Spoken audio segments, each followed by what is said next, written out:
All right, let's get these PCs turned on.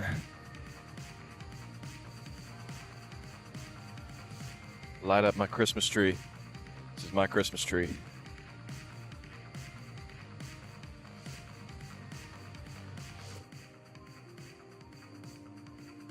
All right, let's get these PCs turned on. Oh, I do not want an echo. Light up my Christmas tree. This is my Christmas tree.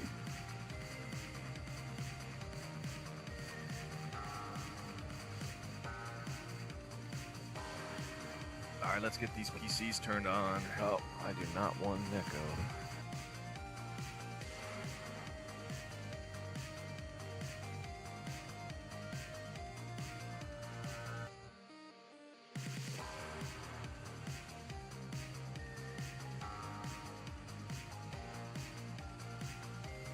Where's that echo coming from?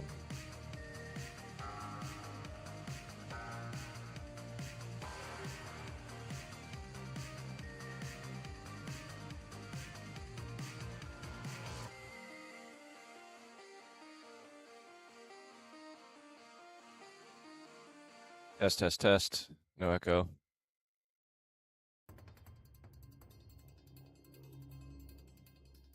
All right.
Beautiful.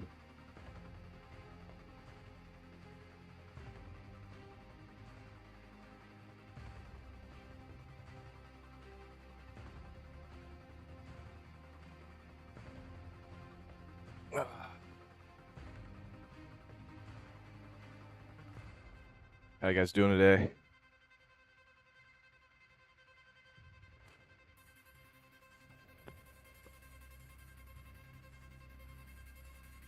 All right, your boy Alex. Yo, just got my PC. It has an RTX 5080 and Ryzen 7 7800X3D for $2,200 on sale. It was last in stock, and it's amazing. Awesome, congrats. It's about in line with some of the deals that I've been seeing on my list.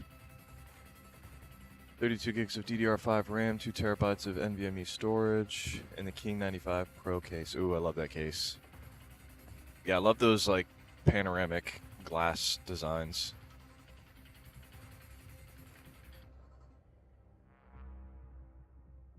Mom time gaming, yo, I don't know why I'm here, but is my PC good? What are the specs of your PC? God loves us all. I'm between the Slate 9 and the Skytech Shadow. Which would you suggest if I'm going to have a 1440p monitor? I believe the Slate 9 had better 4K specs. Let me pull up my list. So the Slate 9, yeah, the Slate 9 is going to be more expensive. We've got a 9070 XT and 9800 X3D. Those FPS are going to be amazing compared to that Skytech Shadow.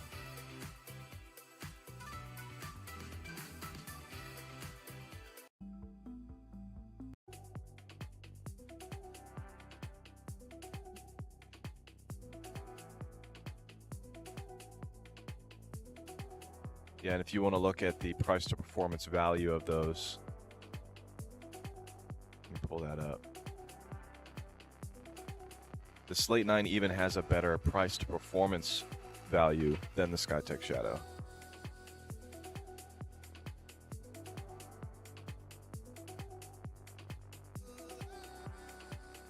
Well, definitely at 1080, if you're gaming at 1080p, so 1440p was what you were asking though. There's the Skytech Shadow. The Slate 9 is in second place for the best performing at 1440p. Not best performing for your money at 1440p. Tailsmith Gaming, good morning. How's it going?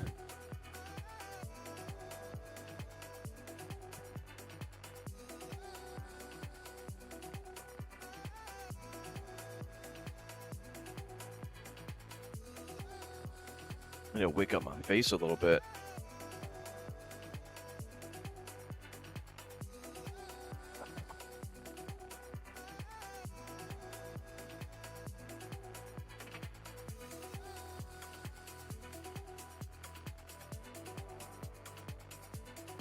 Been checking this Skytech Legacy 4, but it hasn't gone on sale for 9950 X30 5090, so I'm looking at the Panorama XL and the 9950 X30 and 5080. I got my 4K monitors, just didn't want to lose out. The Panorama XL, I haven't seen that one. Is that a Skytech Panorama XL?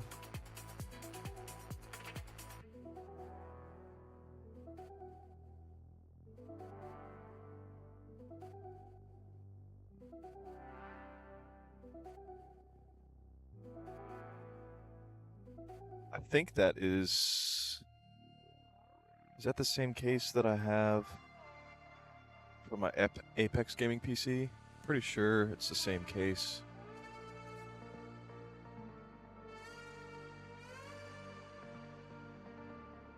But you're wanting a 9950 X3D.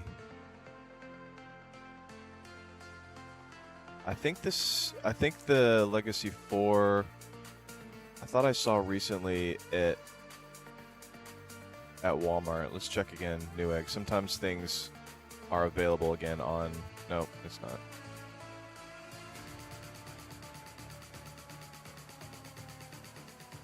Yeah, at one point the Skytech Legacy 4 was on Walmart.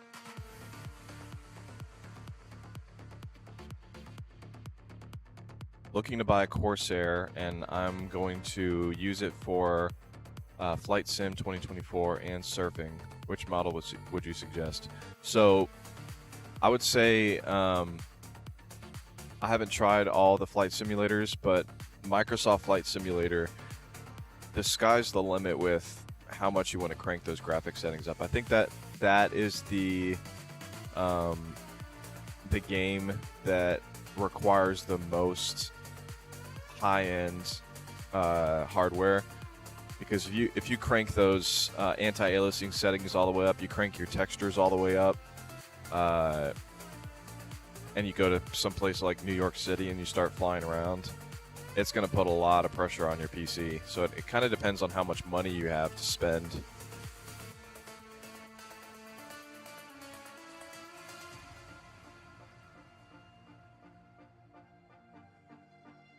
Tailsmith Gaming, I'm going to let you send me a link to the one that you're looking at, the Panorama XL. Oh, are you already a standard moderator?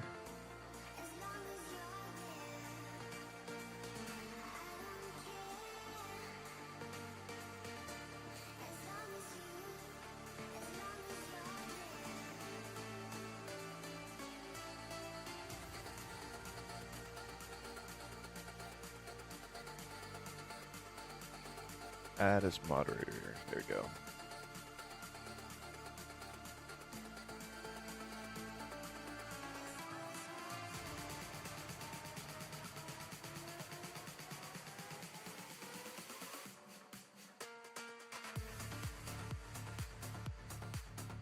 Stephen Murrow, I'll get back to your question. Can you tell me what your budget is? Marvel Mallet.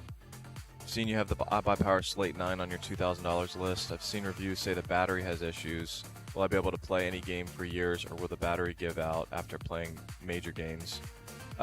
So it doesn't have a battery. It has a power supply. And the power supply, if you push that too hard for several years, that is the thing that's most likely to go out because they're not using a super high-end power supply. But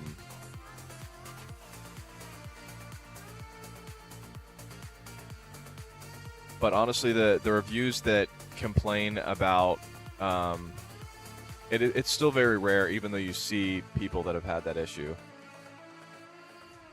It's just you get more of the complainers online than the happy people. But even if you do have to swap out your power supply in a few years, you saved a few $100 going with a PC that had a much better price to performance ratio. So it just kind of depends on if you mind replacing the power supply with one that's going to last you longer in a few years. Or you could just replace it right when you get it, but I think that's unnecessary in the beginning to spend a few $100 extra on a power supply just because it might die on you a few years in the future.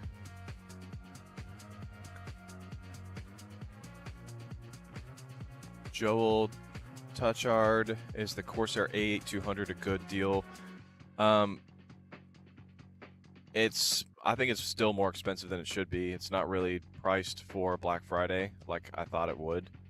The A8200 is my favorite PC as far as how easy it is to access the internals, how big it is in order to be able to get your hands in there and swap things out very easily. It's got a 2-year warranty. All Corsair PCs come with a 2-year warranty, and they always have high quality components inside Corsair PCs. But yeah, you are paying extra for that in the beginning, because what is that at right now? $6,300.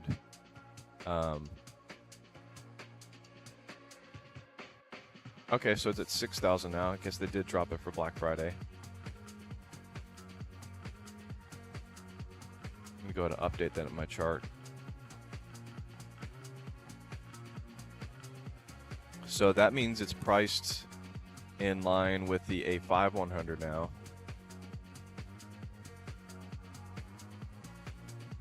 Kind of curious to see if the A7500 has gone down in price.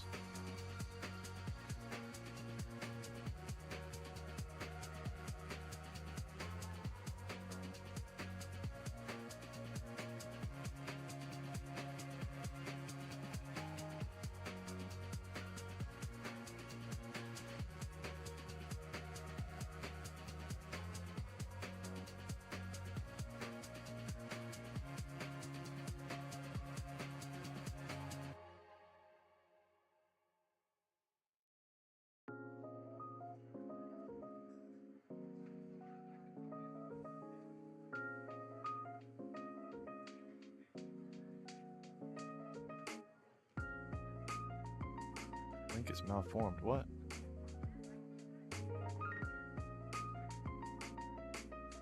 Gotta redo that link.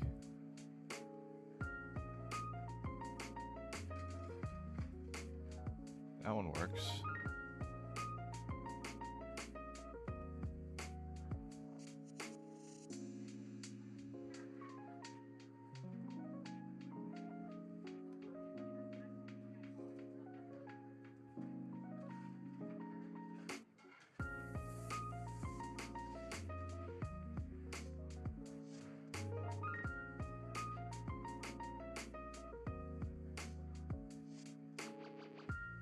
Wait, what's the GPU on this one? Dropped down to $5,000. Okay, so Corsair is doing some deals now. The A7500 is now $5,000. Okay.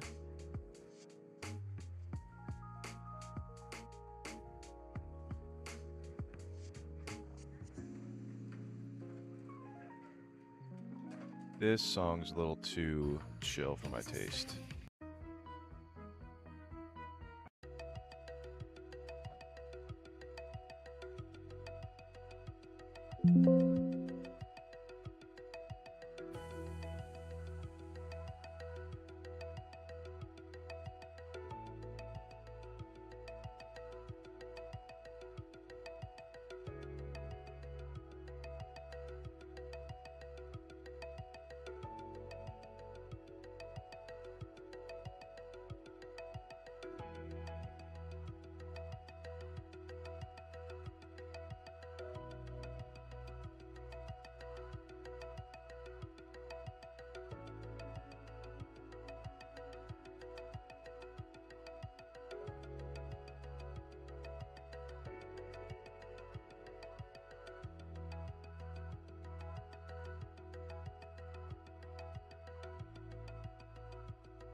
All right, let's update this link so it's not malformed for anybody.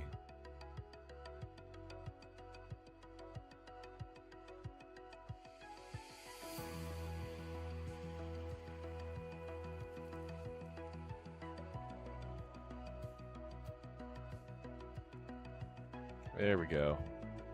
So now this is dropped to $5,000.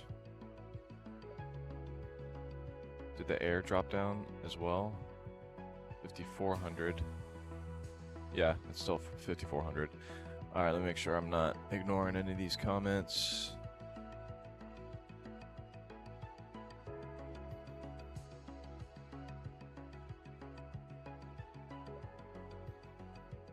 Marvel Mallet, do you have a better suggestion on the $2,000 list? The Asus ROG GM700 9800X3D with the 5070 Ti is just barely above that. If it's still at that barely above $2,000 range, then yeah, that's a good option. Yeah, so that one's 2150. Is it still in stock? Yep, that is still in stock.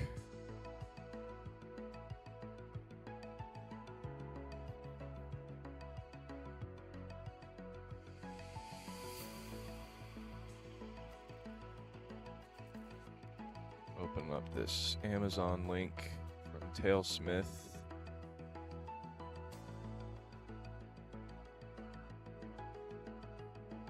$99.50 X3D, 5080. So that is a little steep for a 5080. You can see on my list the 5080 9800 X3Ds are a few $100s less. Actually, no, you can get the Alienware Area 51 for just a little bit more than that with a 5090.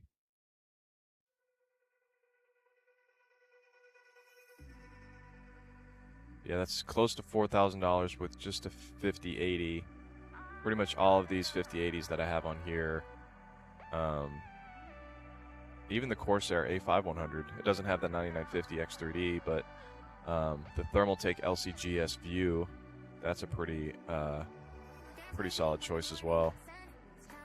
You'll save about $500 with that one. I also feel more comfortable buying from Newegg and Best Buy than Amazon. You go into the return policies for computers on Amazon, and it always seems just very vague and not very comforting when you look at their return policies. It almost makes it sound like they can charge you up to a 50% restocking fee on a lot of them, and sometimes they can just deny it outright.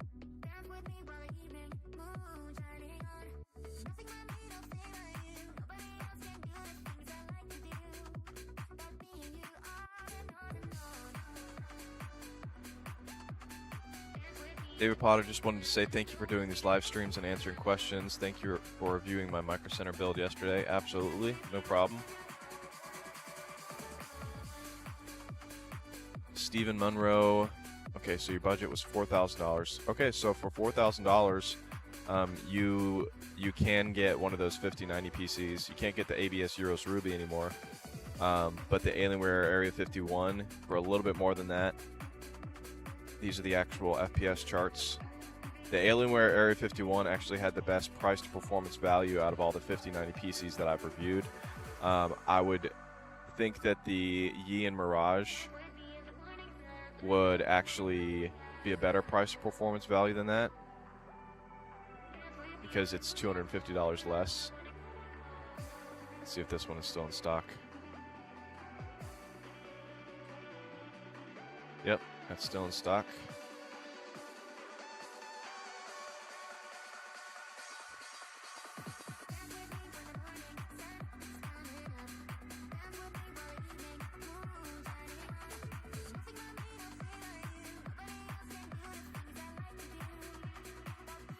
It'd be worth building a PC like this Slate 9, but having a 5070 Ti instead of a regular 5070. Yeah, so a 5070 Ti, let me show you what the benchmark charts are for that. 5070 Ti, I guess it depends on if you're gaming at 1440p or 4K. I'm going to default to 1440p since that's kind of the middle ground. 5070 Ti 98 versus the 5070, that's 78. to 98.5. Let's see what the percentage is for that.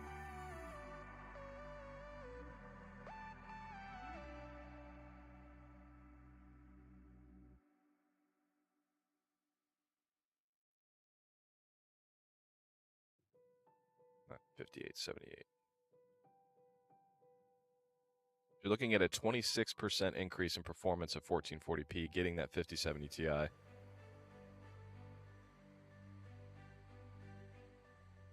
Manrail, how's it going?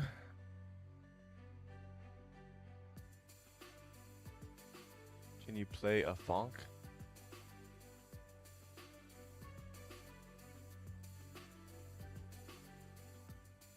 I don't know what a funk is. Convince my parent to why Lenovo is a good brand for gaming laptop. They think Alienware Aurora 16X gaming laptop is better than Loc 15. So honestly, I don't focus enough on laptops for me to give a very concrete answer on that.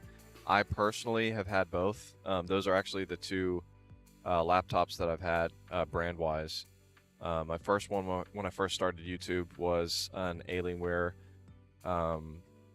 It was the... What was the model? X16, I think was the one I got, or X17 R2. But yeah, the Lenovo that I have that I'm using as my daily driver is the Lenovo Legion Slim. You can see on a vacation it was dropped or something fell on it. But when something fell on the screen, it dented it. But luckily, nothing happened on the inside. So it is a solid, like that's all metal. Like it's a solid PC. I personally, if I were to do it again, would want to get the Legion Pro non-slim model. I don't really see why there's such an obsession with thinness when it comes to gaming laptops, but you don't really do yourself a favor paying extra for thin for something that's going to overheat quicker than a thicker laptop with better internal heat sinks.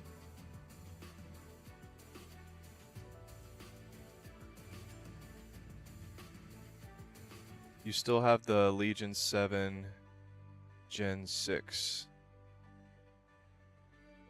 I think that is the Gen 6.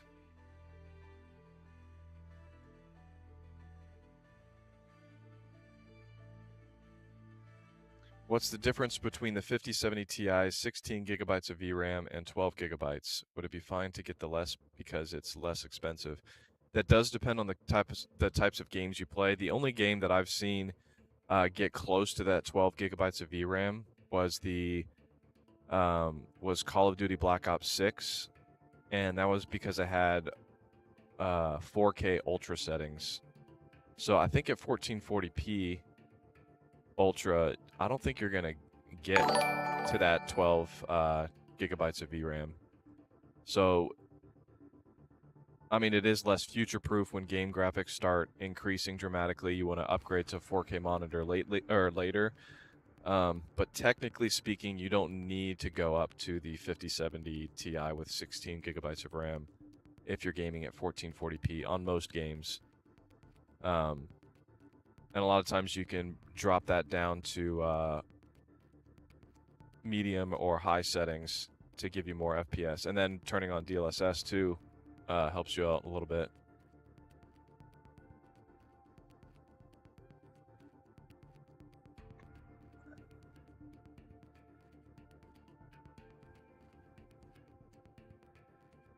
Should have waited before I dropped $6,000 on an A200. I never gamed on a PC past Doom in the 90s. I'm sure it's overpriced, but what are your thoughts on the machine?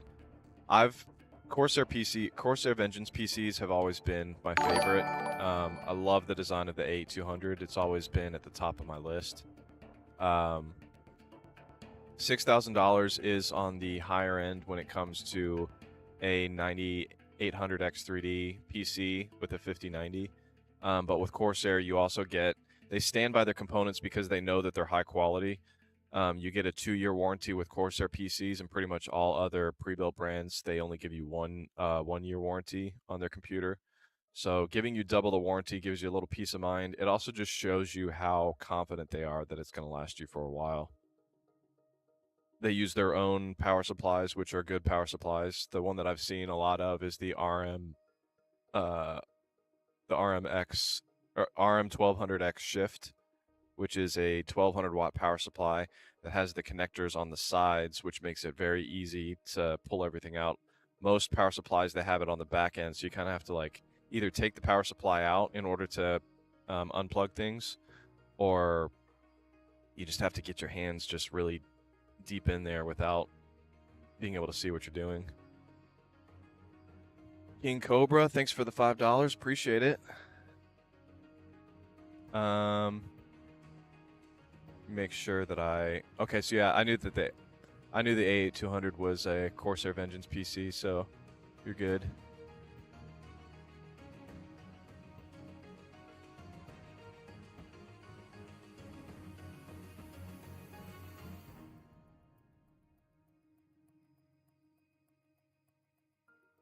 So if I'm playing Rainbow Six Siege, I'll be fine.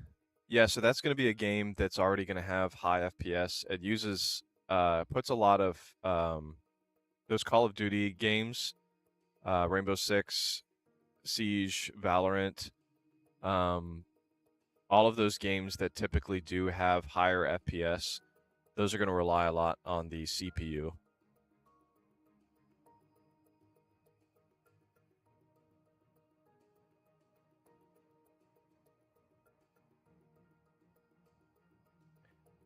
Legion 7 Gen 6 with a 1610 display. I watched your video that was reviewing that laptop in November of 2021. Oh, was that? No, okay, so this is a newer one. I've reviewed several Legion laptops. The one that I still have, that I did a review on.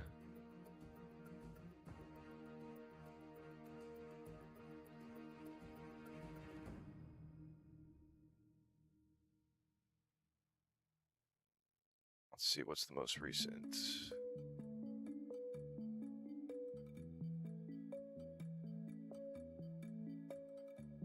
Yeah, Legion Slim 7i is the one that I currently have.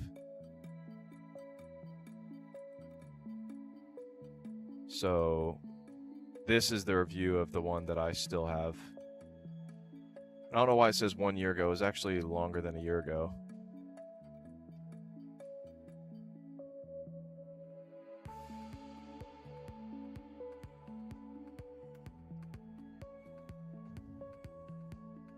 All right, the Yeyian Gaming Desktop Yumi Intel Core i5-14400F 5060 on Newegg for $860. Oh wow. Yeah, Yeyian is they're doing a really good job keeping prices down. So, do I have a PC close to that price? $850 on my list with the 5060. You got the AVG PC Max with the 5600X. You spend about $100 more and you can get the iBuyPower Slate with a i7-14700F, so that's going to be a more powerful CPU. And I'm assuming if you're buying a PC under $1,000, you're probably going to be gaming at 1080p.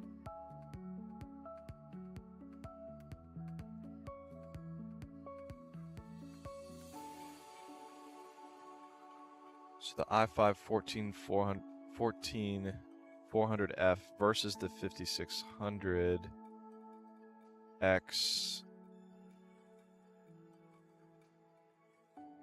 Let's actually look at the FPS charts down here. So you're going to be gaming probably at 1080p. Oh, I don't have the i5 because I didn't actually do a specific test on the iBuyPower element yet.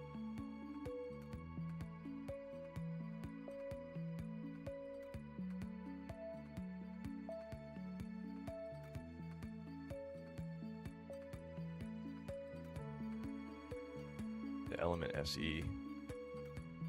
Well, let's look at what the overall CPU comparisons are and see how big of a difference that is.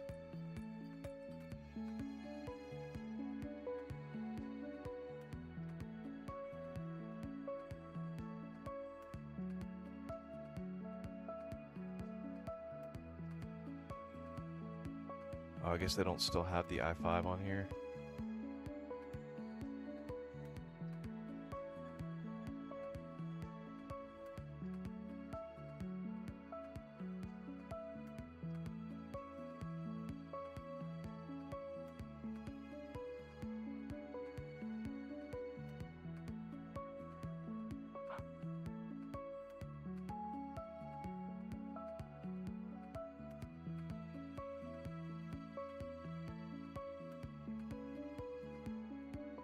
When in doubt, I like to go into actual videos and compare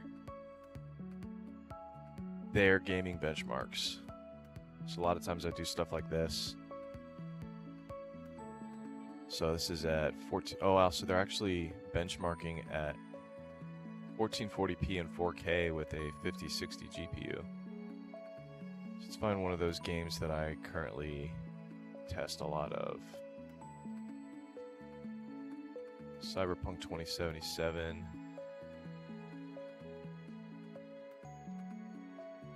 It's kind of hard to read this. Let's pop this out. Go full screen.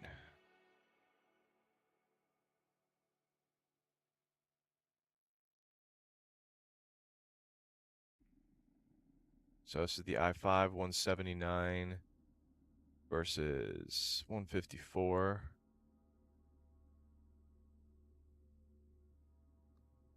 Oh, that's with DLSS. Let's look at the numbers without DLSS. Okay. So there's not a huge difference when you don't turn on DLSS. Let's look at Forza. Wow, 15% increase with the i5 at 4K in Forza. Wonder why they're running such high resolution benchmarks with not the highest specs.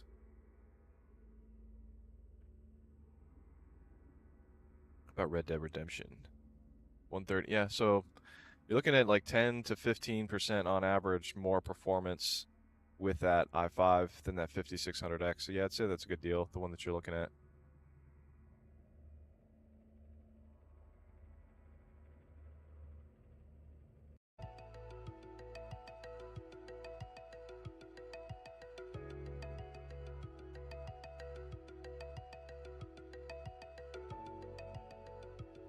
God loves us all. Thanks for your help. No problem.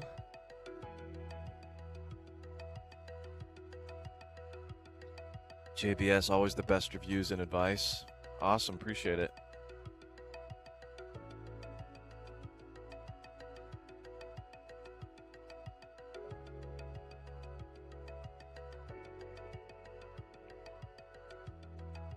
One more question. What's the difference between 16 gigabytes of RAM and 32 gigabytes? So in most of my gaming tests, I am pretty close to that 16.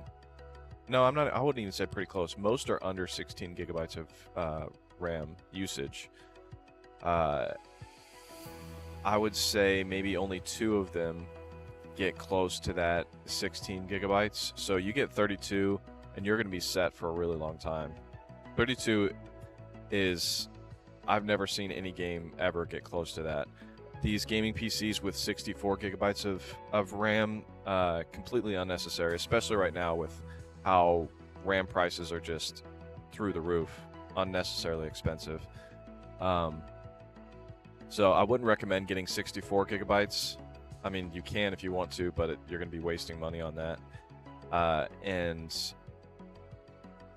in the future, I can't even see 64 gigabytes of VRAM being necessary for a long time. If you're an editor or somebody that does a lot of 3D modeling, animation, things that require just a lot of that RAM to access your content very quickly, then that might be necessary. But for gaming, you're not going to need more than 32 ever. Most games still are fine at 16 gigabytes of RAM.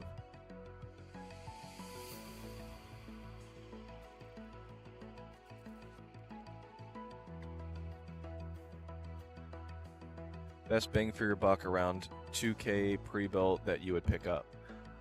So I like to look at my actual price to performance, and in that range you're probably going to be looking at a 5070 Ti PC. So let's look at the 5070. The best performing, okay, is the Cyberpower Supreme that is now out of stock. So the next best bet for something that's not out of stock. Oh wow, really? The 45 or the 35L Stealth? Oh, that's because I don't have the I never tested this exact Asus ROG. So in my price to performance charts, it's going to show this one as well. Actually, let's see if this one dropped in price, because it was a little overpriced the other day. Nope, still at 2,300. So the Asus ROG GM700, it's almost identical to the model that I reviewed, except this one has a better CPU and GPU.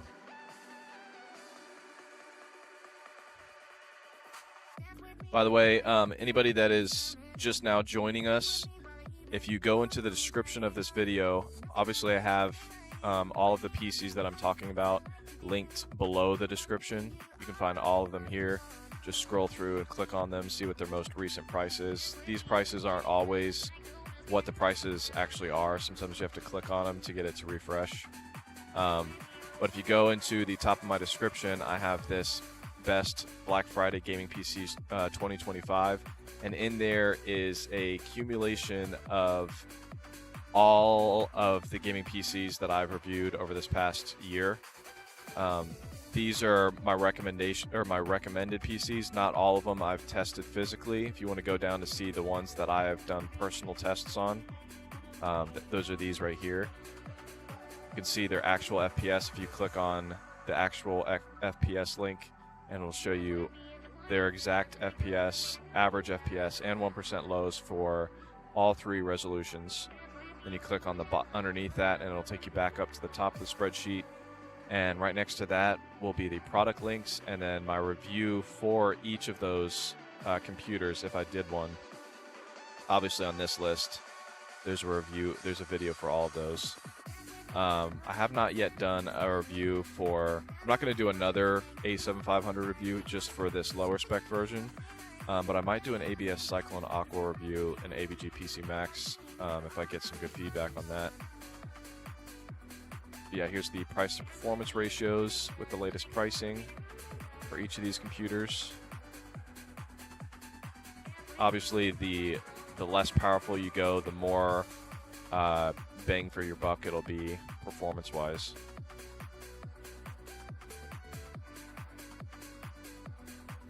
And for those of you wondering about the PCs behind me,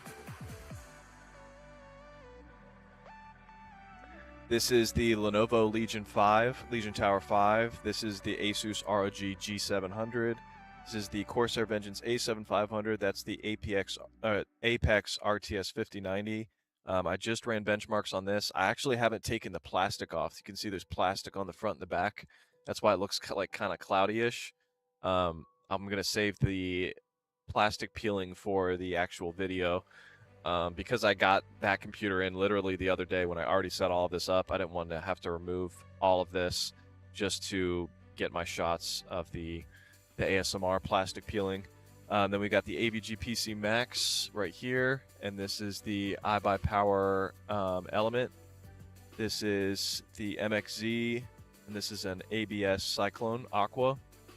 And then right here we've got the very dark, the only dark one on here, the HP Omen 35L Stealth. That's for people that want to actually put this PC somewhere like a family room, or honestly even in your own room if you don't want to have something that looks so flashy and gamerish. Kind of looks like a giant Xbox.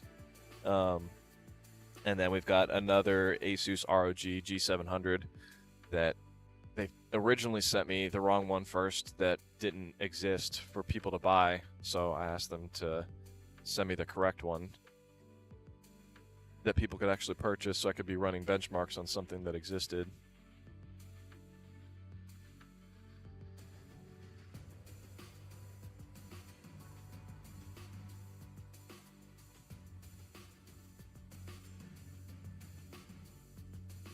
Just put this back up there.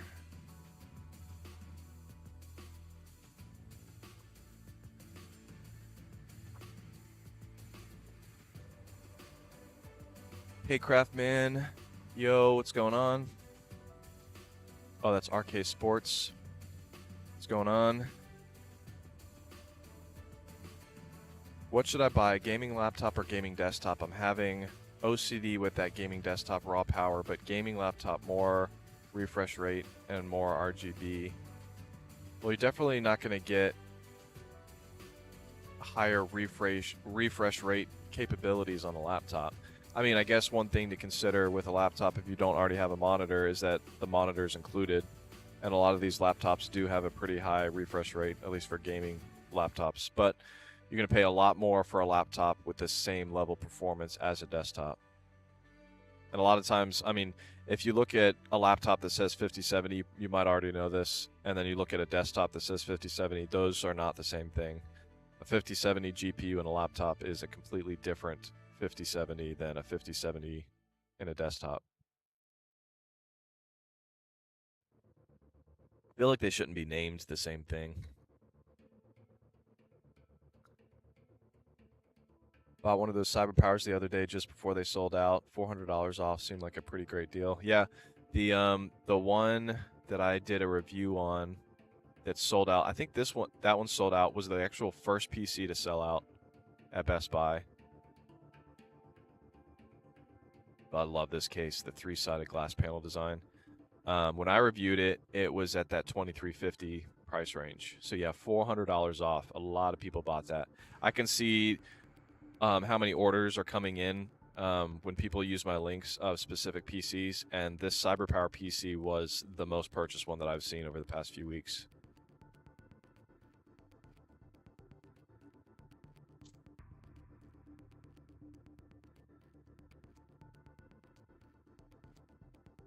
Man, Rail so rich. I mean, yeah, it kind of looks that way with how many PCs I have in here. But yeah, the only ones, here I'll show you, the only PCs that are currently mine are this one that I bought, the AVG PC Max. That one's like $850 right now. And the ABS Cyclone Aqua and this MXE. So between those three, that's a little over, what, like $2,300 for those three PCs? Yeah, everything else I have to send back. I have to send pretty much most of these have to go back before the end of the year. Both of these are going to be gone before the end of December. That's going to be gone before the end of December. The iBuyPower I'm still going to be doing a review for, and this is the Apex gaming PC I'm going to be doing a review for. Those are going to be staying. The HP Omen 35L Stealth, that's going to have to be going back. Actually, after I do, they let me keep it longer after my review because I said I wanted to have it on my stream.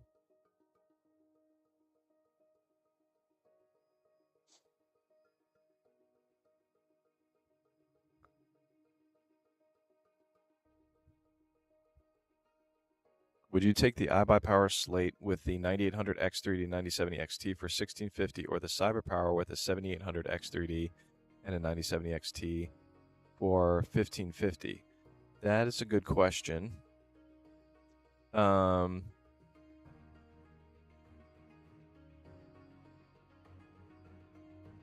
Let's look at their, I think I have computers with those specs, and let's see what the difference in performance was. Here's a 7800 X3D with a 9070 XT. Oh, you know what? I guess I didn't do a 9800 X3D with a 9070 XT. Design-wise, I like the CyberPower PC better. That I think you're talking about the one with that 3-sided glass panel design.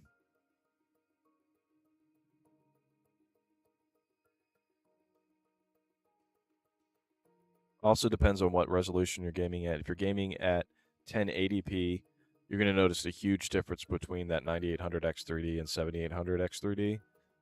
So I would go with the iBuyPower slate, but once you start getting into 1440p and 4K territory, it's not going to make as big of a difference, so you might as well save your money.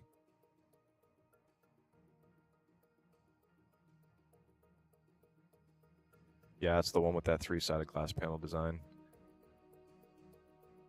This one's still... Yeah, I'm surprised that one's still available. Oh, there's one left at my store. Last night there was 3 left. So yeah, that one's probably going to go out of stock before the iBuyPower, I think. A, it's more in line with people's budgets. And B, I think it's more popular design.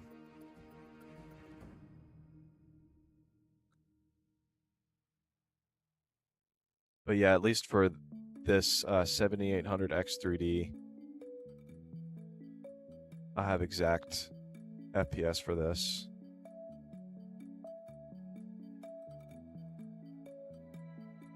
Because I've run that combination before.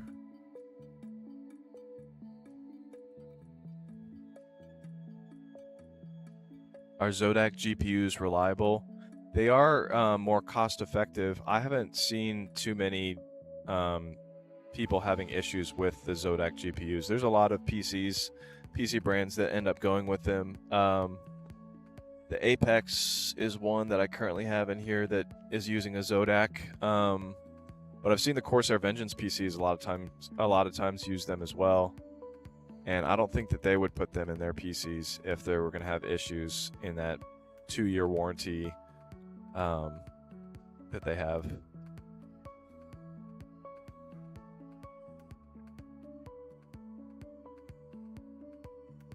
Michael Garibaldi, pretty sure I used your link. Awesome, appreciate it. Yeah, the best way to say thank you to a reviewer is using their link, because that's what a lot of us kind of run on, is in hopes that people appreciate the information and then use one of our links. Because yeah, YouTube AdSense does not pay that much. The only way for YouTube AdSense to pay a lot is if you get like an insane amount of views, and you're not going to get an insane amount of views on a gaming PC review because it's such a niche, market, a very niche audience, people that are looking specifically for pre-built gaming PCs. The people that do a lot of how to build your own PC videos, that's kind of a larger audience, but there's more people that do that. So you can make more money off of YouTube AdSense with content like that. Yeah, pre-built gaming PC reviews are not as common because it's a smaller niche.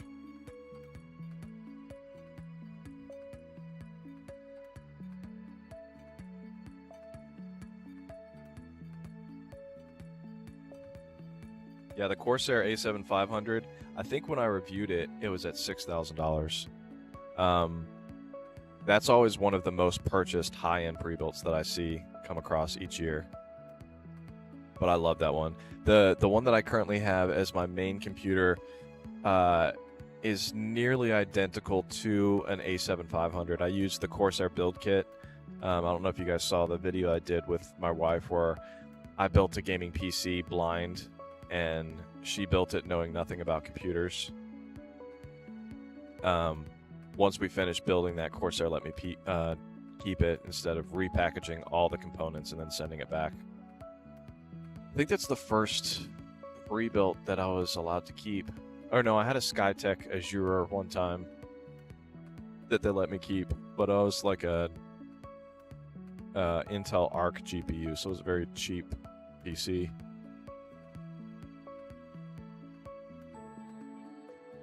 Manrail, gotta go. Good night. Oh, what time is it? Where are you from? Where I'm at, it is 9:53 a.m. in Central Standard Time in the U.S.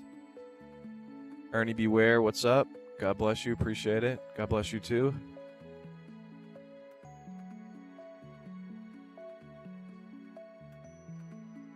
I do like that my audience is starting to become a lot of turning into a lot of people that just really love God and have a strong relationship with God. I started putting that kind of message at the end of my videos, a little positive message about God and my faith and just mental health in general. And I've been seeing the comments becoming more and more. I think it's just because it's attracting more of those people. But yeah, it is nice seeing that more and more of my viewers are those kind of people that are just, they like to game, but they know that we're kind of all here for a purpose. They know that it's all about kind of learning how to love each other and learning how to love God and living for God being our main purpose. 11:54 p.m. Oh, Malaysia. Very nice. Yeah, I think most of the PCs that I review are not actually available in Malaysia.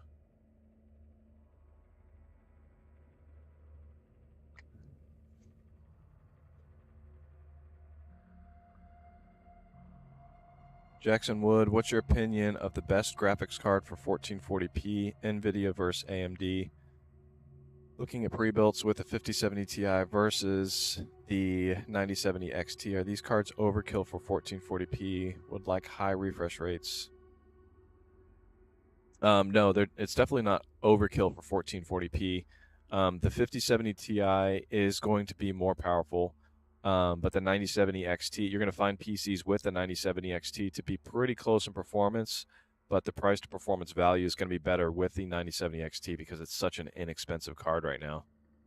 Let me see if I have a direct comparison on here between a 5070 Ti. Let's see.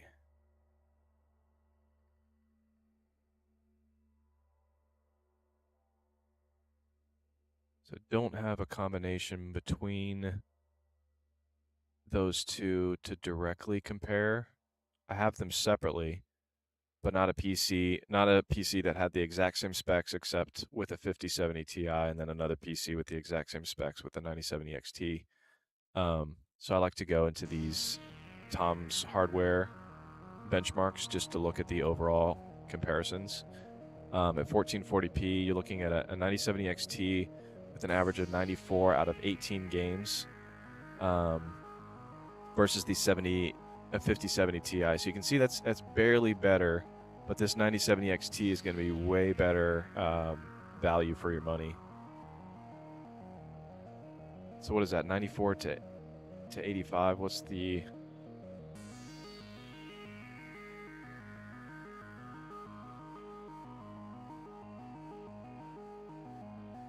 Oh, I'm going in reverse. 85 to 94. I mean, 10% performance increase, it's not nothing, but you're going to save more than 10% to get a PC with a 9070 XT. So that's kind of the trade-off that you're looking at there.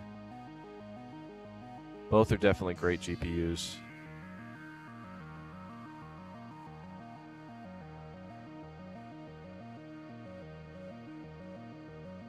Let's get rid of some of these tabs.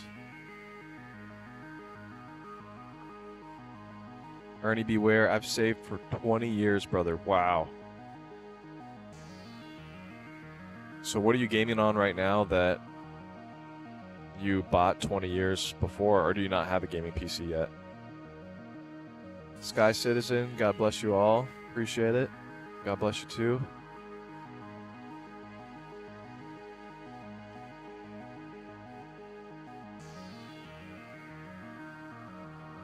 See if Monster tastes good from the night before. Oh yeah, still pretty good.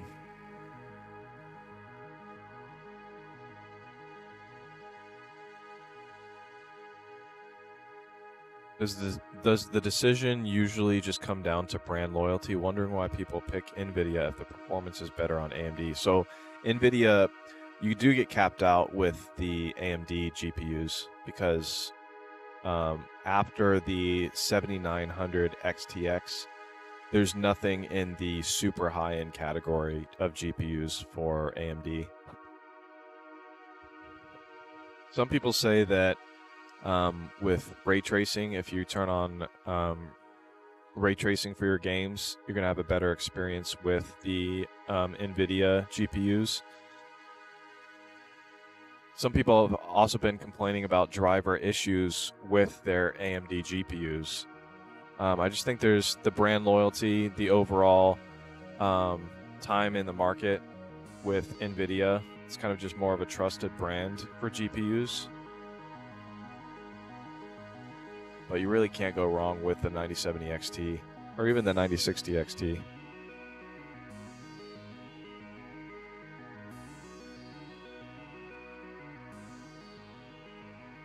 Why is the 9060 XT not in their list? Now that I'm looking at it, it's interesting. Or am I just missing it? 9070 XT.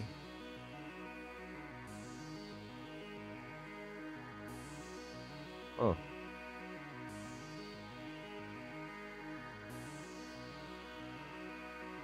Well, I've done plenty of benchmarks with a 9060 XT. It's that Skytech Shadow, which is a very good price to performance ratio. If people are just looking for the best overall price to performance value, the PCs that I tested in that range, the Lenovo Legion Tower 5, Lenovo's always had really good price to performance. You can see at 1440p, it's actually the #1 on my charts. But that's also because of the Black Friday deals. It hasn't always been at the absolute #1, but $1,400 for a 7800X3D with a 5070 is pretty awesome. This one is not on my list. iBuyPower doesn't always have the highest FPS for the exact same specs as the more expensive pre-builts. I haven't tested this one specifically. That's why it's not in my price to performance charts, but that one's at 1300. I would honestly go Lenovo over iBuyPower though.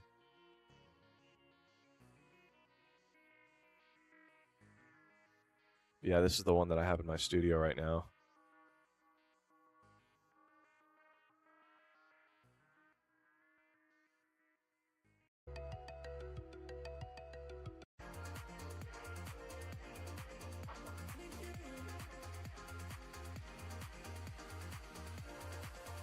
J Vintage, hello, I'm having trouble with choosing my first gaming PC. Which one should I buy? It's from Micro Center, the PowerSpec G451 or the G527. Let's look at the difference between those two.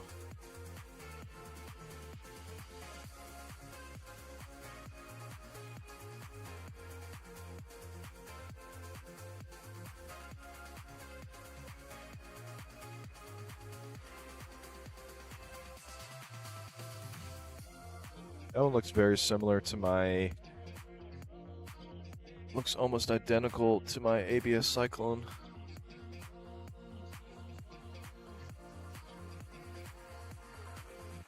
It's a 12th gen i9, so it's using a very old CPU.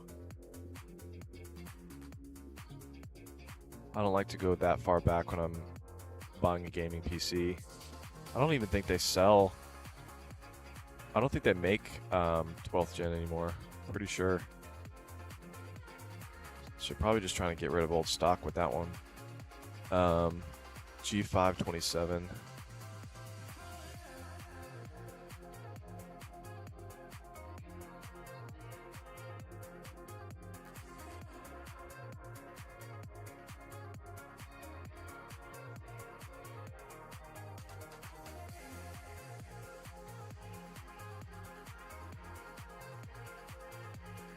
Oh yeah, other people were asking about this one. This 7500 X3D. Yeah, I haven't run any benchmarks with the 7500 X3D. But I have seen, I'm trying to remember the article that I saw on the 7500 X3.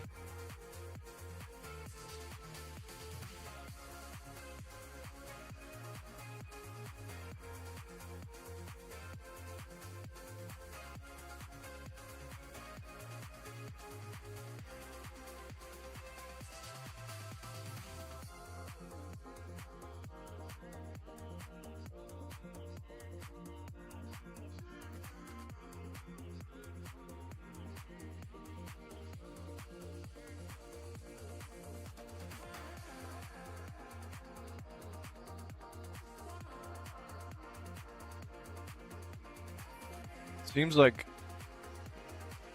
most of the reviews for the 7500 X3D are pretty positive, saying it's not a huge downgrade from the 7800 X3D.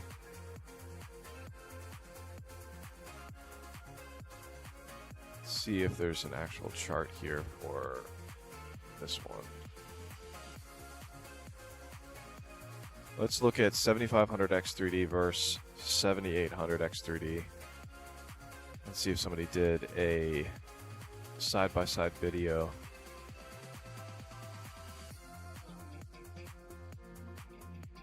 Let's go to this guy.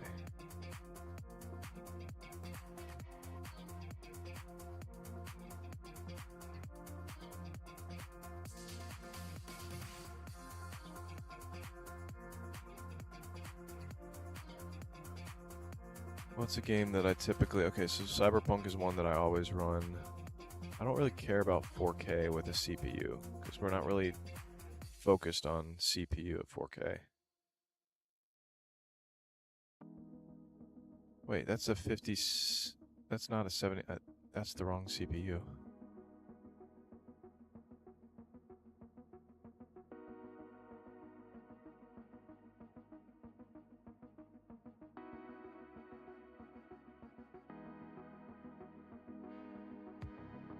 Battlefield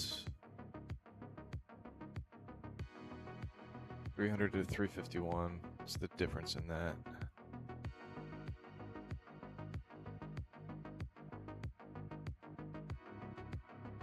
%17 difference between those two. Yeah, I don't know why they're doing 4K tests, because there's not going to be a huge difference when you're only focused on the GPU. Wow, so okay, so 1080p, it's barely different with Cyberpunk.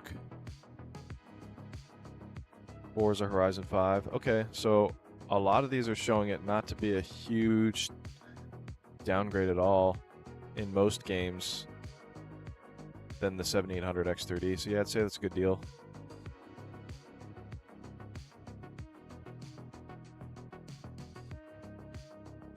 Go to the bathroom real quick. I'll be right back.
So Jay Vintage, your question was between the G45, the G451 versus the G527. But yeah, I would go with the more powerful G451 if I were you on that.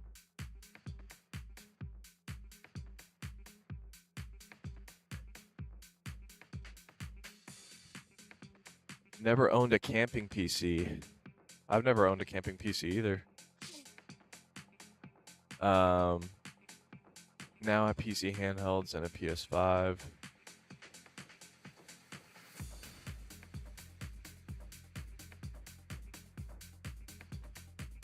A24 Fretman, I sold that pre-built, was considering the Area 51, was wondering how long you used the stock components, as I know you went third-party on it. I'm seeing lots of issues in the forums on the 51. Which issues are you seeing? Because I didn't have any. I did all of my tests multiple times with that PC with the stock specs, and then also with my replacement specs, and I didn't have any issues on mine.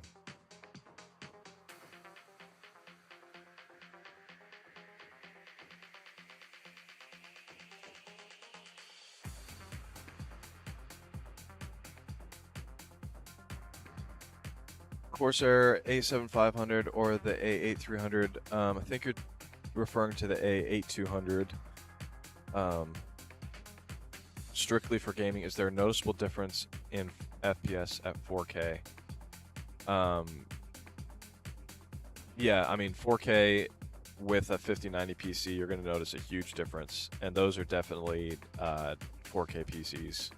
You're going to want a 4K monitor if you get a Corsair Vengeance A7500 or the A8200 with a 5090.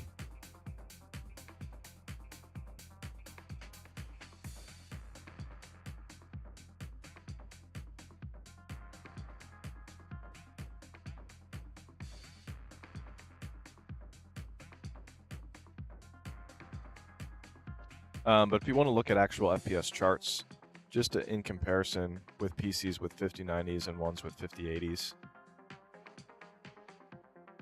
these are the FPS differences between those. Here, let me open this up a bit.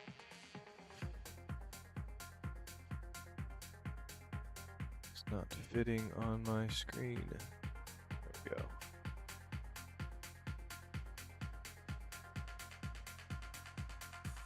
So yeah, you can see how big of a jump once you go from 5080s to 5090s. It's definitely very noticeable, but you also are spending quite a bit more money for a 5090 PC.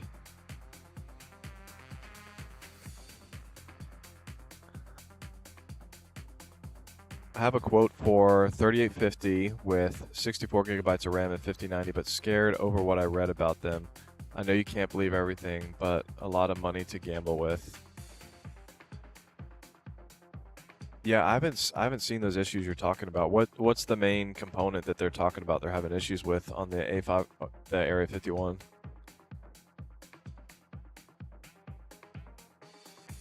I used to have an Alienware laptop, so I had the Dell support. I got the Dell support on it, and that has always been phenomenal. If you've had issues before with PCs, they actually sent somebody to my house to fix my laptop. And I think it was next day. That was when I bought a Alienware gaming PC with my own money before Alienware people even knew that I was a YouTuber. So there definitely wasn't like any special treatment in that service plan that I had.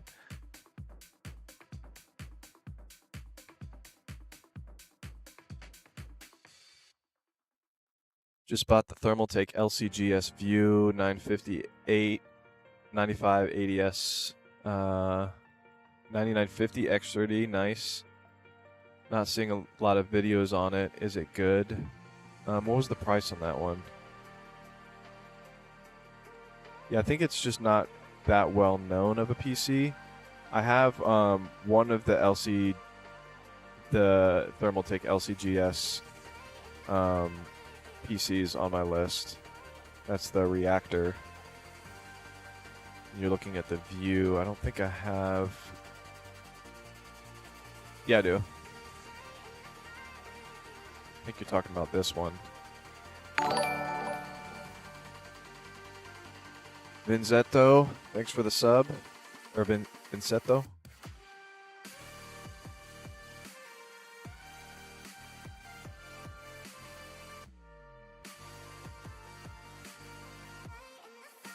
$13 reviews on it.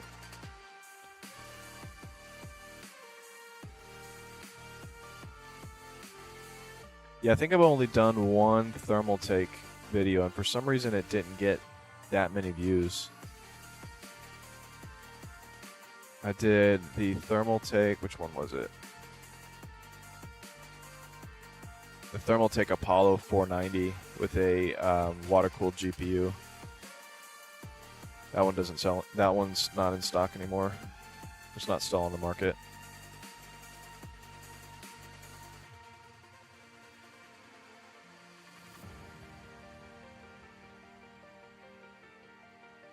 But yes, the glue, I wouldn't be worried about that. That's a very solid PC. Thermaltake is a good brand too.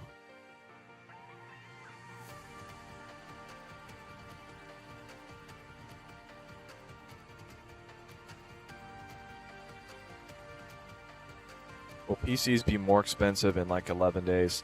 I think PCs are going to be more expensive in 2 days. I remember last year when PCs started selling out, they started price gouging again. Actually, they were price gouging on Black Friday as their stock was dwindling down. Which I understand, they got to make a profit, and they have the ability, the freedom to be more aggressive when they know there's not that many left.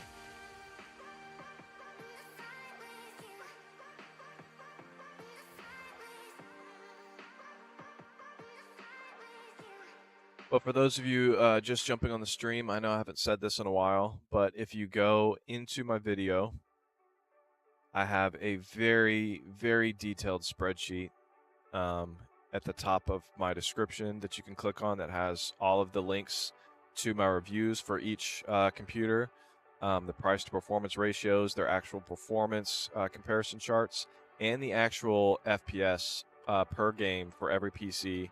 At 1080p, 1440p, and 4K. So if you scroll even further down underneath the description, you can see all of the computers that I have tagged on here. But let's jump into the charts real quick.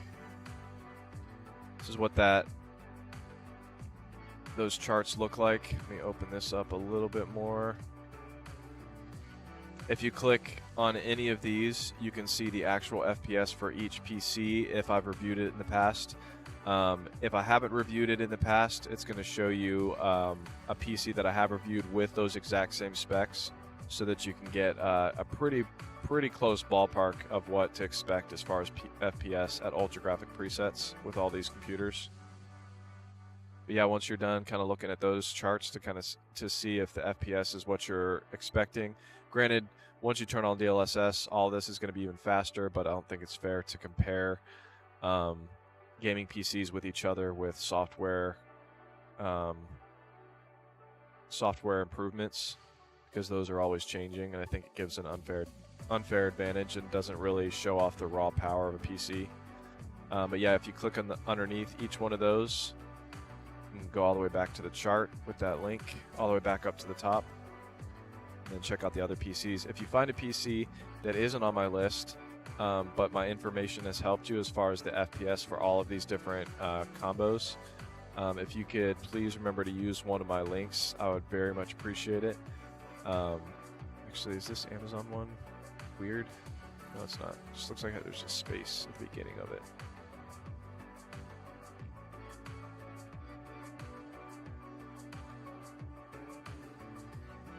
I guess not. But yeah, using any of these links, you can buy anything on there, even components and things like that, and I'll still get a small commission off of it. And that's what helps out PC reviewers like me the most, is when people choose to use our links.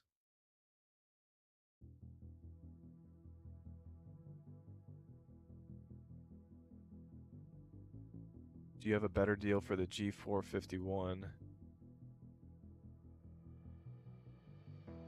In the $1,000 range. What was the GPU on the G451 again?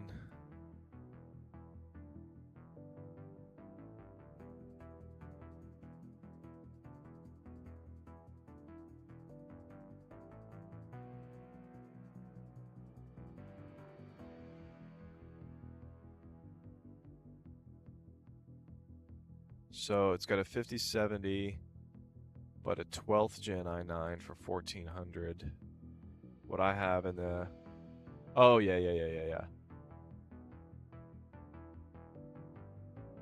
Oh, yeah. Yeah, you're definitely getting a much better bang for your buck with this Lenovo Legion Tower 5 that I just recently did benchmarks on. I'll be doing a full review for this one coming up pretty soon. But I've already done all the actual FPS for it. These are what you can expect at every resolution with ultra graphic presets. Obviously no DLSS. But yeah, I would get this one on my chart above that one for sure. A much better GPU for gaming. Where'd it go? Yeah, this one's a much better GPU for gaming. It isn't usually this price. But yeah, $1,400 right now is a great deal. Yeah, normally it's $1,800 or almost $1,900 for that combination.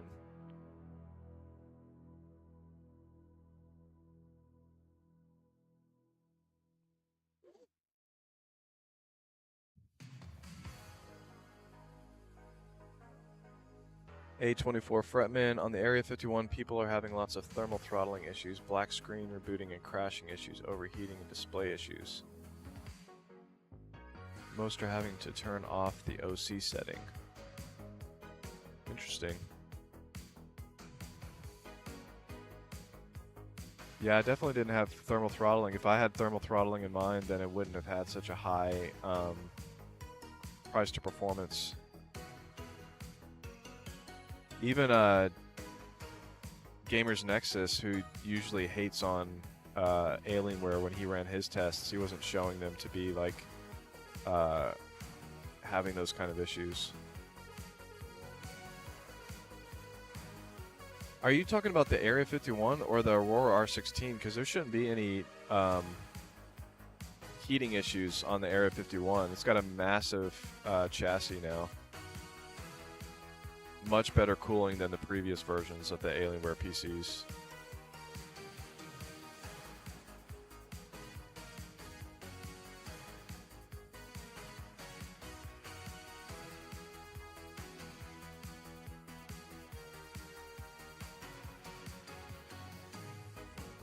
The G527 wasn't good, right? It's worth spending the extra $400.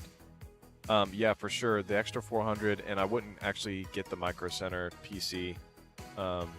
The higher end one that you had.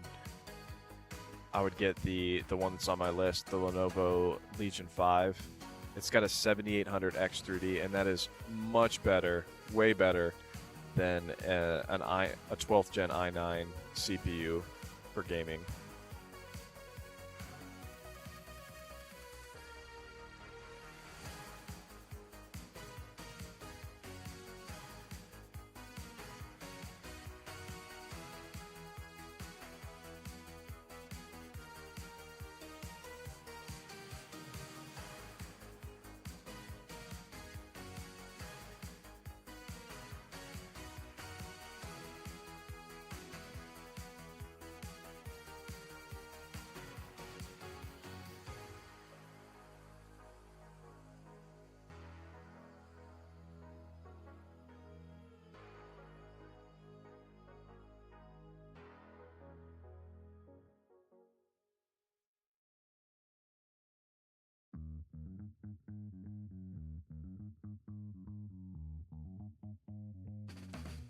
Yeah, I don't know for sure about when it comes to overclocking with the Alienware Area 51, but all of the PCs that I benchmark, I don't do overclocking. I run the standard settings, so they're all kind of at an even foot.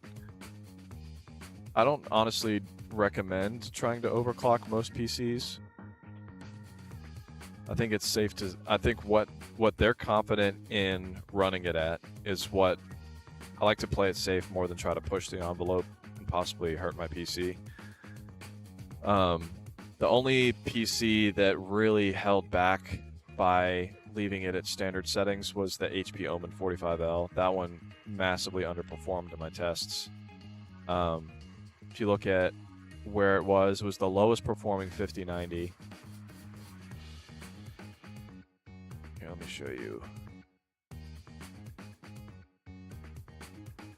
Yeah, look at that. So the 1% lows on the 45L were pretty close to the 1% lows that I got with PCs that had 5080 GPUs.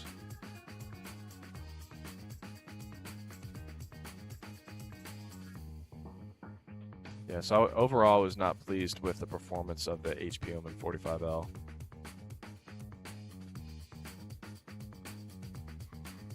But I have in the past. I don't know what happened this year when they were using the Intel Ultra CPUs, but I think they were just honestly locking the performance to protect themselves from RMAs and returns, but it really hurt their performance value.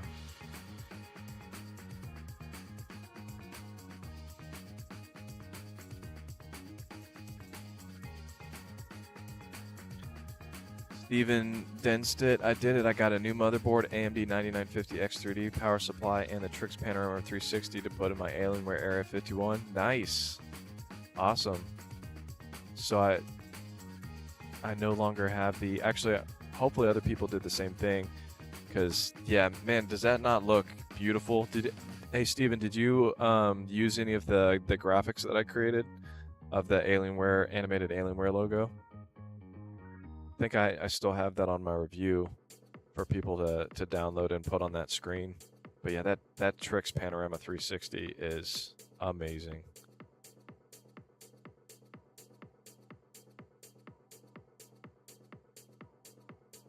Yeah, the 51 is good price at $3850, but I can build the same spec for $600 more with the Z890, Apex, and Astral 5090, hence weighing my options. How are you getting an Area 51 for $3850? What I'm finding right now is it's at $4250 with a 5090. Unless it's gone down since then. Yeah, I'm still seeing $4250 on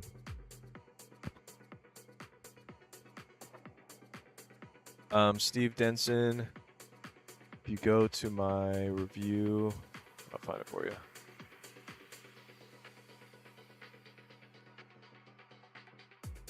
So click on my review.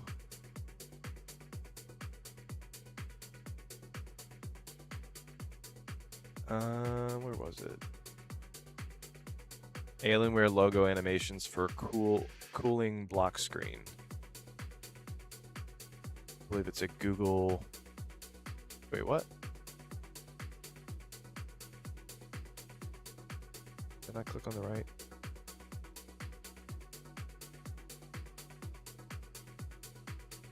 Oh, this whole time have I had that link back to the video?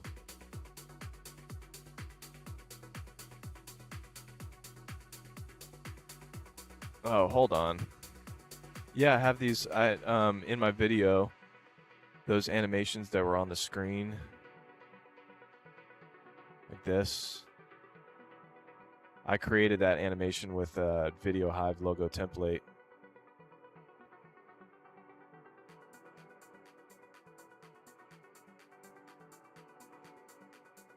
Let me send that to you, because yeah, that I want to be able to share.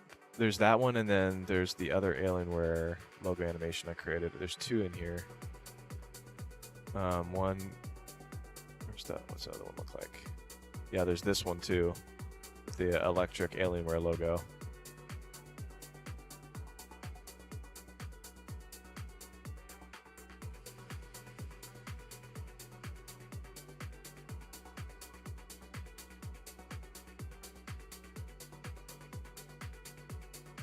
get that Google Drive for you.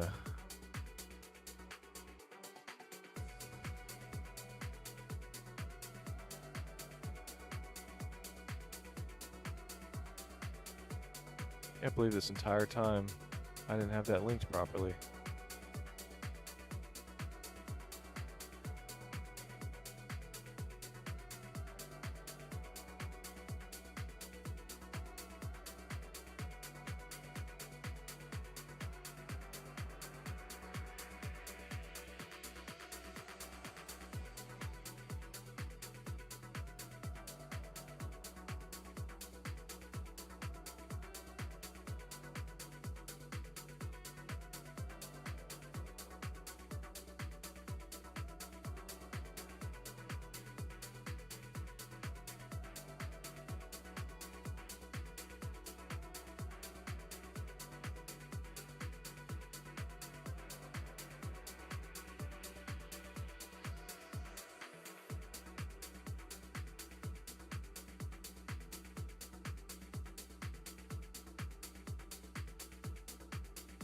Go ahead and update that in here.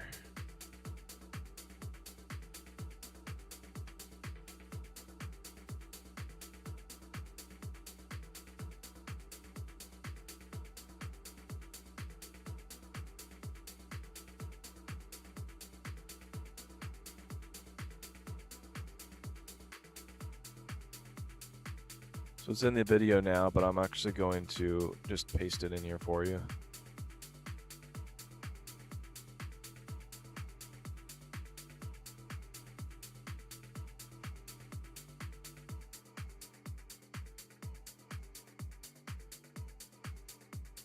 Hello, any take on the HP 14-inch laptop Intel processor N150, 4 gigabytes of memory, UFS from Best Buy? Look at that one.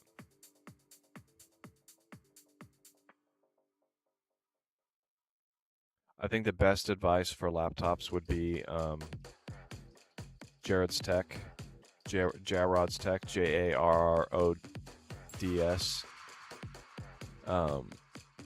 He does a lot of really good laptop reviews.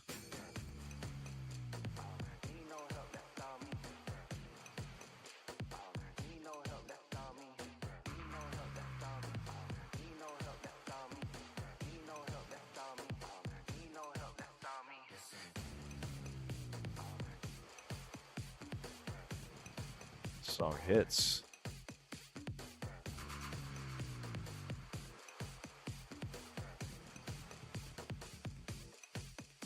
$150. This must be like a Chromebook or something. What do I think of it? You'll probably be able to run Chrome apps on this and the internet, but it's definitely not going to let you game. I'm not sure if any games will be able to play on this.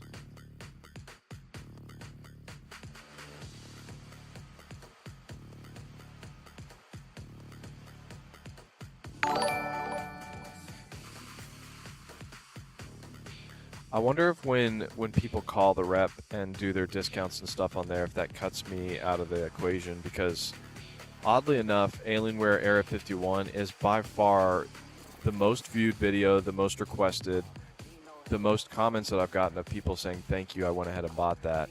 And somehow it's one of the least purchased computers according to the affiliate program they're running me with.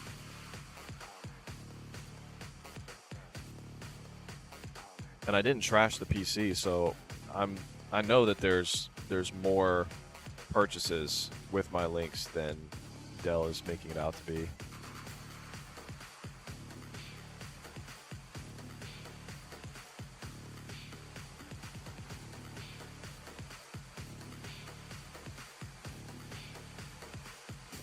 Who asked this question about the HP? BD Driver, what are you going to be using this PC for mostly? That's pretty insane to buy even a Chromebook for $150. It's got 113 reviews. Is Windows actually on this? Is this a Windows PC?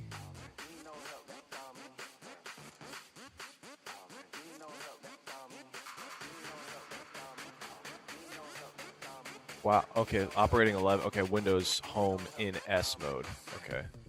So it's not like the full-blown on Windows. Honestly, I don't use Windows apps anyways. I use pretty much all Chrome apps. All my benchmarks and tests are, I put all that data into Google Sheets.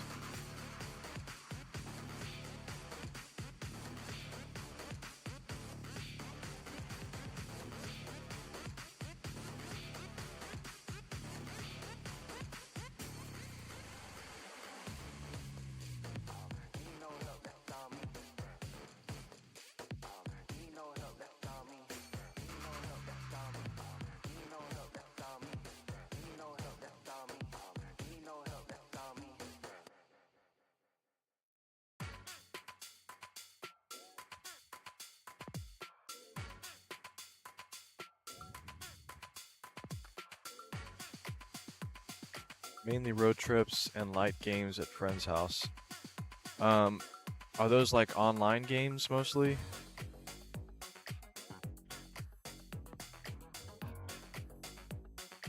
Yeah, because there's really not much that you can do with this kind of power game-wise.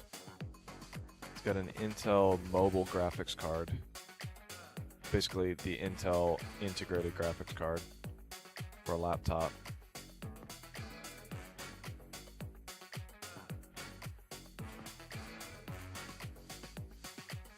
So I'm going to see if this is a different crowd today as far as what everybody is looking for in a gaming PC. Let's start a new poll.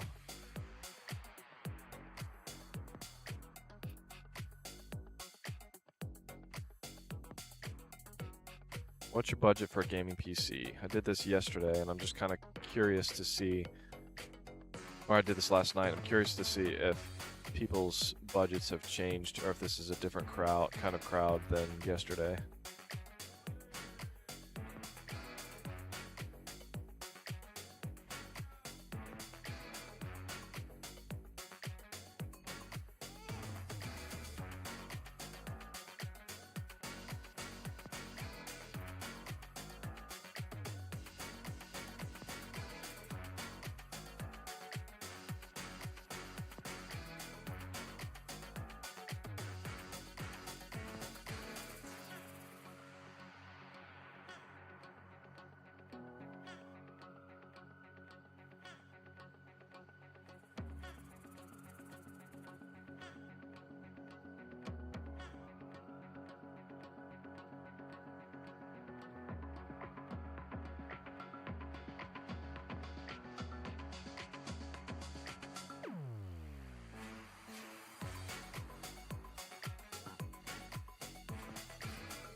Jackson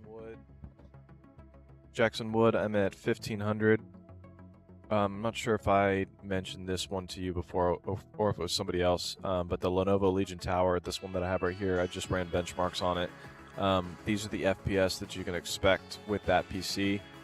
If you want to look at it for a little bit longer, you can go into my chart and just click on that PC, the actual FPS next to it. That is number 44 on the chart, or on the spreadsheet. If you click right here on this little link, it'll shoot you all the way down to the FPS charts. But actually, currently right now, with the price that it's at, this Black Friday price, I reran my price to performance charts, and it's now the number one for 1440p because of that deal right now.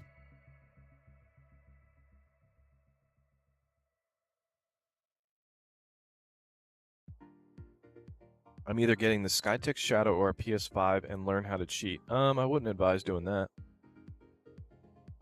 It's never fun to win because of cheating. Unless you're joking. Although when I was a kid, I remember playing Rainbow Six. And there was this glitch because you were actually your own server. So like people who were the host, we learned that if you unplugged the modem, if you unplugged the internet while you were the host and you were going up a ladder, it would, or no, you would put the modem on standby so it wouldn't close out the game, but anything anybody was doing, they would continue doing that until you took the modem off of standby.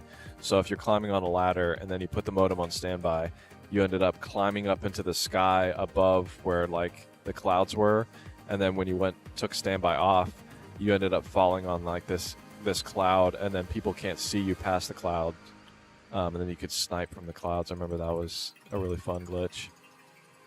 But I don't advise doing that. That's wrong. Don't do that.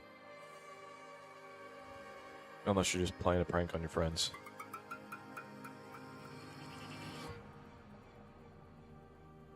Scrims, hi, I'm looking for a computer for 2K gaming and not having to change components for the next 3 to 4 years.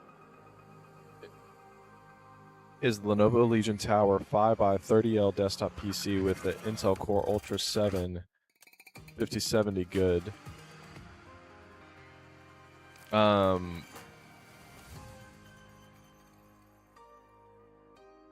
So you're saying that one was 2K? Was $2,000? Or 2K gaming as in resolution gaming?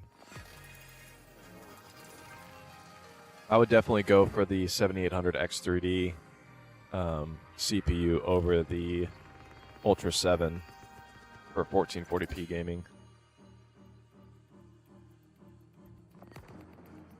Yeah, you can't really beat the one that I just reviewed at the price that it's at right now. I don't think this one's going to stay in stock all of Black Friday. I think by the end of Black Friday, this one will be out of stock. That's my latest prediction, is the Lenovo Legion Tower 5. Currently number one on my FPS charts, or my price to performance ratio charts at 1440p. Pretty sure this one's going to go out of stock pretty soon. But as of right now, it's still in stock.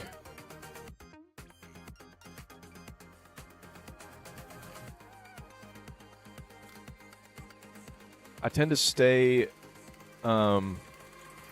not go for PCs with Intel Core Ultra CPUs unless the price is just really good. So the price to performance value makes me want that PC. But for the most part, you're going to be happier with the AMD CPUs for gaming.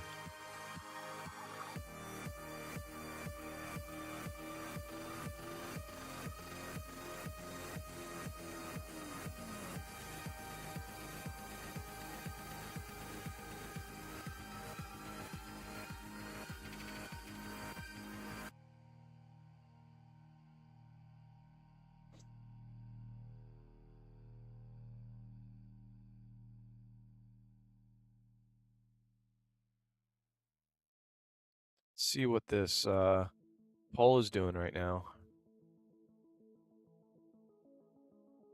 Okay, that's almost identical to last night, the percentage-wise, on what people's budgets are. Yeah, it seems like a lot of people are in that $2,000 range.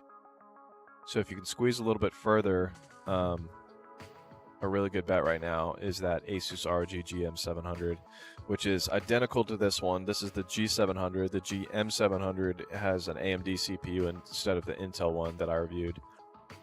That one's got a 9800 X3D and 5070 Ti, so quite a bit more powerful than this Lenovo Legion Tower.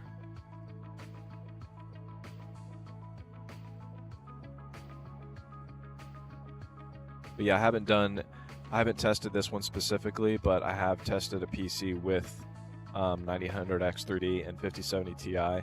The best deal by far this holiday season was that CyberPower PC with those same specs for under $2,000. But it's probably still out of stock, but I keep checking just because I want to, and I want to believe it'll come back.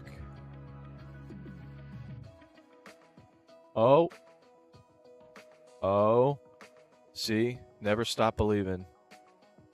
Never stop believing. Oh, this is good news. Okay, that makes me happy. All right, ladies and gentlemen, we have my first come out of sold out to in stock situation. And now turn this to that beautiful green again. I almost want to bring more attention to it now that it's back in stock. This is the PC that I'm not sure how they actually keep up to date with inventory with this one, because this is the one that most people are buying this holiday season.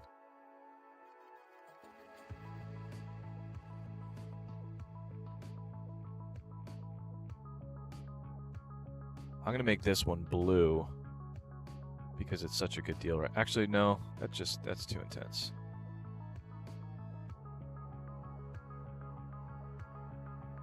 Well, we kind of do want to bring more attention to it. I'm going to say back in stock.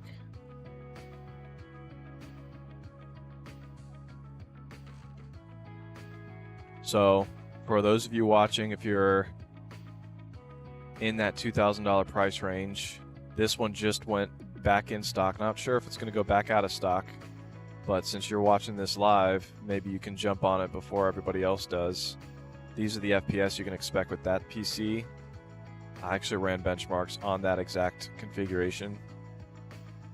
But yeah, at 4K gaming, these are the FPS that I got at ultra graphic presets. So yeah, with Cyberpunk, you're going to dip below that 60 FPS that you want.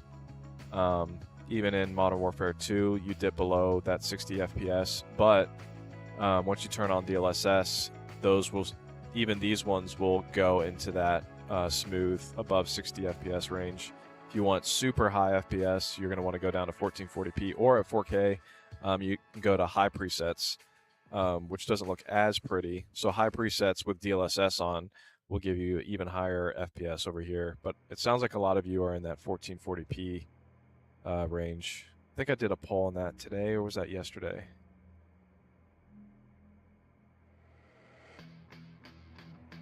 I think that was yesterday, actually. I'm going to do that poll today. Do that poll right now to see what resolution people are wanting to game at.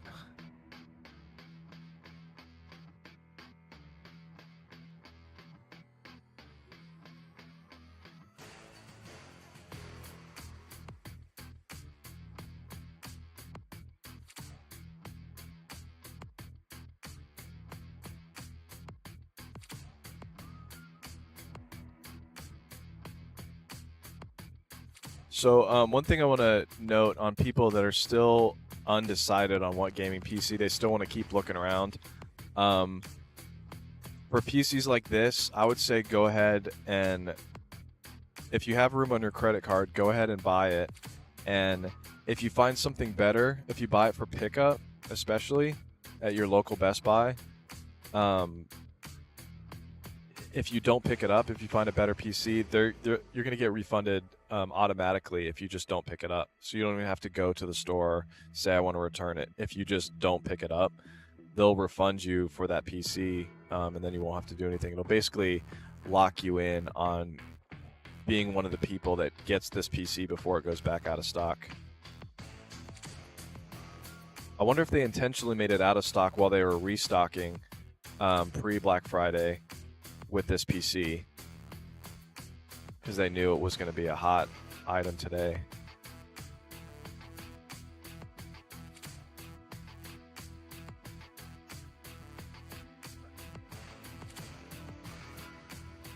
Would the Lenovo Legion be good enough for my 280 Hz monitor at 1440? I'm trying to understand if I need to get a certain level PC to get the most out of the monitor.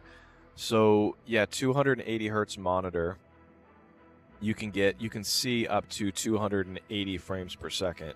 So with that 1440p Lenovo PC, most of those games are not going to get close to that 200 FPS unless you're playing like Valorant, Apex Legends. It's another high FPS game. I know Call of Duty Black Ops 4 is a really high FPS game.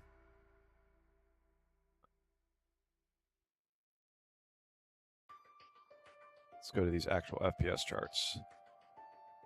So you're playing at 1440p. Yeah, there's not really any games at ultra graphic presets, at least, that get close to that 280. If you're wanting to, if you can see 280 FPS, most people don't really see a large difference between those, because just processing 280 frames per second with your brain is kind of tough.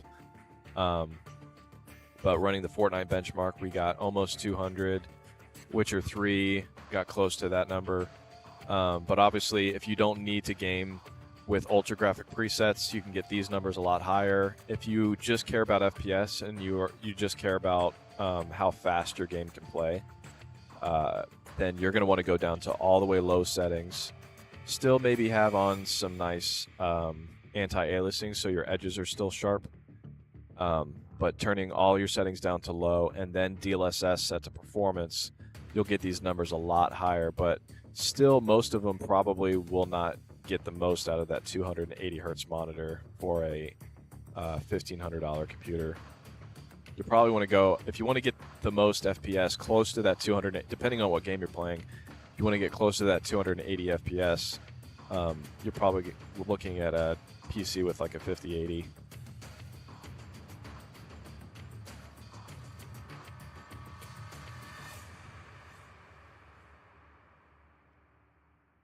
So sorry, my power just went out, but it would be like Roblox and easy Steam games. Well, I mean, you can play Roblox if you... Oh, thank you.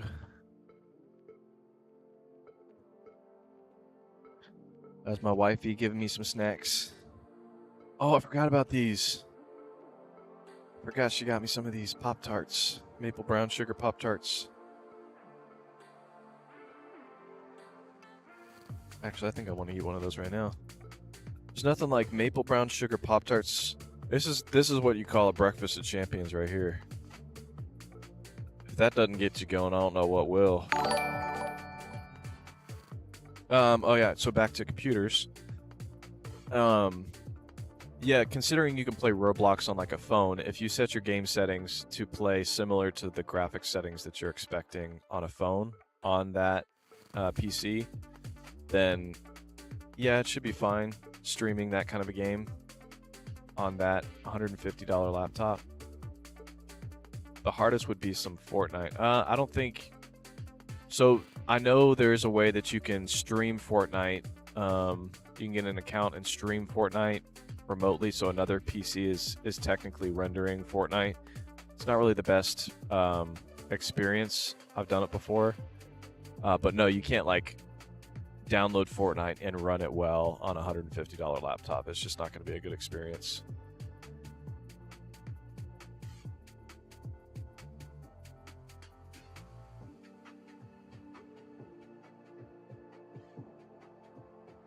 Keep refreshing this guy because I know it's going to go back out of stock at some point today.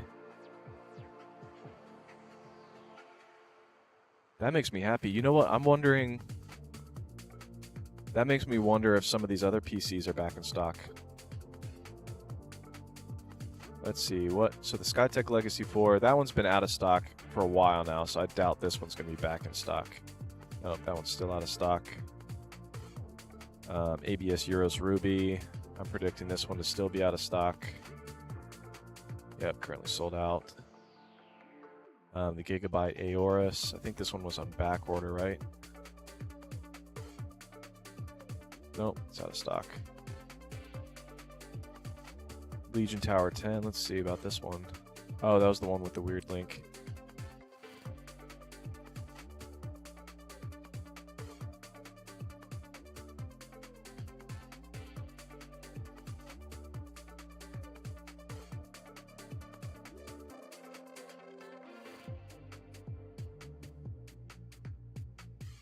Find a reseller. I have never heard of any of those companies. You know, I'm still going to update the link on this one.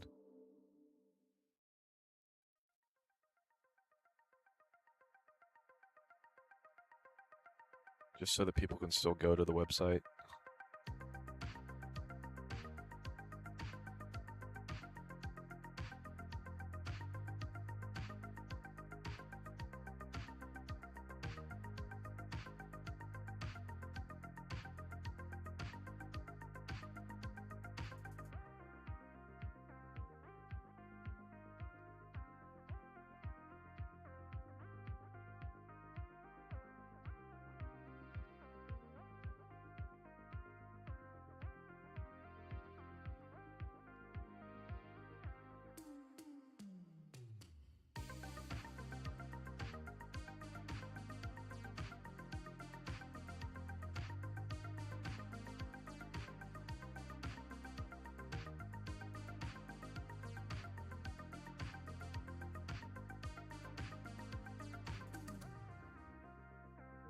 Let's see if this one works now.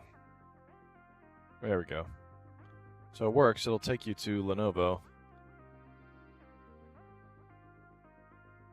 Alright, Skytech Azure. Let's see if that one's back in stock. Oh. There we go. 2 PCs back in stock. That deserves a blue.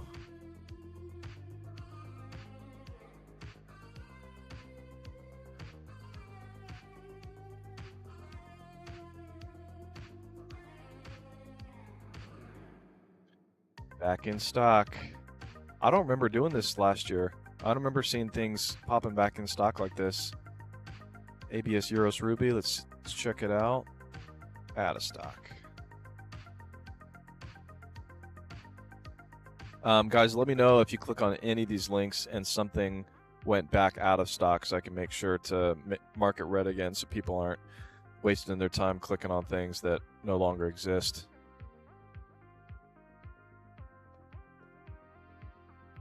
Jackson Wood, is the 9800 X3D better than the 7800 X3D? Yes, it's definitely quite a bit better. Let me show you the difference in 1920 by 1080p. So where is it? 7800 X3D 168.8 average to the 195.5.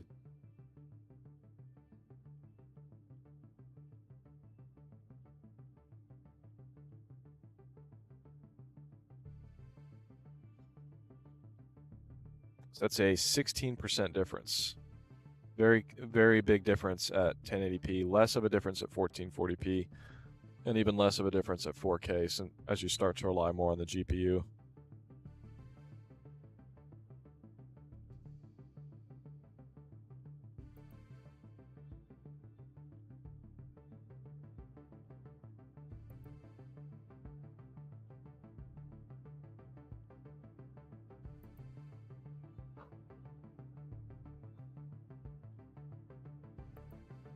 I've seen 2 computers I like with a 9900X and 5080 combo around the $2,400 mark. Would that processor be a deal breaker for you? No, it's not a deal breaker. If you want to, numbers-wise, see the difference in performance between those two at 1080p, 9900X 142 to 195. Oh, well, you said how much? $2,400?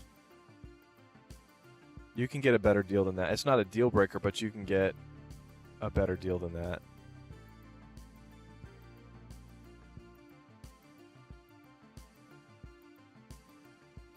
So you're looking at a 38% higher performance with a 9800X3D than a 9900X at 1080p. So yeah, if your budget is $2,400, you can get a 9800X3D with a 5080 for that price. If you go on my links, let's see if this is still available. Oh, it's back ordered. Back ordered to December 8th. That's increased since yesterday. I think it said December 5th yesterday or 6th. The next one on the list, maybe I need to make a color for back ordered. I'm going to make a different color for back ordered, like dark green.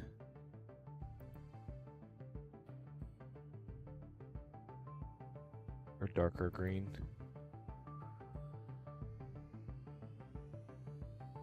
So it's like in stock-ish. But the HP Omen 35L has a 5070 Ti with a 9800X3D. 9800X3D, that's still more powerful than that one. Actually, the CyberPower PC that just went back in stock is quite a bit better deal than that.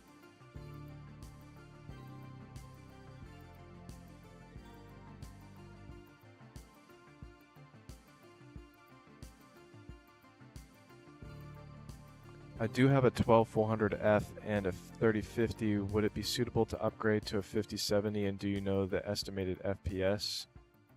That is an interesting combo. A 12400F with a 5070. I haven't done any benchmarks with that combo. You will be a little bit held back by that older CPU. That's kind of hard to predict because I haven't done any combo benchmarks with that CPU.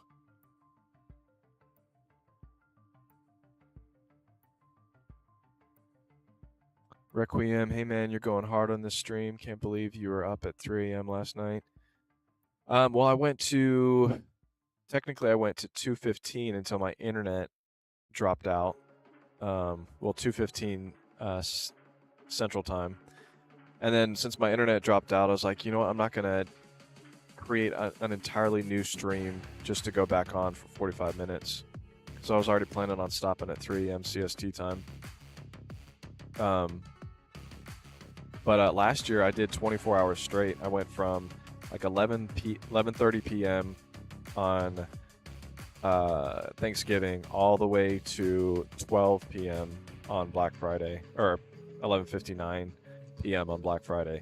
But I put my entire 24 hours transcript into AI and asked it to analyze the entire 24-hour stream.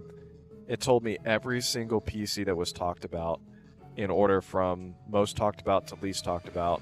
And then on top of that, it told me the different things that I should do better this time around. It said doing a full 24 hours was not an efficient use of my time and energy, which I kind of agree.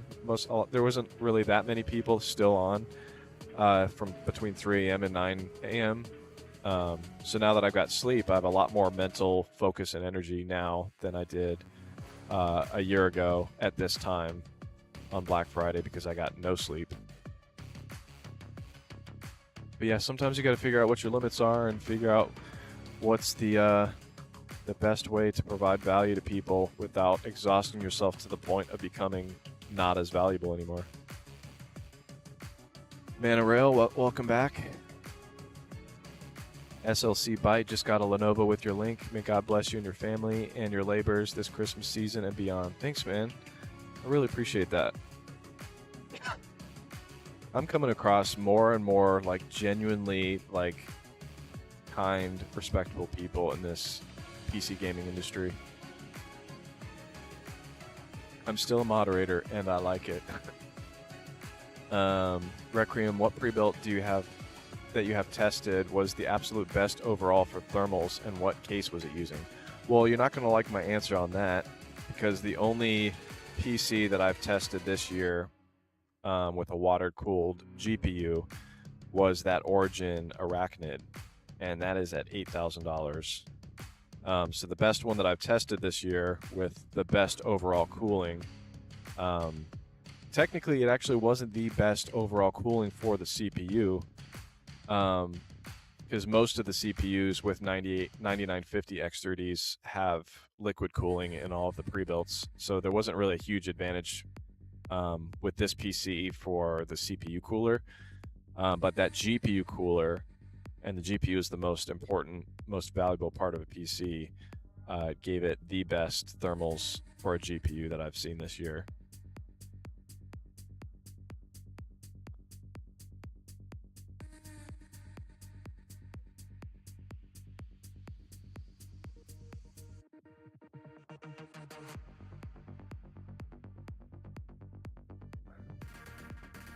Oh yeah, I was gonna eat a Pop-Tart.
Trying to figure out how to pin this computer to the video right now. I know it was on the YouTube Shopping affiliate. Maybe it's not anymore.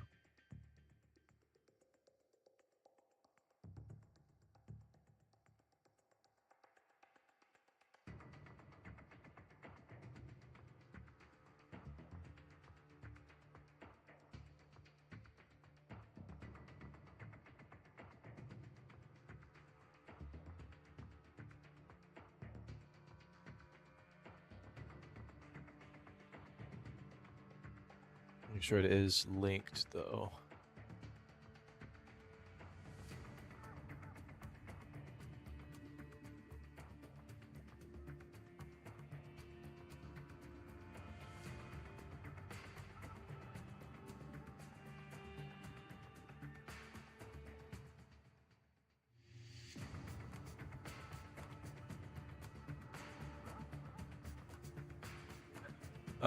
Let's see.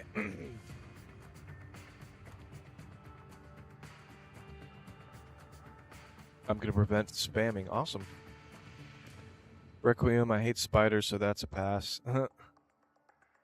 Manuel, do you consume beer or other alcohols? Occasionally. I don't usually have. I mean, I have one. On the weekends, I'll have like one on a Friday, one on a Friday, one on a Saturday. Sometimes two. But yeah, I don't drink that much alcohol. Never throughout the week. The week is the time for me to just really lock in and get a lot done. Focus on trying to eat healthier, going to the gym, and just getting as much work done and locking in as much as possible. Is that the Evolve X2 case and the Fantex used in that build you have up right now? Okay, so I'm assuming you're talking about this one. Yes, that's the case that's in that PC. Beautiful case. There's the Legion Tower 5i with an Intel Core Ultra 265F and 5070 Ti for 1680. So 5070 Ti, you said for 1680.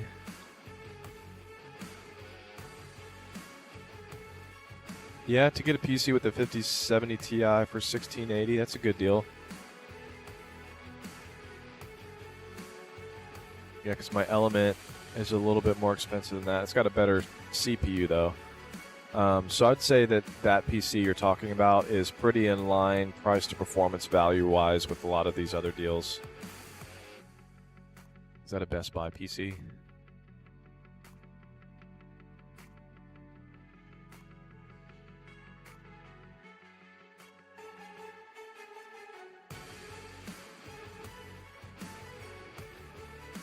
Yeah, this is the Lenovo Legion Tower right here. It's not the 5i, it's the 5. So it's using that AMD CPU.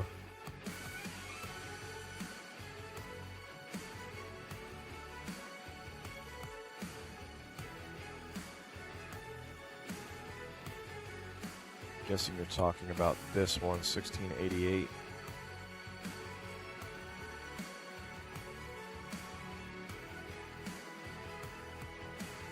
Oh no, this one is a 5060.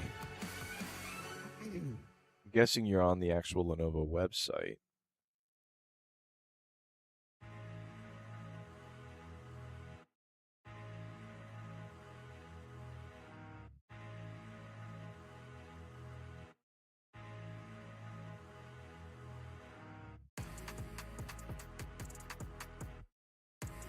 Get out of here.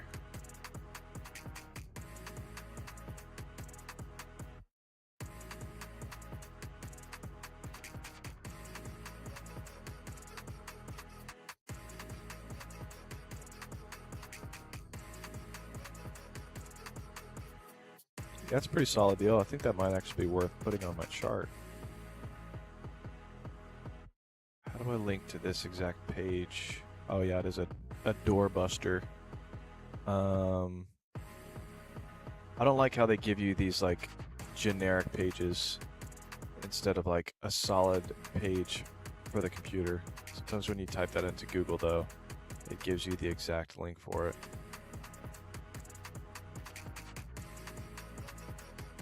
There we go. Yeah, I'm gonna add this to my list.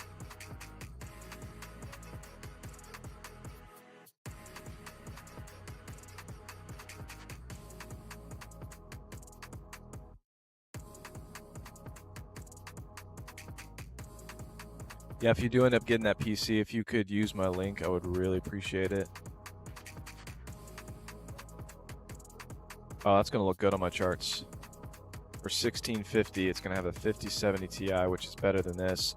I mean, honestly, the high power Slate 9800X3D, it's going to be better at 1080p for the same price. But the 5070 Ti is going to be a little bit better for 1440p gaming.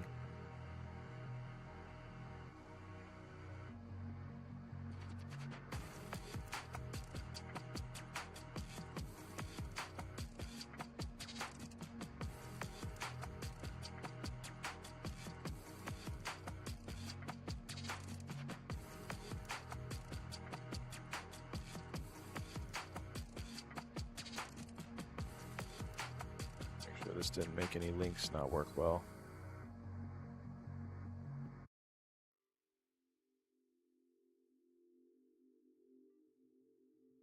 Eden Tower 5i.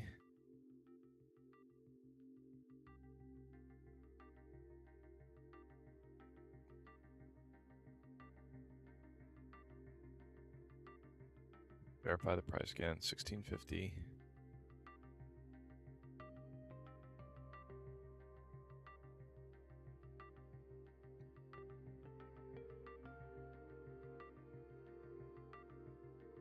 $265K, is that right? Or 265F?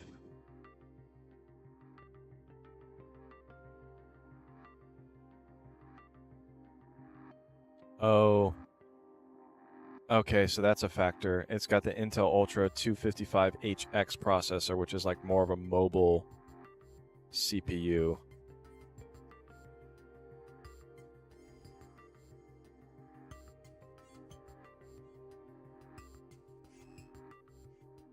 Let's see what the difference is between this and like a 7800X3D.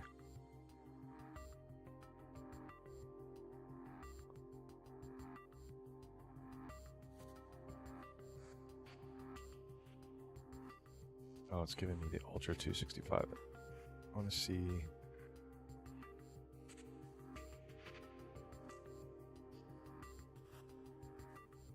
It's saying the single core performance is better than a 7800X3D. That's not the case.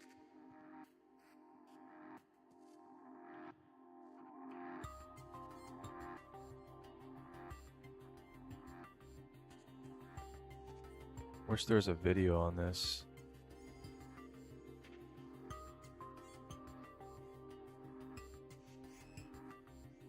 I don't have too much experience with that CPU, so it's kind of actually harder for me to say yes on that. I'm going to remove that from the chart. I don't like to give advice with things that I don't have as much hands-on experience with.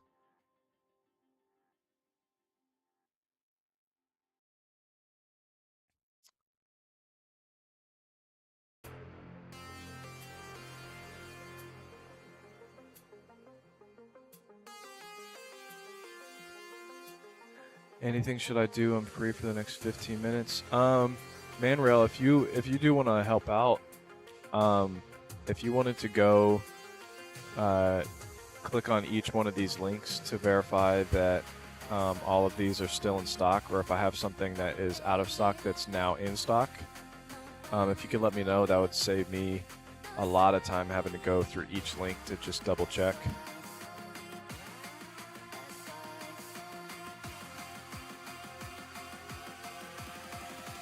This year had the GPU, RAM, SSD, CPU shortages. At this point, a PC is going to be worth a kidney.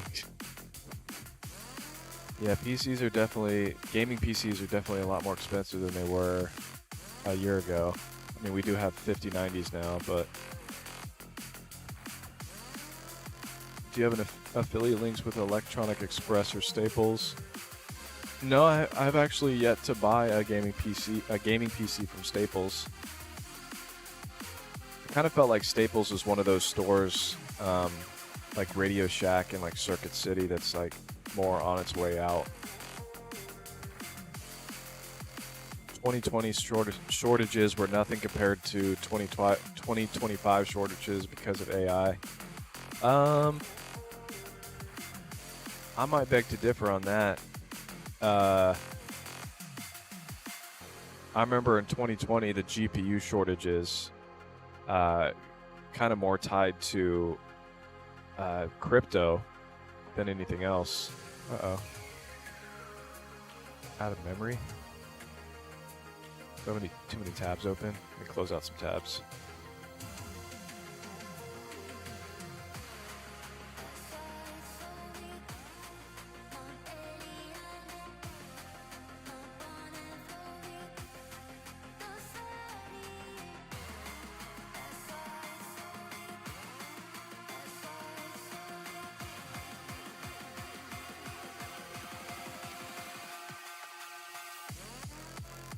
Yeah, once Ethereum, the cryptocurrency Ethereum, went to proof of stake instead of proof of work, people weren't mining crypto with their GPUs nearly as much as they used to because they didn't have to.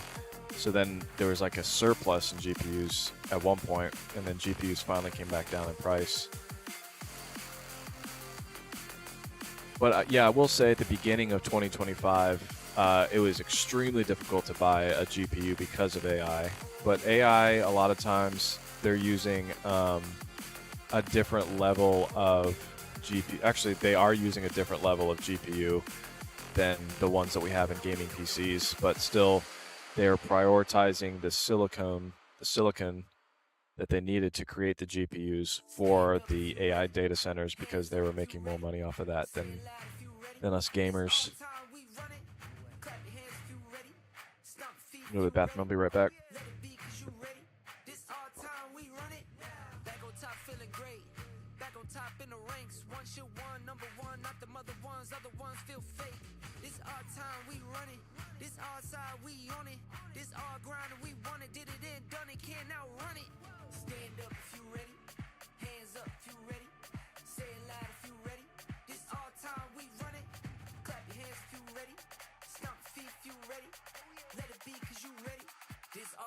We coming.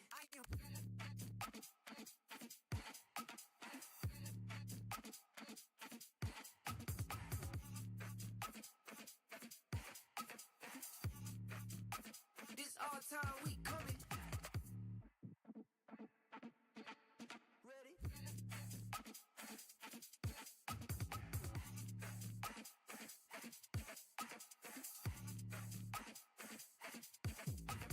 Say it free cause I can. Who these mini me's think I am? Why they envy me, post threat on me, but can't beat me when I'm on 10. Got me stuck on glue, I was stuck on you.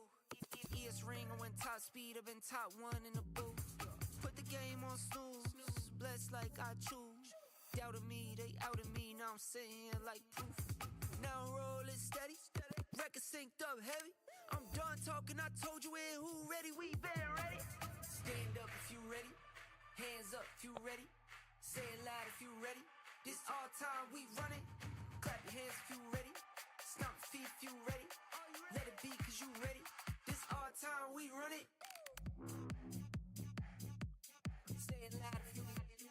Should I go with the iBuyPower or Legion 5 Tower? Both have the 5070. I'd lean more Legion Tower. Is there a price difference between the two that you're looking at?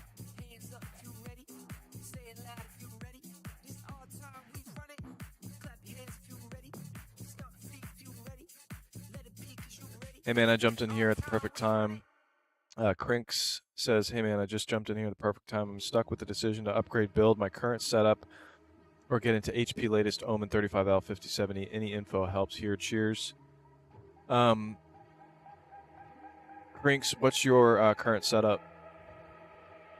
Manrail, Corsair Vengeance A5100, 3500 in stock confirmed. Oh, was that one on my list?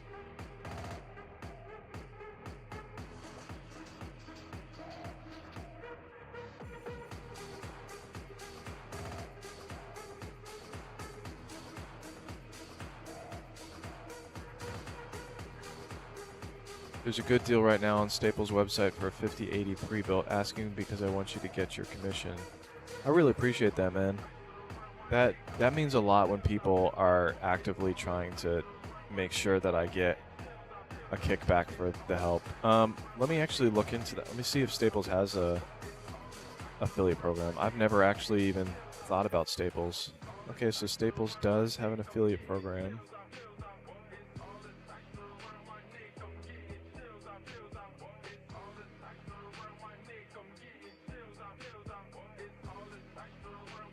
Let me fill out. I probably won't get approved day of, but we'll see.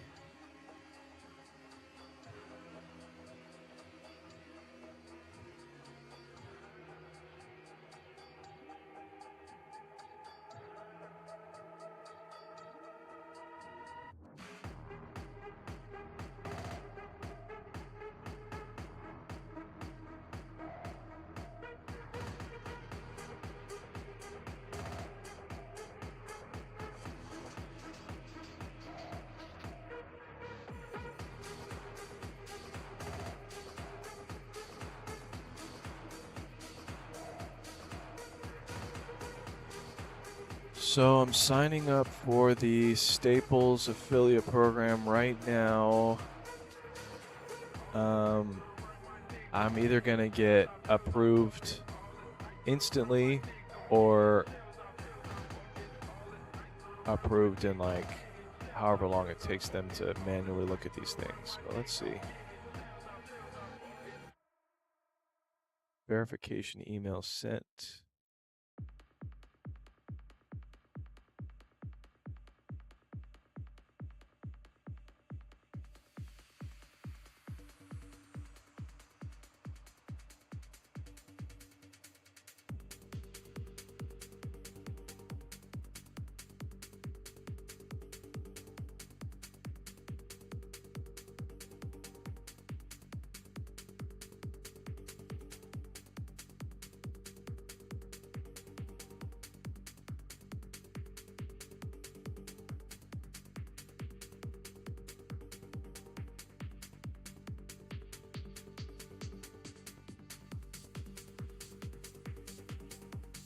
Not letting me log into that new account I created.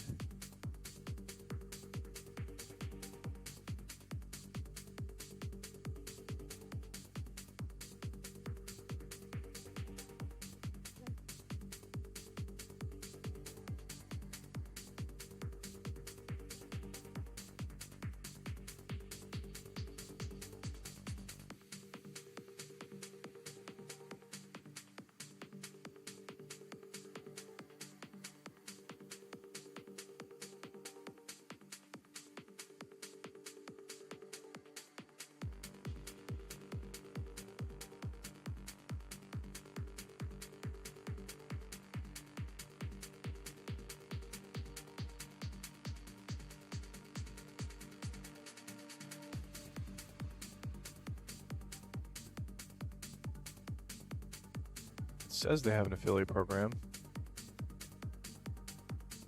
but when I signed up, it's not actually letting me log in with that sign up.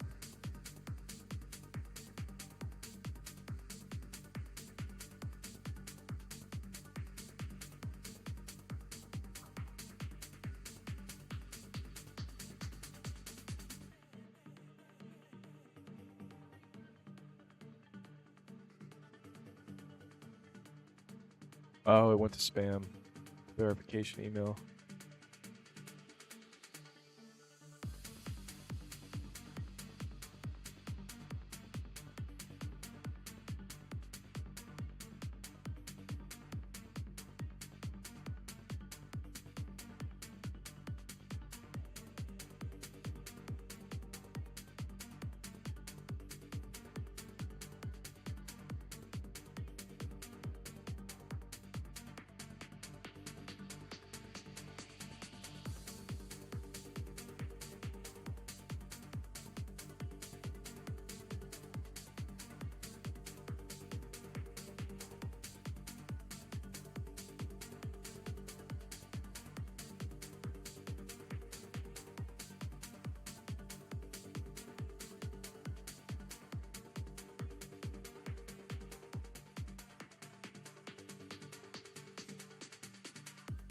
Okay, so it logged me in.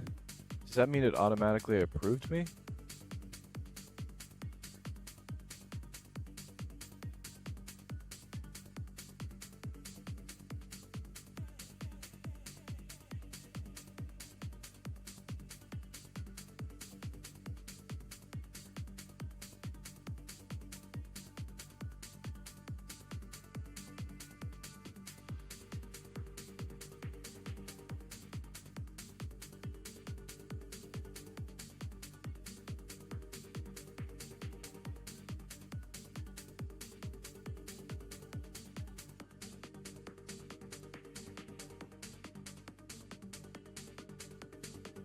very confusing platform.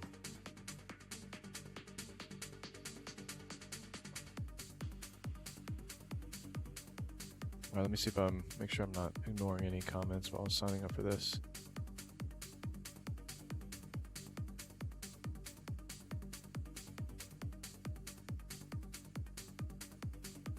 Oh, Manrel, can you only send a message if something is not the way it should be?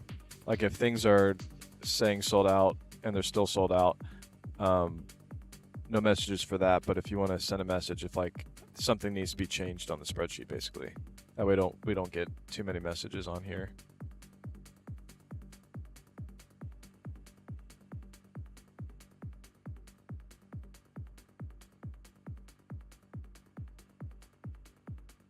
I try to add the CyberPower PC 9800 X3D 5070 Ti to my cart on Best Buy. It says it's not available for online purchase. Uh-oh. We're running into that one issue we had last year with them saying PCs were available when they really weren't. Let me add it to my cart and see if I can actually purchase it. Oh, man. Does that mean it's back out of stock? Why would it make it look like you can buy it when you can't?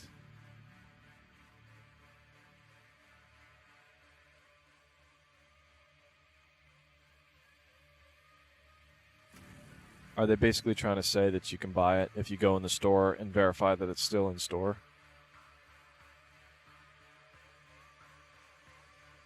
Why don't they give me the option to turn on for pickup then?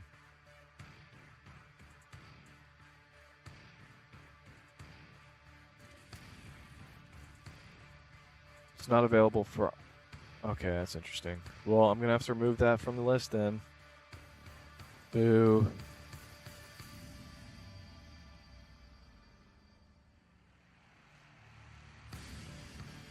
I don't like when they do that, when they get your hopes up with something being in stock and then you go to buy it and it's not. Walmart did that a lot last year. It really irritated me.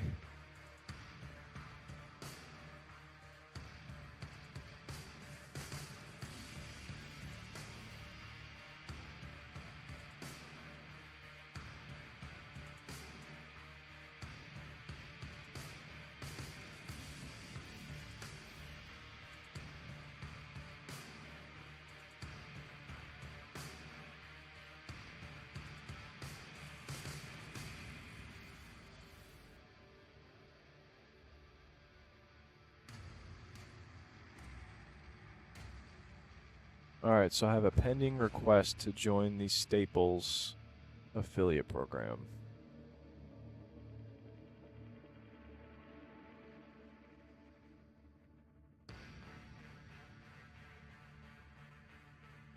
So we'll see what happens with that.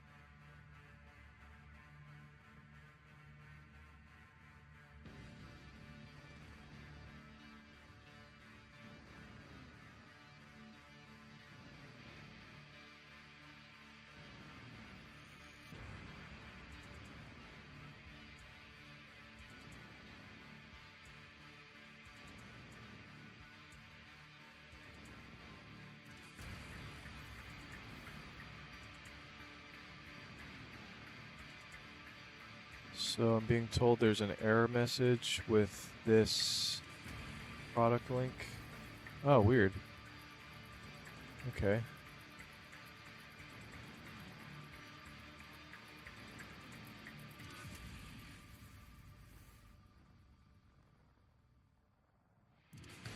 I wonder why some of the links do that.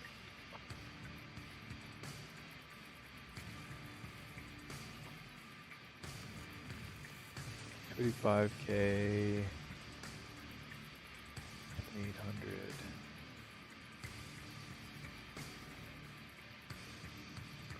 I need to fix that link.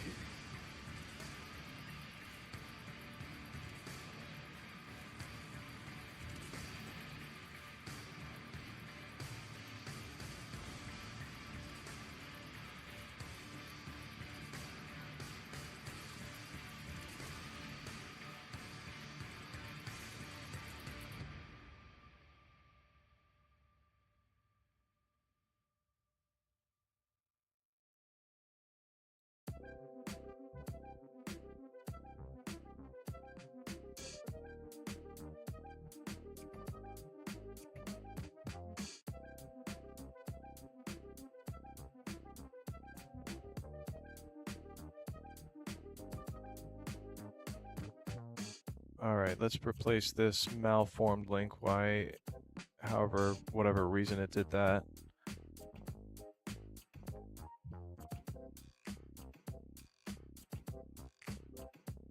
There we go.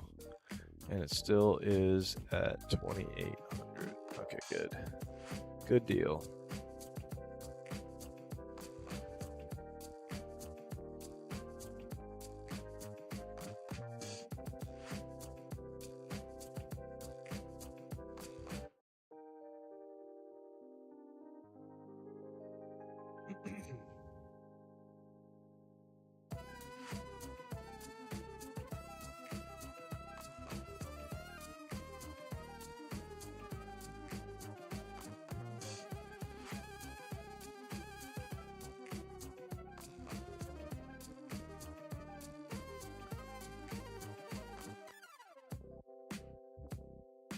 Yeah, that is frustrating that the CyberPower PC cannot be added to the cart.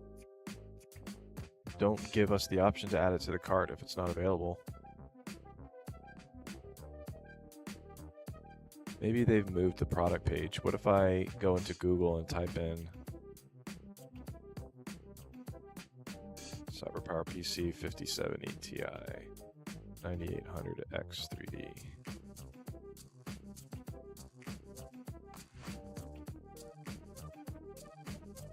I think it's that exact same page.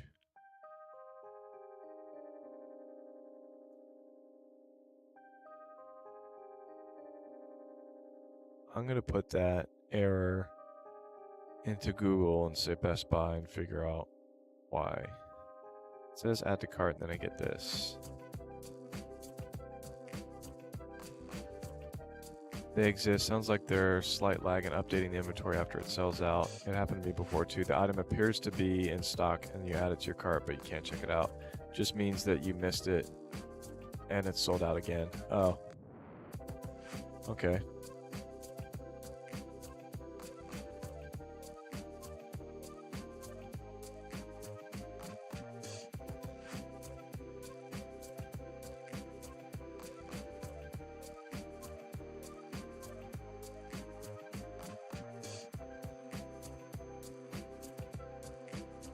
Yeah, so it sounds like it is, in fact, out of stock yet again, unfortunately.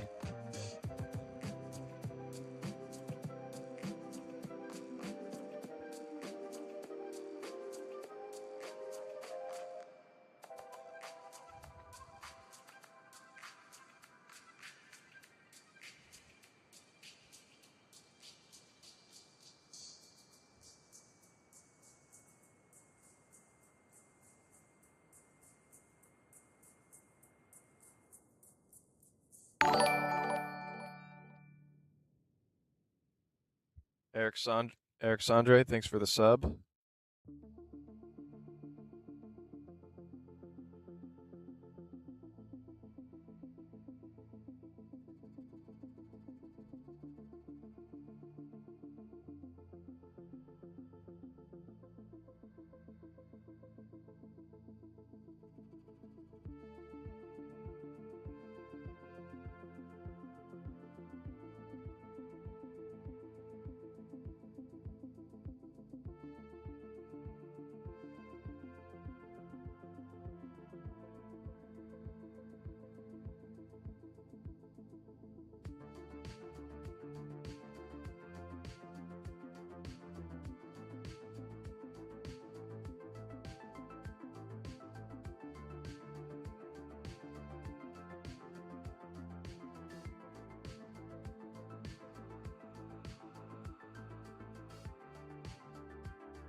Jackson Wood, thanks for the sub. So yes, it looks like the Skytech Legacy is in fact back in stock. Gonna pin that in the bottom left of this video right here. You should see that link pop up for the Skytech Legacy 4. I'm going to update that in this list too. It's also in this list of computers here.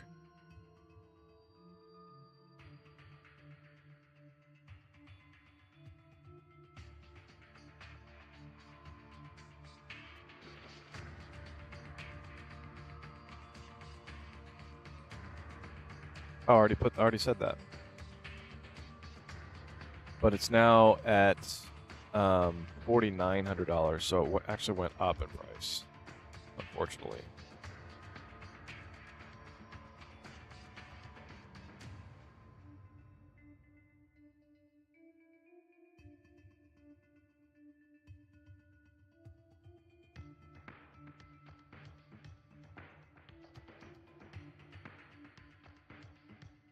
So yeah, technically it's back in stock, but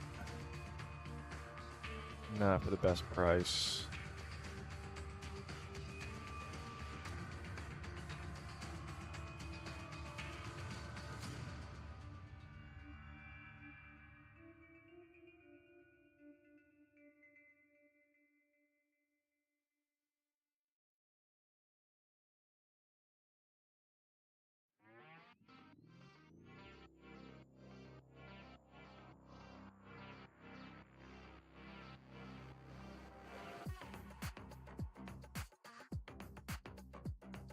There it is.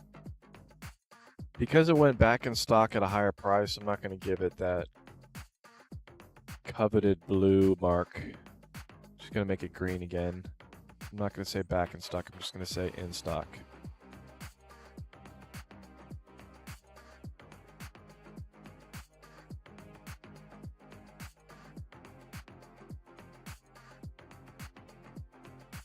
How do I change this color again?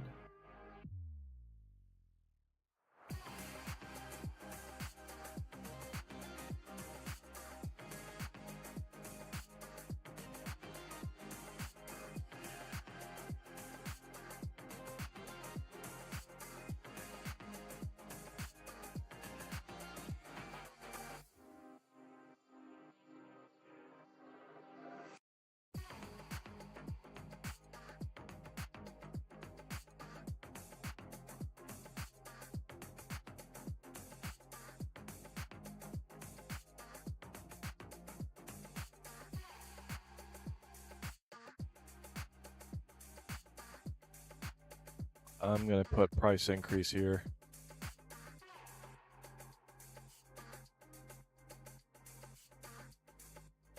It's still a good PC, so I'm going to keep it on my list, but you know what? It's actually shouldn't really be in the 4,000 range now either. That belongs on a new level.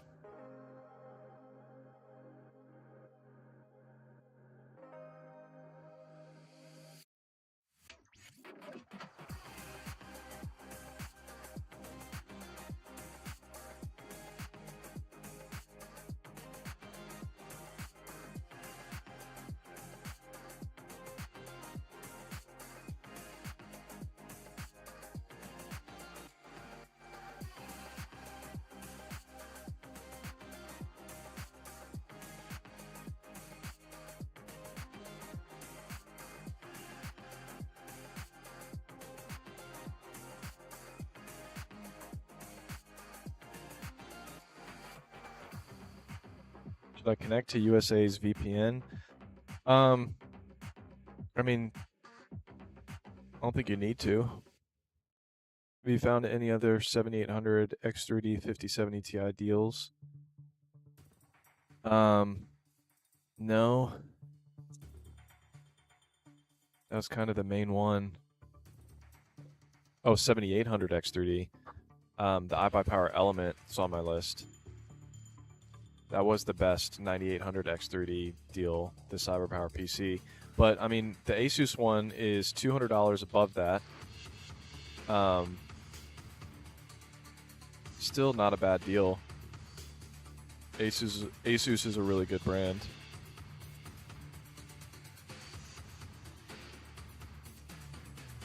This is the one that I recently did a review on, but the Intel version.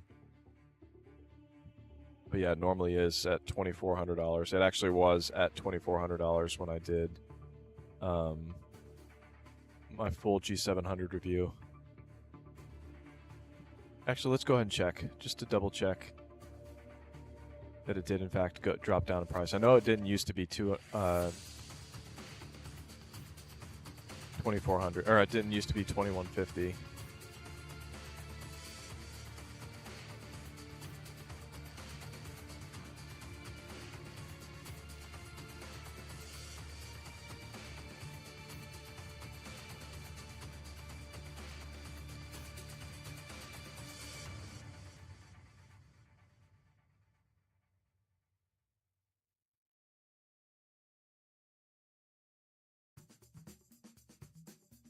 Yeah, it actually, yep, it used to be $2,400.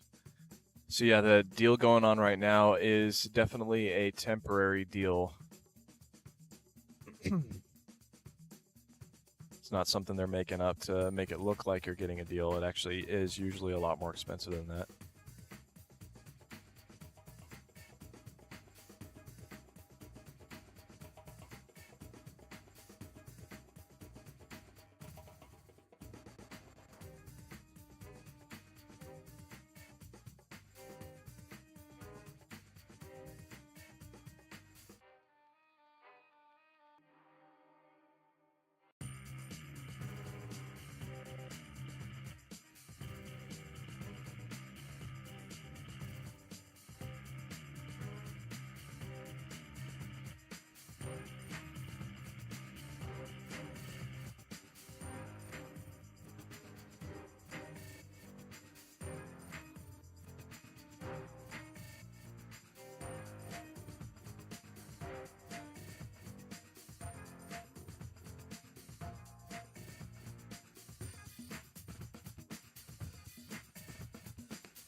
Oh, it looks like the Staples affiliate program was something called staplespromo.com, not actually Staples.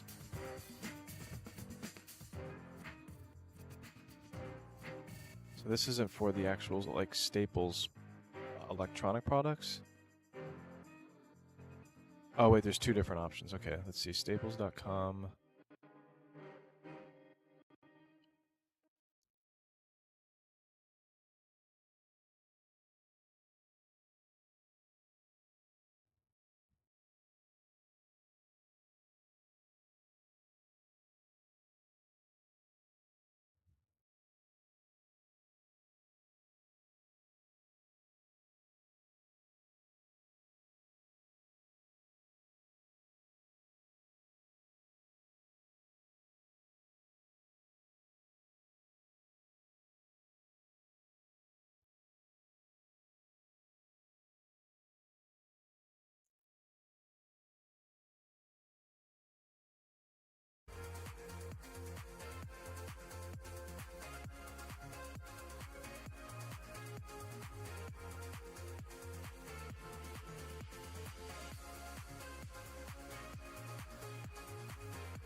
Yeah, I'll let you know when I get approved. As of right now, it's hard to know when. I wish they didn't make it to where you have to manually get approved. You should just look at your follower base and know that you're not a bot. Do you think the SLC 7700 WST at Walmart is worth it? Let's see.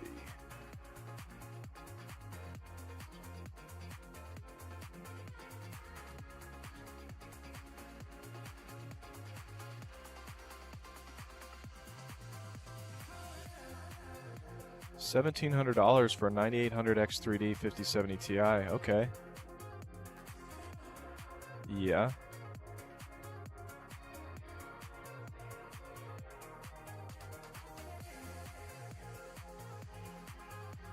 That's a good deal. Why is it formatted so weird on here?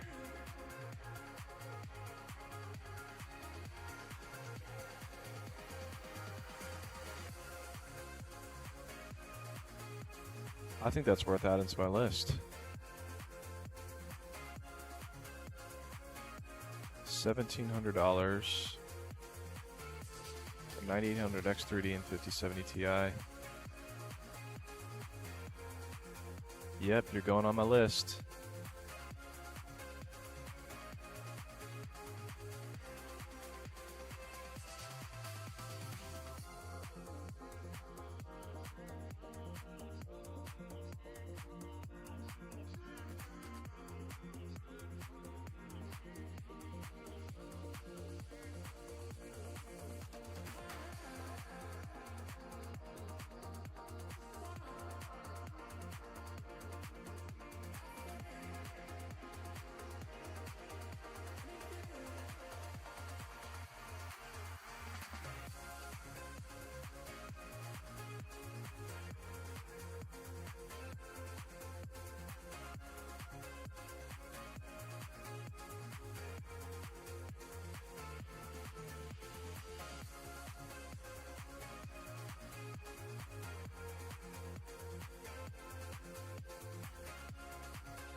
Wonder if I can pin that to the stream, because that's at Walmart, and Walmart's a YouTube taggable.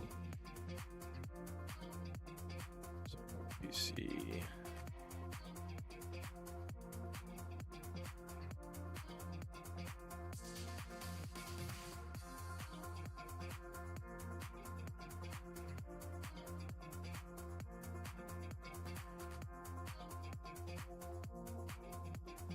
$16.99. Where's that one?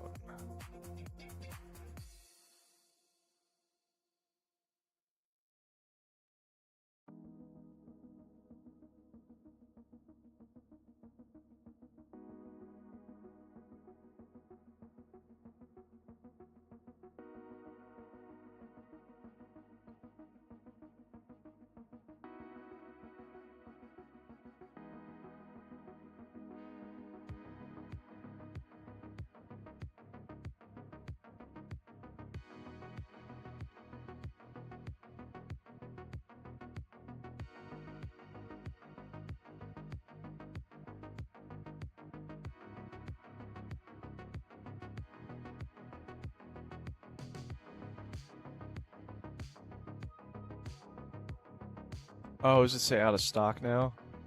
Oh, it is out of stock. So I can't add that to my list. Oh, that's a bummer. I was excited about that one. Remove.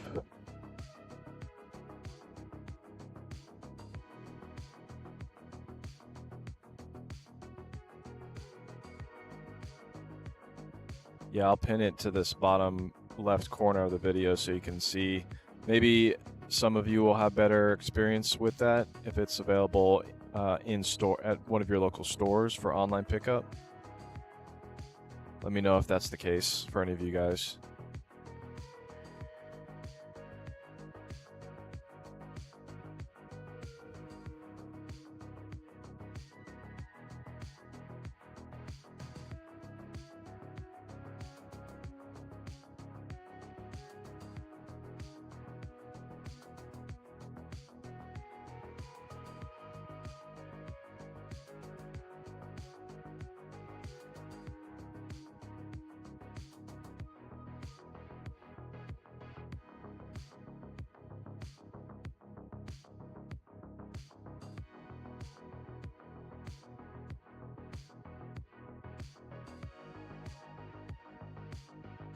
That's unfortunate.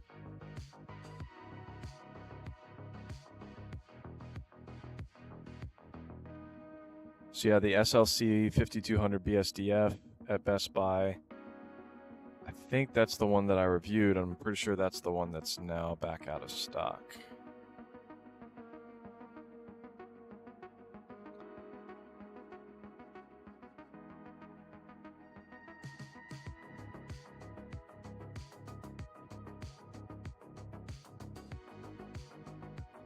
$5,200 BSDF.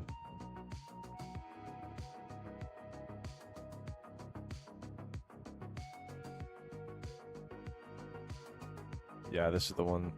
That one that you're asking about is the one that's back out of stock. Because if you try to add it to your cart, it makes it look like it frustrates me that they don't update these things better. But oh wait, order now for pickup on Wednesday, December 10th. Okay, so it looks like my local store, you can order it for pickup and you'll get it in, what is that, 12 days?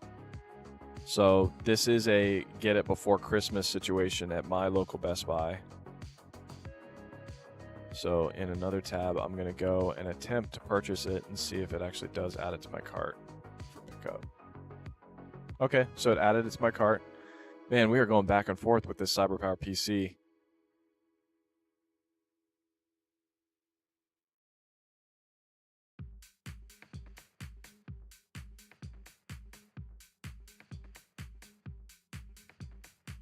Local I'll just say back in stock. And then you guys can assess individually if it is available for local pickup at your stores, which I would assume it is because it's obviously getting shipped to my store by December 10th. That's the reason that I can't just pick it up right now. So this is just a way to buy it and get it locked in. So yeah, for anybody that's still on the stream right now that has the chance to get this one and you still haven't figured out what you want to get, but you're in that $2,000 range, I say go ahead and purchase this so that it's like just yours in the inventory. It's got your name on it. And if you find something better, then you just don't have to pick it up. And when you don't pick it up, Best Buy will automatically refund your purchase without you even having to go to the store or even ask for a refund online. It just automatically does it if you don't pick it up in like 3 days, I think.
All right. Do you think, or Ceronics, do you think it's worth it to get the Corsair A200 over the 7500 for a grand more?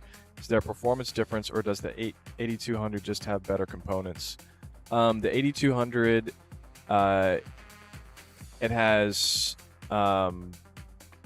more available slots for extra storage. It's larger, so it's easy. It's gonna have better thermals. But as far as like price to performance, you're definitely going to get better price to performance with that A7500. I like the design of the A8200 quite a bit more than the A7500. I don't have the A8200 here, but this is the A7500 right here. And yeah, if you're cost conscious, then I would definitely go for the A7500 over the A8200 because you're not going to notice a performance difference between those two. And these are the actual FPS charts for that PC. If you go into my charts or into my spreadsheet.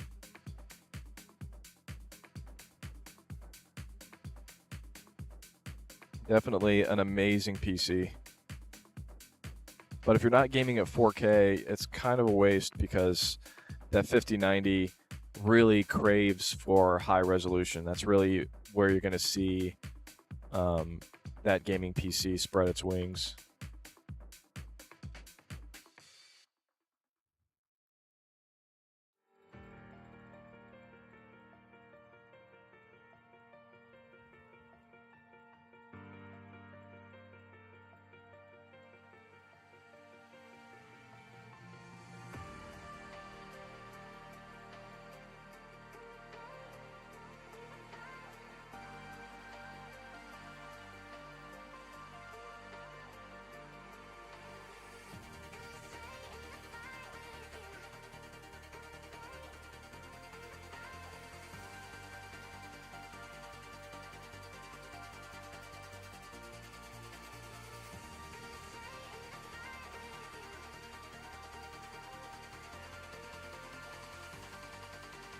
All right, for those of you just jumping on the stream, and if you've never seen any of my videos, I'm Justin Tech. I do I've done the most pre-built gaming PC reviews. I've had the most hands-on pre-built gaming PC reviews in the mid-range to high-end categories on YouTube.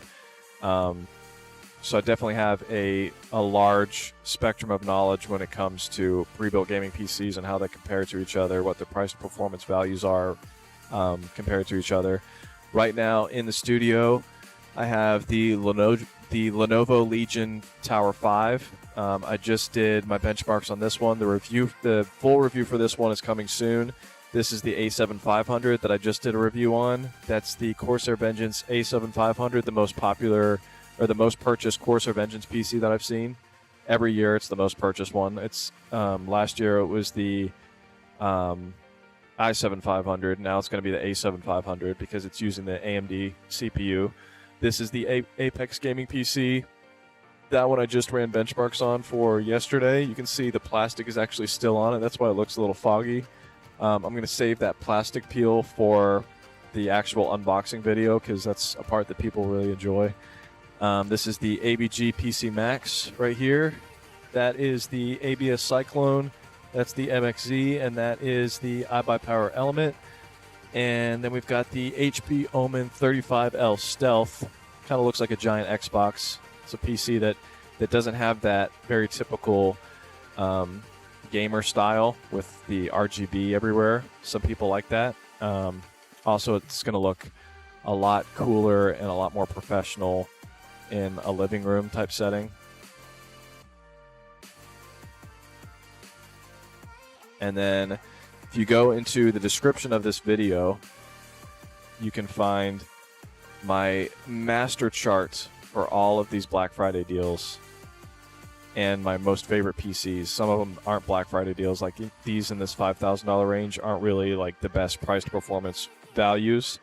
They're kind of more for like the people that have extra money to spend, that just want that next level of quality that isn't really necessary when it comes to price to performance, but that's going to have better components. The Corsair Vengeance PCs also have a 2-year warranty versus the typical 1 year. But yeah, in this chart for next to each of these PCs, if I've done a full review on that PC before, you can click on the actual FPS charts and it'll shoot you down to where the 1080p, 1440p, and 4K gaming FPS are. And then if you click underneath that, it'll take you back to the top of the spreadsheet. And then my review will be right next to each of these PCs as well, if I've done a review for them. And then you scroll back down a little bit further, and these are how all of the average FPS compare from computer to computer. So you can see what your performance versus money trade-off is for every level of CPU and GPU combination. This was the accumulation of thousands of hours of testing and reviewing this past year. So definitely a lot of time put into this spreadsheet. You're going to find a lot of value here when looking for a gaming PC. These are all of the recent PCs, so obviously those are going to have the actual FPS that I've tested. The product links are going to be next to that, and then my full review is going to be next to that for each of those. And then we have the price to performance ratios, where I took the average FPS versus the current price of each of these PCs, so you can see where they rank next to each other in their overall FPS to performance value. But yeah, if there's a PC that is not on this list that you guys find that you want, if any of this information has helped you, if you could still use one of my links before you make your purchase for a gaming PC, just using these links to go to one of these websites will give me commission on that purchase, and I would really appreciate that.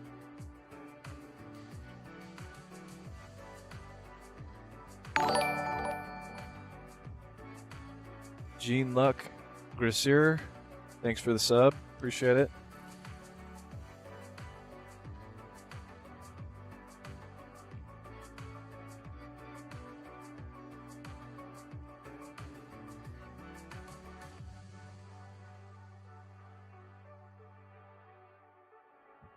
I just spoke to the Best Buy chat agent, and they said the CyberPower PC 9800X3 is available in-store purchase at my location, FYI. Oh, I think I read that already.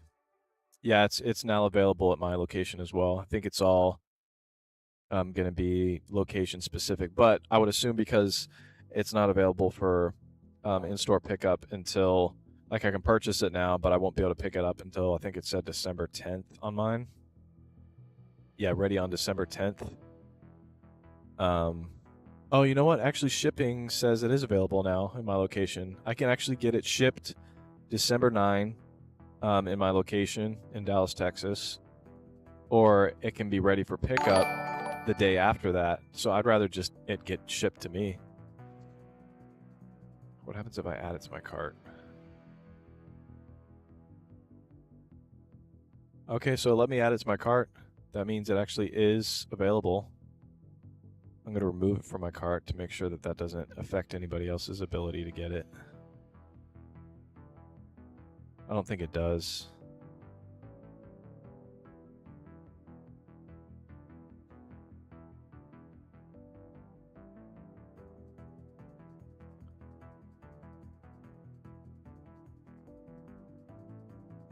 Jesse became a bronze fan. Awesome. Appreciate it.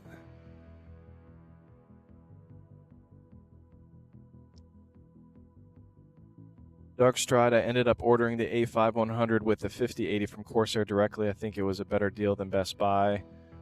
How much is it at Best Buy?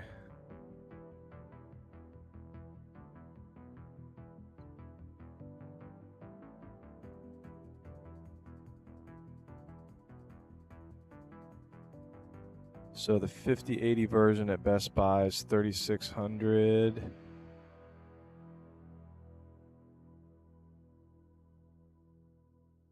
Oh, I don't have a link for that one on here.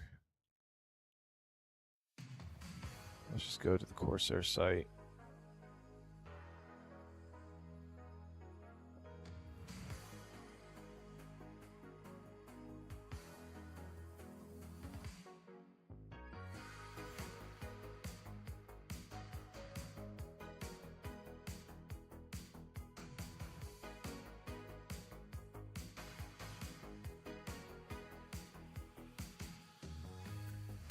GPU to be a 5080.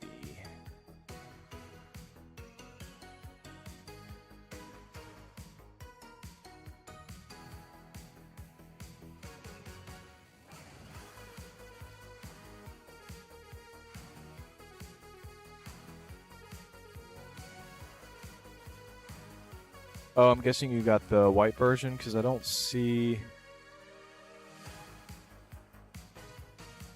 Oh, wait. There's the black version.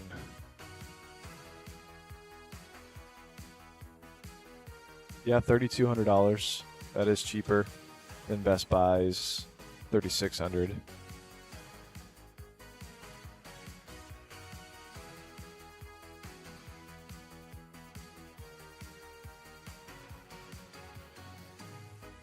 Actually not a bad deal overall. I'm going to put that in my 3,000 chart.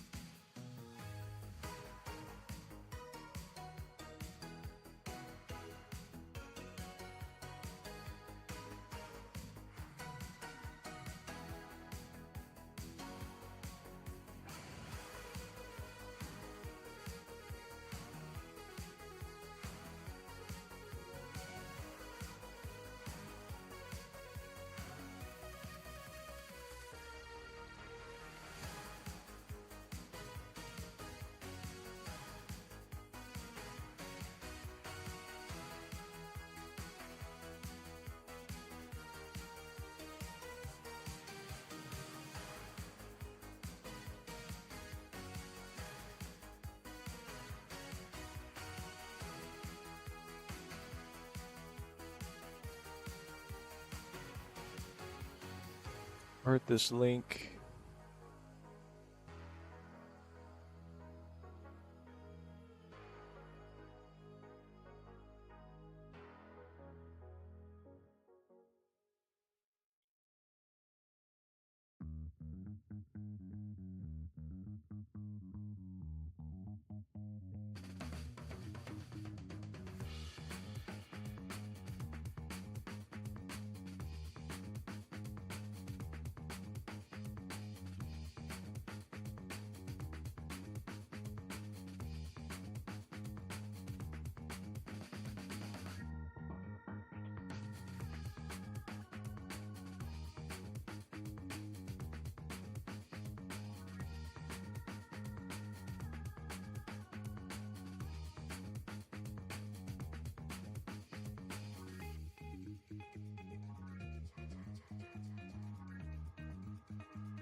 There we go.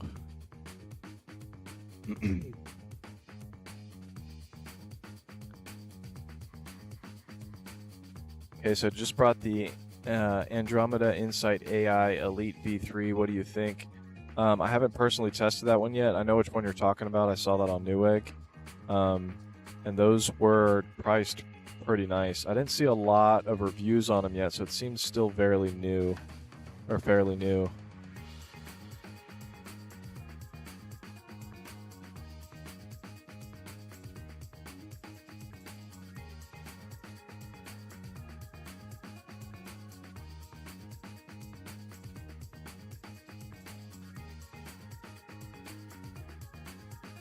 You got the 1750 version.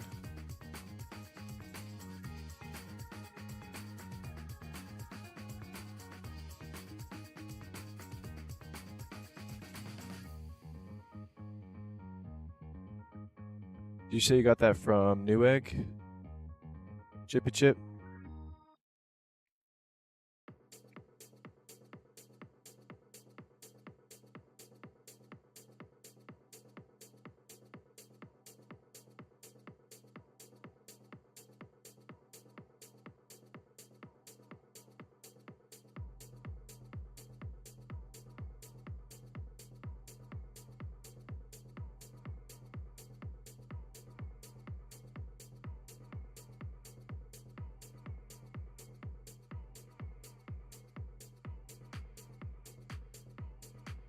All right, I'm getting some notifications about some of these being out of stock. Panel 49. Oh, this one's out of stock? No. I told you. I told you last night. I knew it. I knew this one was going out of stock. I could just sense it.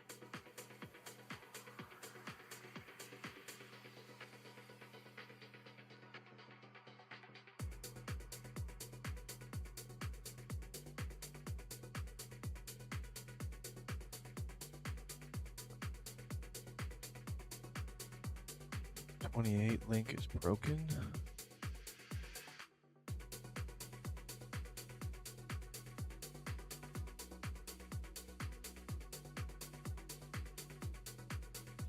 Link is working for me.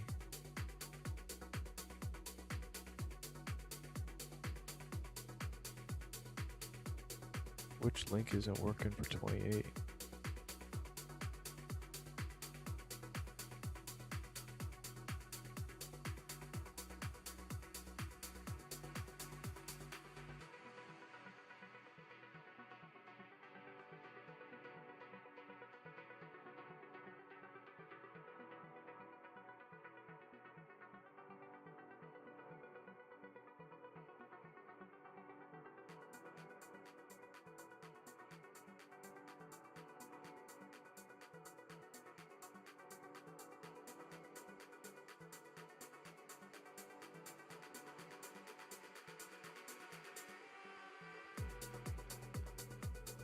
$49 out of stock, 53 not working.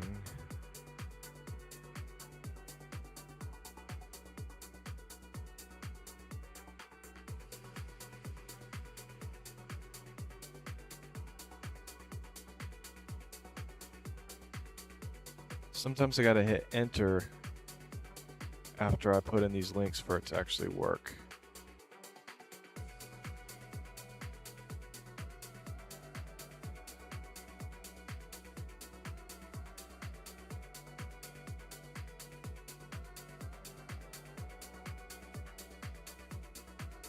Malformed. I wonder what causes these links to all of a sudden stop working.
Okay, I've got a new link for this one, so hopefully this one will work.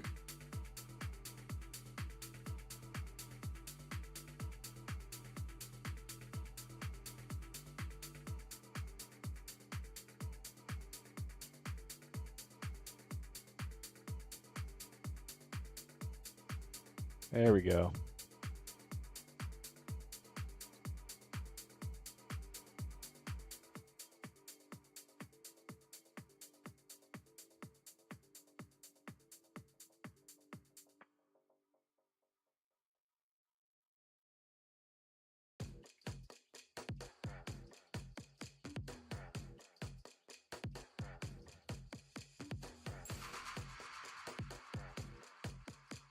Oh, okay, you got it from their website.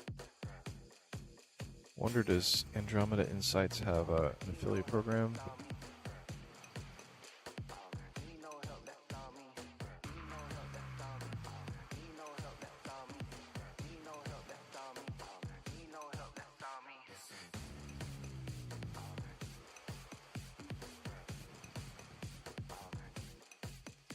Doesn't look like it.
All right, let's do more of a fun poll.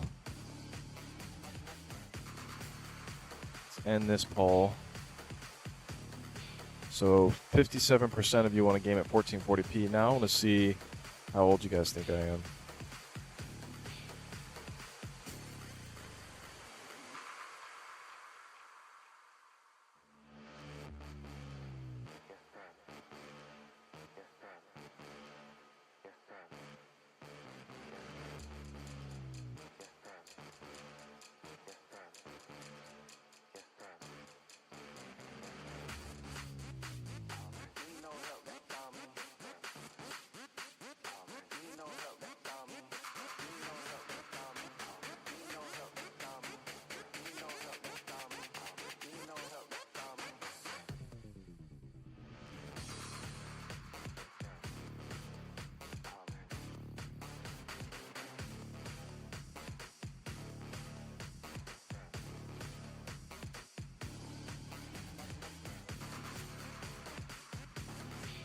Where's my water?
So my face looks a little less tired than it did yesterday.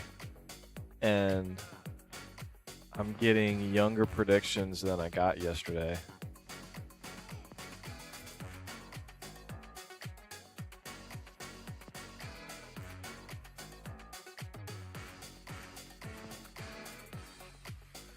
"71% of you think that I'm 30 years old." I'll tell you guys in a little bit.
That is interesting that most of you guys, almost 60% of you guys prefer to game at 1440p, or that's your goal, what you plan to be gaming at, which kind of falls in line with most of you being in that $2,000 price range.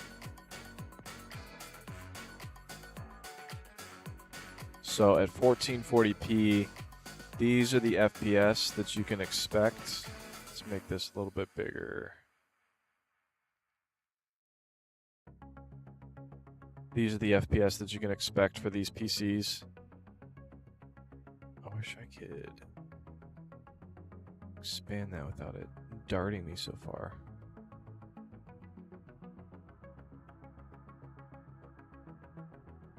So yeah, that's basically the difference at 1440p that you're looking at. You can see there's not as sharp of an increase from 5080 to 5090 when you're at 1440p, but look how big of an immediate jump there is when you're gaming at 4K.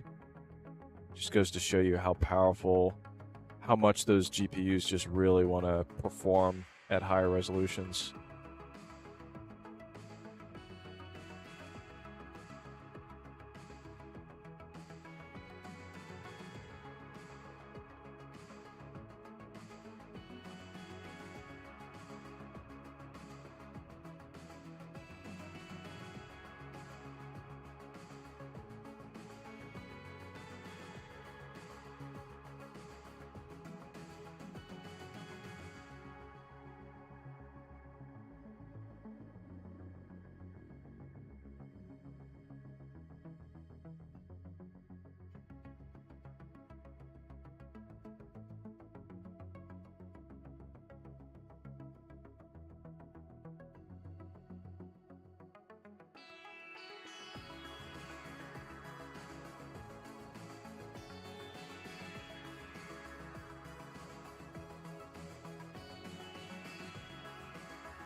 $4060 Ti versus 5070.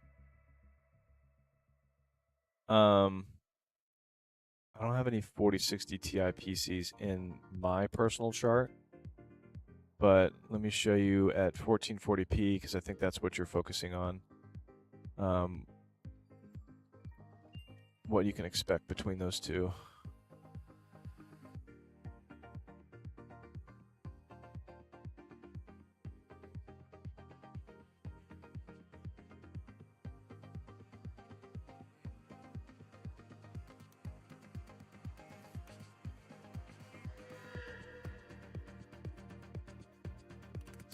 So it does depend on if you're looking at the 8 gigabyte version of the 4060 Ti or the 16 gigabyte version. So you're looking at 1440p.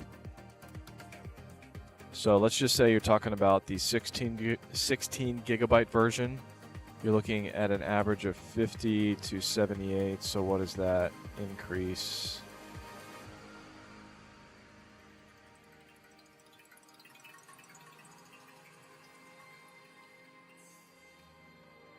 It's a 56% increase in performance going from the 4060 Ti, even the 16 gigabyte version, to the 5070. So that's quite the boost. Definitely a big difference there for 1440p.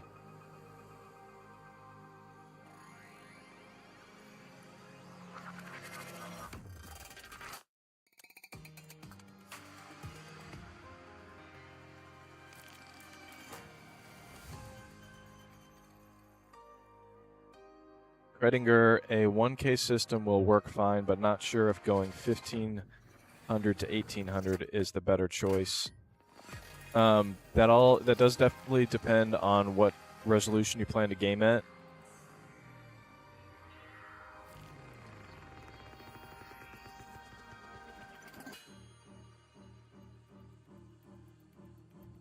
So I'll show you price-wise. Actually, the Skytech Shadow is now out of stock. So the next best bet in that price range would be that iBuyPower Slate.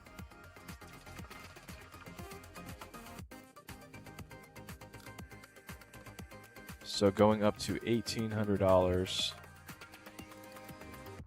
you can get an iBuyPower Element for $7,800 with a 7800 X3D and a 5070 Ti. It's going to be considerably more performance for your money than the iBuyPower Slate.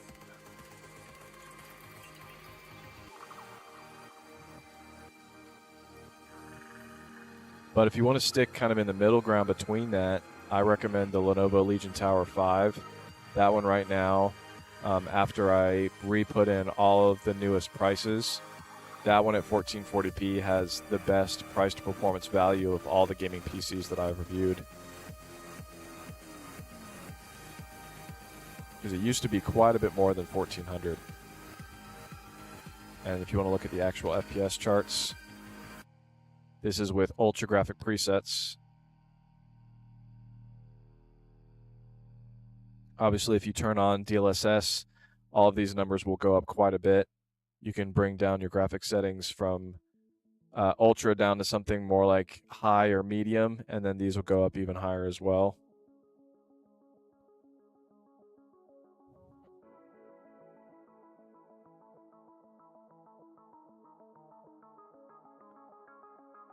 So 14 of you, out of 14 of you, 70% of you are saying that I look 30 years old. All I'm going to say is that's interesting.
I'm upgrading from a PC with 3060. I mostly play in 1080p. Originally put aside 4K as a budget, but thinking I don't need anywhere near that for 1080p max settings. There definitely is a noticeable boost in your overall experience gaming when you're gaming at 4K. To me, it makes a huge difference, especially sitting close to a gaming PC screen at your desk. But if you're good with 1080p and you don't really want to go above that, you don't need 4K. Honestly, a very inexpensive PC with a 9800X 3D can give you some really good performance at 1080p.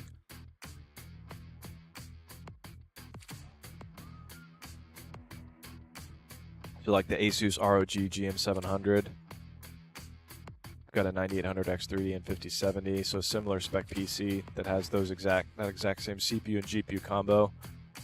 These are the FPS that you can expect at ultra graphic presets without DLSS. So you make your presets maybe like something like medium and turn on DLSS, and these numbers will be a lot higher.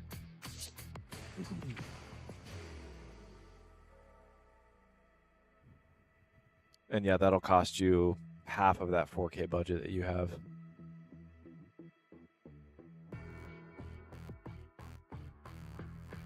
But yeah, you're honestly kind of not really getting the most for your money if you start trying to cross over into 5080 and 5090 territory, but you don't play at 4K.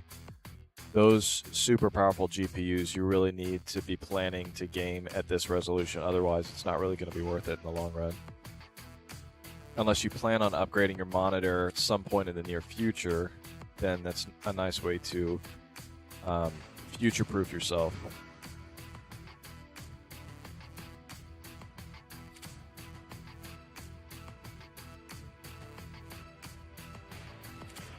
Thank you. I have a nice AW34 3800 by 1440 monitor, so not having to buy a 4K helps, especially since I have consoles too in 4K.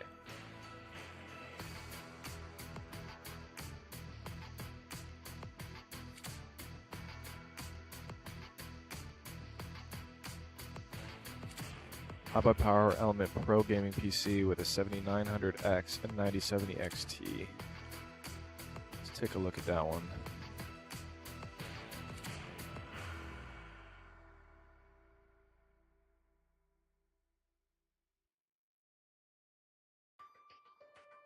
Oh, I thought for sure that was a Best Buy PC.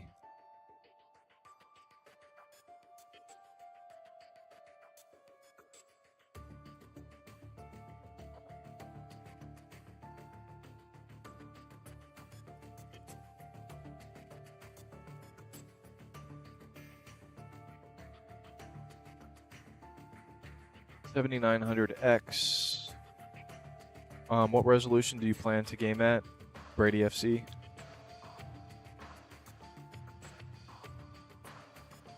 $5,200 megahertz on the memory.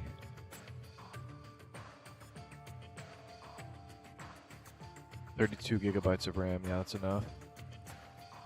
Honestly, 16 is enough in a lot of games. 16 gigabytes of RAM.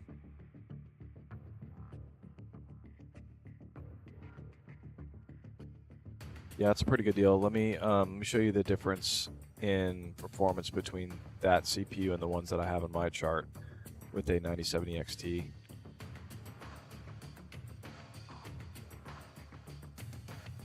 So yours is priced at $1,450.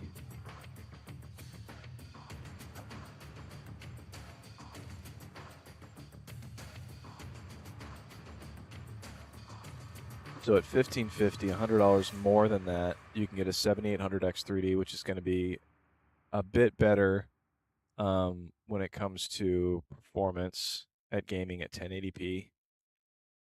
So let's look at the CPU comparison chart real quick.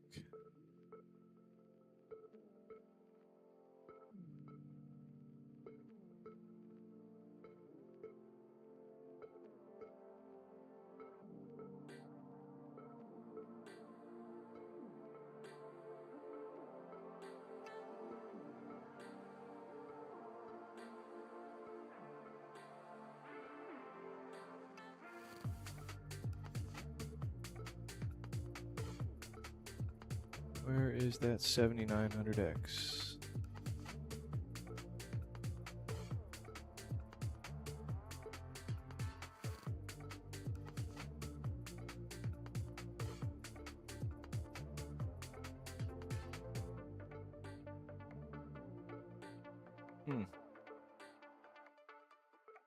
Guess I need to resort to watching somebody's gaming video comparison.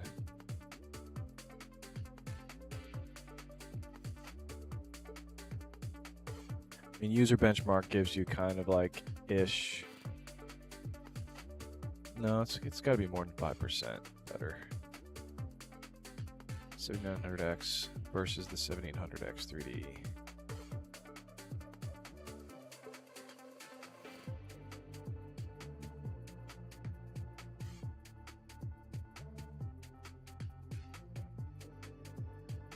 Yeah, in Cyberpunk, what resolution is this at? 25% difference.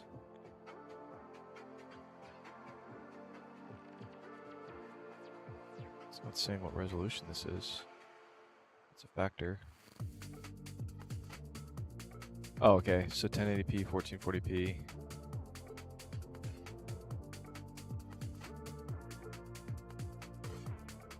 So in 1080p, it's 25%.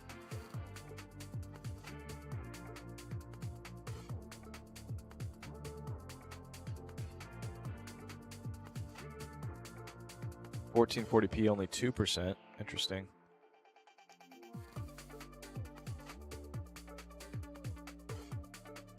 I was saying, well, at 4K, you're not really thinking about the CPU anymore. It's another good. So Apex Legends, that's one of those like high FPS games. So at 1080p, oh wow, it's saying no noticeable improvement with Apex.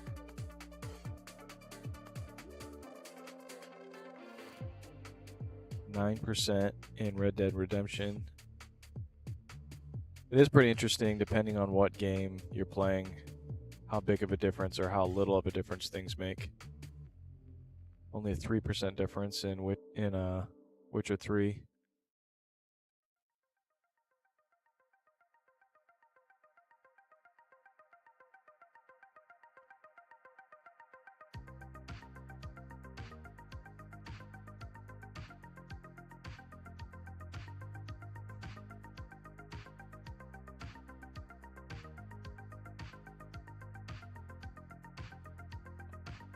How is the upgradability on the Legion Tower 5? I haven't actually opened all the way up and verified that the motherboard is ATX standard size to where the motherboard can be replaced. Obviously, the GPU and the CPU are very easy to replace. The RAM is easy to replace, and so are the fans.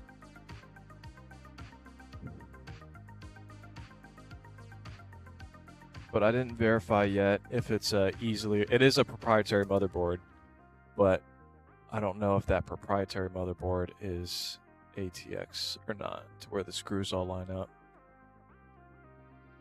I haven't gone that far in the review process yet, so let me look it up. Someone's probably already figured that out.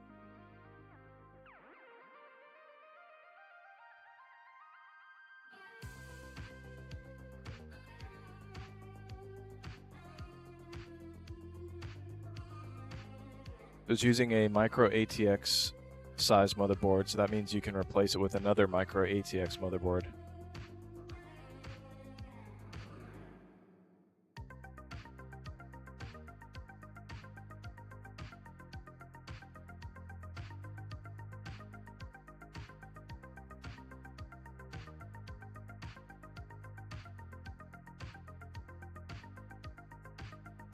Element Pro is great, but the 3200 hertz memory is not great. Yeah. I'm guessing that's also DDR4 on the Element Pro.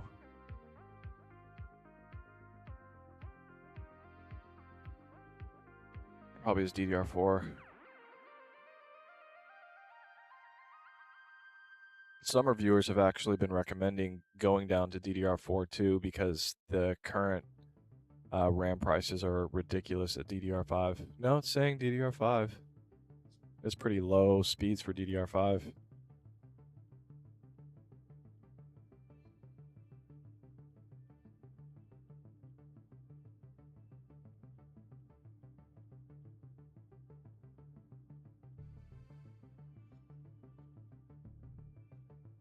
Let's see where it's giving the speed of the RAM though.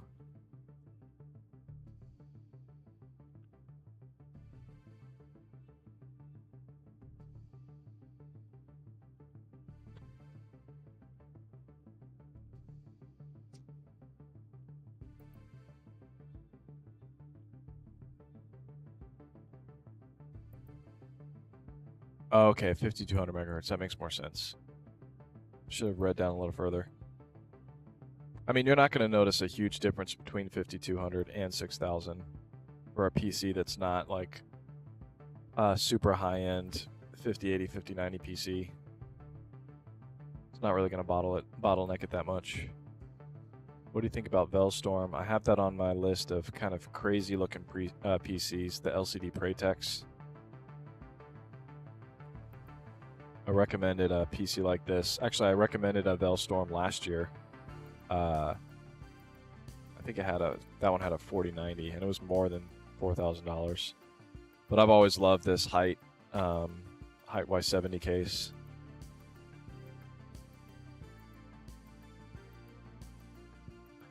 Made a great point about 4K future-proofing. What card do you think is the sweet spot for 4K gaming, but also not a lot of money in the cutting edge? That is how I plan my purchase. 5070 Ti pre-builts I've seen have a really good price to performance value. They do kind of start to jump up in price quite a bit once you get into the 5080 range. I think the Skytech Azure 3 is back in stock. Let me double check that it still is. So yeah, $2,500 is a great price for that. Yeah, 5080 is going to be amazing for 4K, but you're not going to step into the insane prices of 5090 PCs. I say insane, but I mean it's worth it for that level of performance. As I showed somebody earlier in the charts how significant of a difference it is in 4K to get a 5090.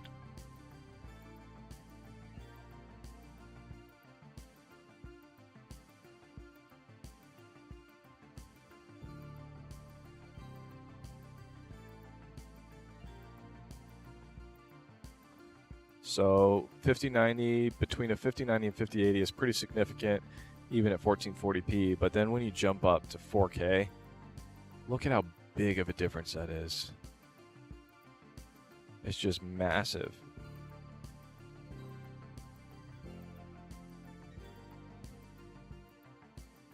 Yeah, not as much of a massive difference between the 5070 Ti and 5080.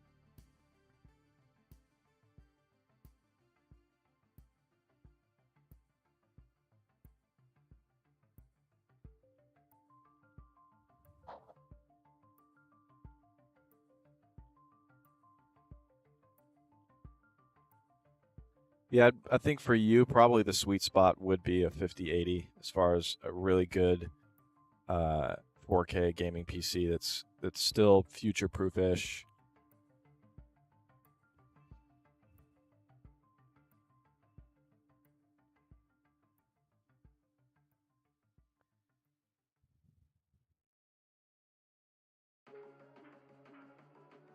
And having the G-Sync monitor means I should stay NVIDIA, I believe.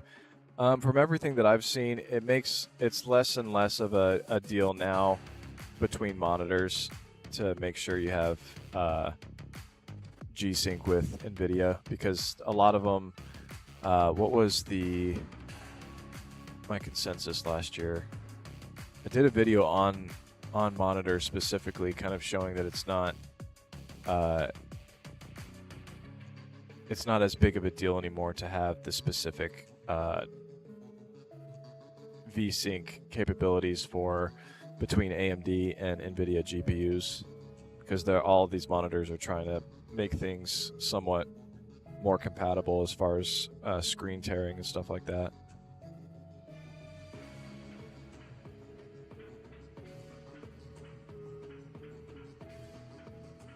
Looking at the Pratex Velstorm, preferably with an AMD chipset, could be 7800X3D or higher, but I would like 5090. Have you seen for under 5K? With a 5090, I don't think I have seen one under 5K with that LCD and a 5090.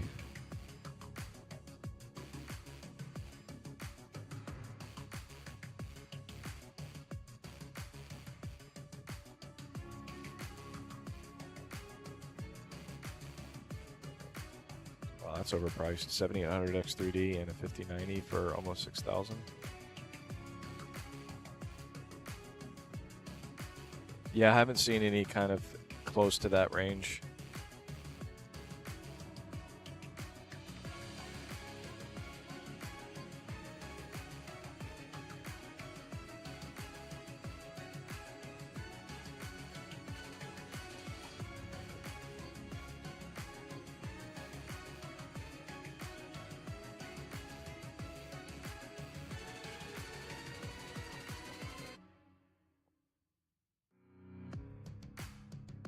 Steel Boy, what's going on? Kredinger, thank you. I really appreciate your insight. No problem. Be right back. I'm gonna get some more water.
Just been told that 38 is back out of stock.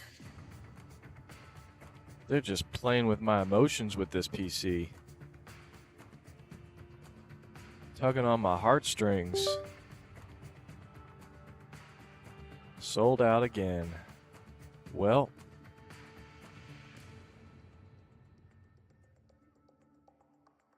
It was good while it lasted.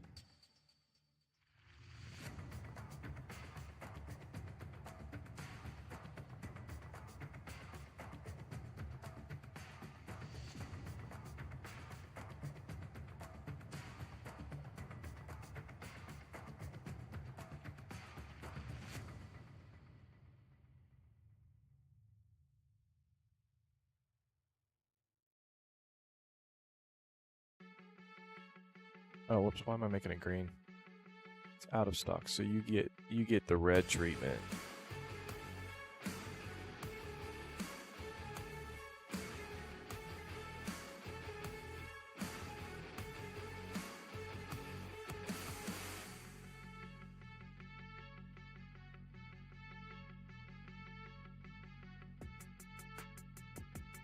Oh, Snackless, sorry I missed your message. What do you recommend for VR? Oh, whoops. I just realized my camera went off.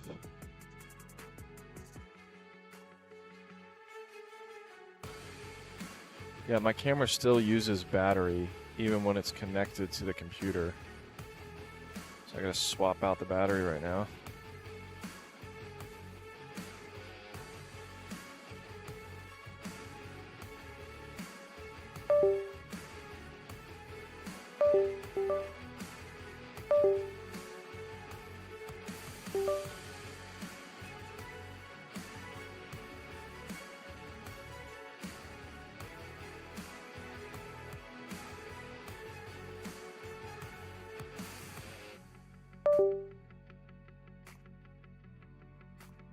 There we go.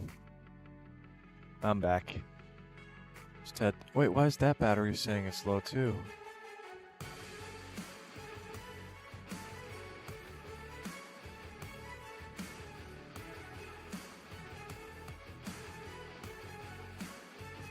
That battery's low on battery? How does that make sense? That one was charging all night. What about this one?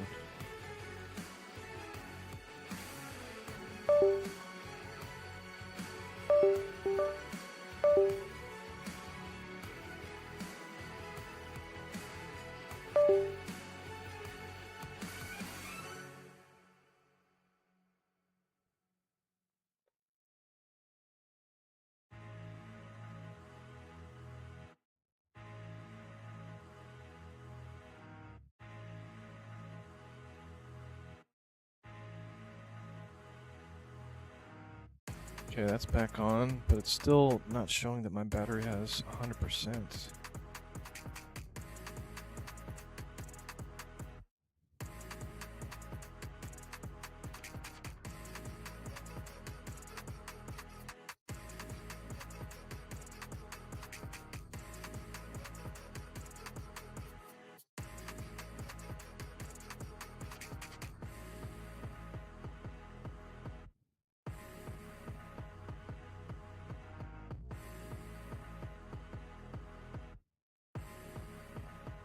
Okay, the batteries are charging now. Let's hope this stays connected for longer. Alright, sorry. Snackless, what do you recommend for VR? Definitely your best VR experience is going to be with a 5090 GPU because VR focuses very highly on high resolution gaming because it's got to fill that HD or that very high resolution display. I know it looks somewhat pixelated sometimes with VR, but that's just because your eyes are so close to the screen and you're technically only seeing half the pixels because there's a different image per eye and it merges them, or your brain merges them together. So you're going to need a PC with very high 4K capabilities. So just depending on how much money you're able to spend, the best price to performance value 5090 PC that I've tested so far is the Alienware Area 51. You can see at 4K gaming, it's got the best or the lowest price to performance, which is lower is better when it comes to FPS per dollar ratio.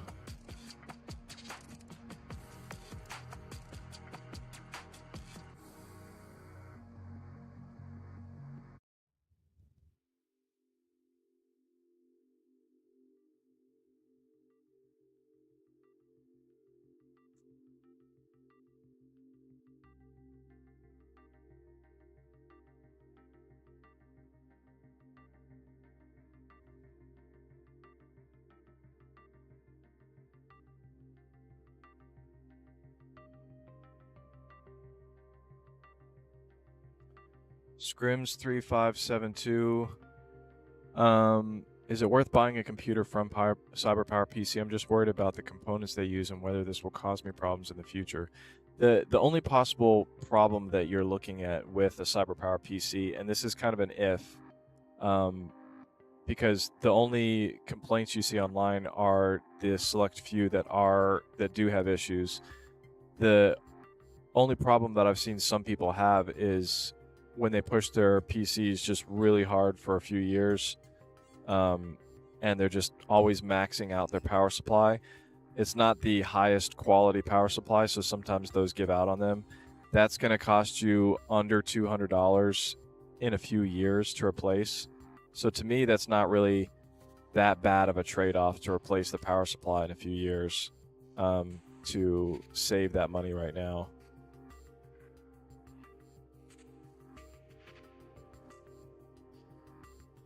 But if you don't mind spending a little bit more money, the Asus ROG GM700, that's going to have a higher quality power supply in it.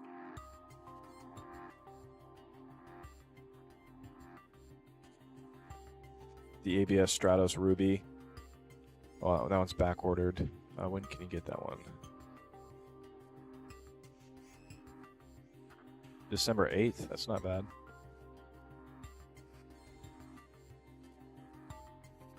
It's getting hot in here. I need to turn on my fan. Guys, let me know if my microphone is sounding very windy. Just need to add some wind in here for my overheating.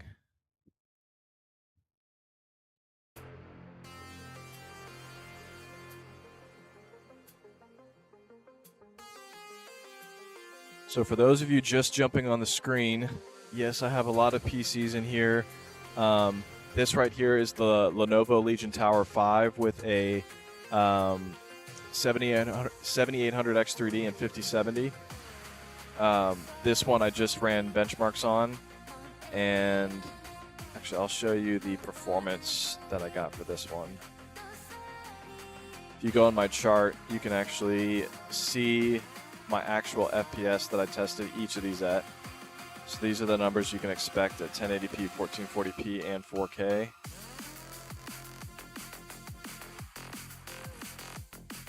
Wish it was easier to gradually do this. And then this right here is the Asus ROG G700. This is the Apex Gaming 5090p or Apex Gaming RTS 5090. This is the Corsair Vengeance A7500. That's the AVG PC Max right there. This is the ABS Cyclone Aqua. That's the MXZ. this right here is the Asus, not Asus, the HP Omen 35L Stealth. Kind of looks more like a larger Xbox gaming PC, something that will look good in any room of the house, not just in like a gamer's room.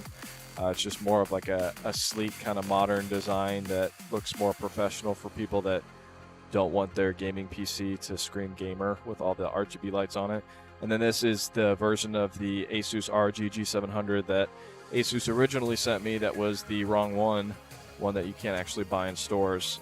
So I asked them to send me the correct one.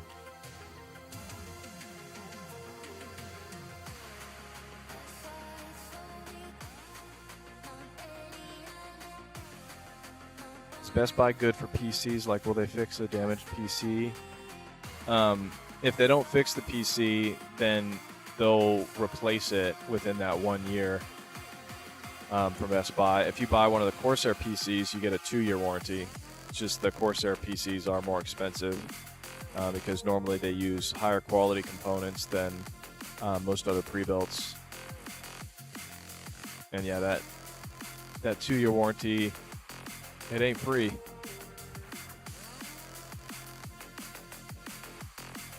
But I think they're confident in giving a 2-year warranty as well,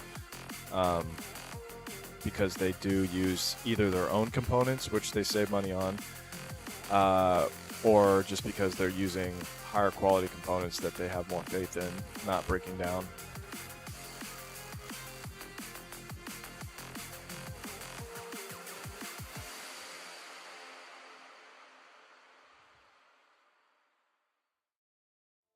Stand up if you ready. Hands up if you ready. Say it loud if you ready. This our time, we run it. Clap your hands if you ready. Stomp your feet if you ready. Let it be cause you ready. This our time, we run it. Back on top feeling great. Back on top in the ranks. One shit one, number one, not the mother ones. Other ones feel fake. This our time, we run it. This our side, we on it. This our grind and we want it. Did it and done it, can't outrun it. Stand up if you ready. Hands up if you ready. Say it loud if you ready. This our time, we run it. Clap your hands if you ready. Stomp your feet if you ready. Let it be cause you ready. This our time, we coming.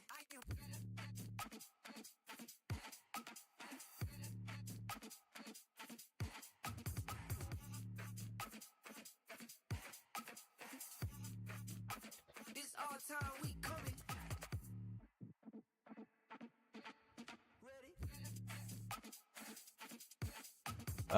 Jared Genesis 444, love your vids. Awesome, appreciate it. Scrims, thank you for your help. I live in Canada and we have completely different builds. Oh, it's unfortunate. So I have to choose the worst of the best. Yeah, I wish that computer PC or pre-built PCs were more universal, so that my videos were helpful for the entire world and not just mainly the United States. Sam XB Rec, what do you think about NZXT's current Black Friday sale? For the 9800X3D 5090 pre-builts. NZXT had a bad rep last year, but I think they're looking competitive this year. Yeah, their bad rep didn't technically have to do with the quality of their PCs as much as how they were kind of cheating people with that rental program, and they lost a lot of credibility with how they handled that. Even the response to the backlash they got for that when it came out, how they were treating customers and just basically just almost not fraudulently, but like borderline fraudulently ripping them off with that program. The NZXTs that I have used in the past, they're not bad PCs. They're good PCs. But yeah, I actually, during that whole scandal, I didn't really know anything about their rental program, their Flex program. And I actually had one of their PCs that I was about to review. And when that came out, I was like, you know what? I contacted my guy at NZXT. I said, I don't actually want to do this review because I don't really want to give NZXT any more attention, even if it's a good PC. I don't really want to give NZXT some positive attention in the midst of what they were doing to customers at that point. So it kind of turned me off from using them, even though technically they're not bad PCs. I may in the future kind of warm up to. They did reach out to me to do to send another NZXT pre-built this year, but I didn't. A, I didn't have time, and B, I didn't feel like it was worth it at this time to do a review on one of their PCs.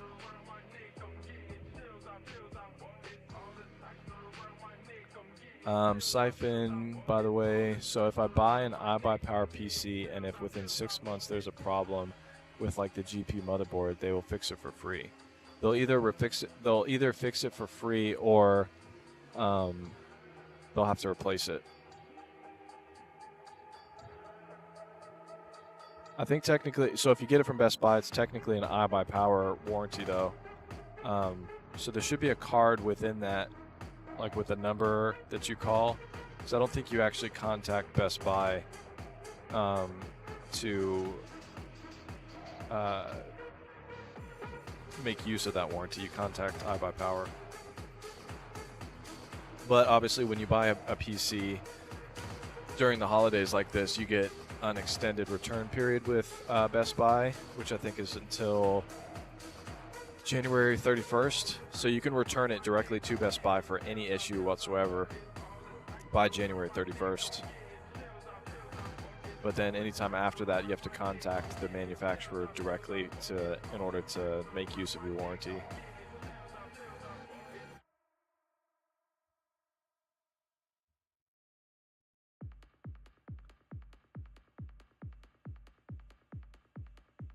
Was also intrigued by the Alienware Area 51, but was wondering if the Corsair A8200 would be easier to upgrade when the need presented itself. Yes, the Corsair Vengeance 8200 is definitely easier to upgrade. It's one of the easiest to upgrade PCs that I've tested. But as you can see here, it's $6,000 versus that Alienware Area 51 at $4,250, which the 9800 X3D is a 9950 X3D is a much better CPU for gaming, but you're most likely playing in 4K. You're gaming at 4K with a 5090.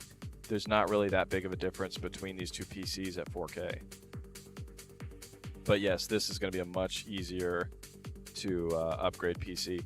With the Alienware PC, I don't know if you saw my review, but when you upgrade the motherboard, when you replace the motherboard, you have to replace the power supply as well, because their power supply is kind of like, it's got connectors that only work with the Alienware motherboard, unfortunately. So you have to replace both of those together. So not only is it easier to upgrade the A8200, it's more expensive to upgrade the Alienware Area 51.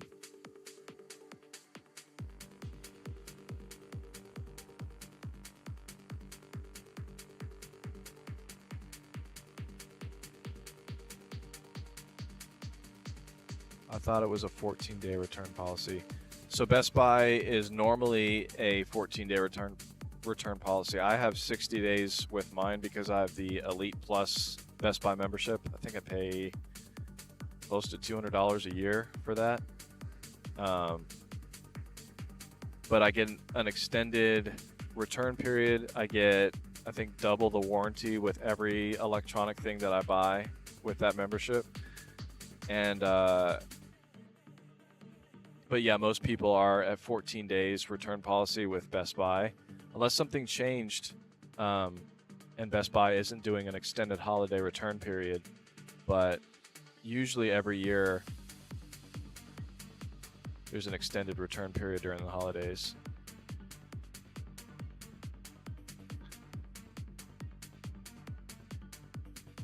So the AI overview says Best Buy has extended its holiday return period for most pre-builts purchased between October 31st and December 31st with a return deadline of January 15. Okay, so I think last year it was 31st for my Best Buy Plus and my Best Buy Total membership, with items purchased between that time extendable to January 31st.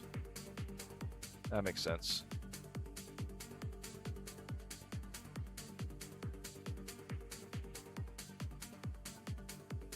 Yeah, I stand corrected. It's not January 31st. It's January 15th for Best Buy. I think Newegg goes to January 31st, though. Newegg extended holiday returns. Yeah. So that's interesting. That's the first year that I think Newegg has had an even better return policy than Best Buy. No restocking fees. It is pretty interesting how one YouTube video can just completely change how a company does business. Like after Gamers Nexus completely trashed Newegg because of how they were ripping people off with not approving regular returns, and now they've 180'd in the other direction.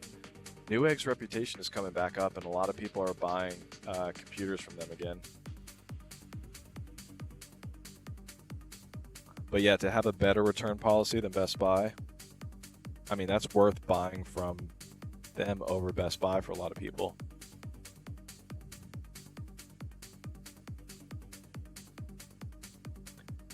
Steve Denstit 8264, will you be adding the video of updating the Alienware Area 51 to YouTube? Yeah, I think when things start slowing down again in January, I'm thinking about doing that video because I have been getting some other comments about it. The video is back, or the computer is back with Alienware, but I still have all of that footage that I can do a voiceover of how I put all that together. But Steve, I think you were the one that said you bought those upgrades, right? Or was that somebody else? Somebody else said that they did the same upgrades to their Alienware Area 51 that I did. You know what's funny is you can do all of the upgrades to the Alienware PC with the 4250 version of that PC, and it will still, like, basically wasting all of those parts, wasting the Intel Ultra CPU, wasting that motherboard, wasting the RAM, wasting the CPU cooler. You can waste all those parts, get rid of them, buy the new parts that I put in my AMD version of that Alienware PC, and it'll still be less than just buying the AMD version of the Alienware Area 51 that they currently have available, which just blows my mind.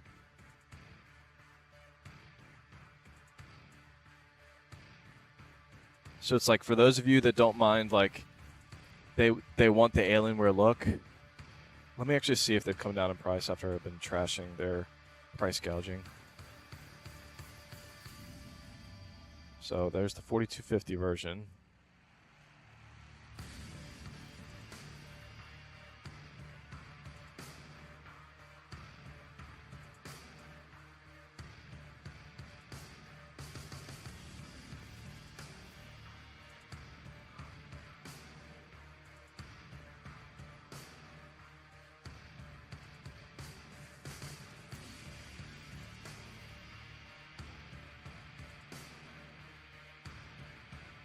All right, here's the AMD version.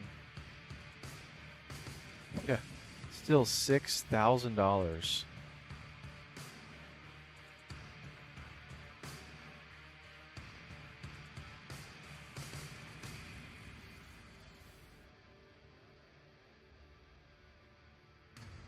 So 6,000 versus, so 6,100 versus 6,200, almost $2,000 difference. So say you want the 9800X3D version, you buy this version for $4,250, you buy the brand new upgrade, you buy the brand new motherboard upgrade, you buy the RAM, you buy the new 9800X3D, you buy the curved OLED Trix panorama display, you buy a new power supply, you buy all of those things, and it's still going to be less than that $6,100 version of the Alienware PC. And then you have all those parts left over that you can, like, actually sell. Yeah, to actually make this PC, that PC for less money blows my mind.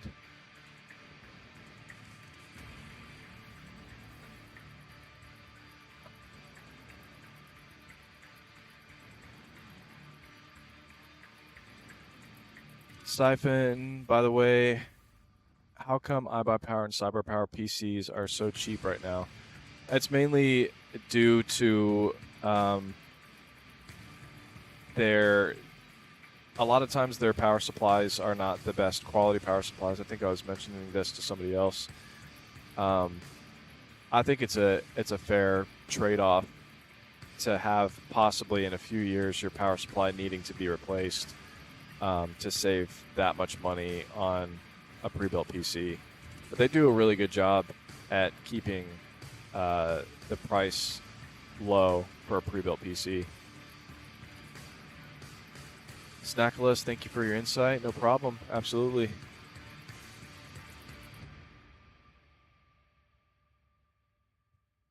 So yeah, technically the Corsair A200 is easier to upgrade. But once you upgrade, say, this PC to a 9800X3D PC, like the one that I did a video on, once you do that upgrade, upgrading from those custom parts is going to be easier in the future than upgrading the standard one. It's basically the relationship between the power supply and the motherboard that makes it more expensive and tedious to upgrade the Alienware. Plus, you need to buy that. They don't have that on here. There's that conversion kit that converts the RGB cables, and they have videos on their website too on how to convert the RGB connections. So the front of the PC lights up the way it should. The USB ports on the front of the PC work the way they should. But you can get that kit technically for free with the Dell Rewards points that you get when you buy the PC.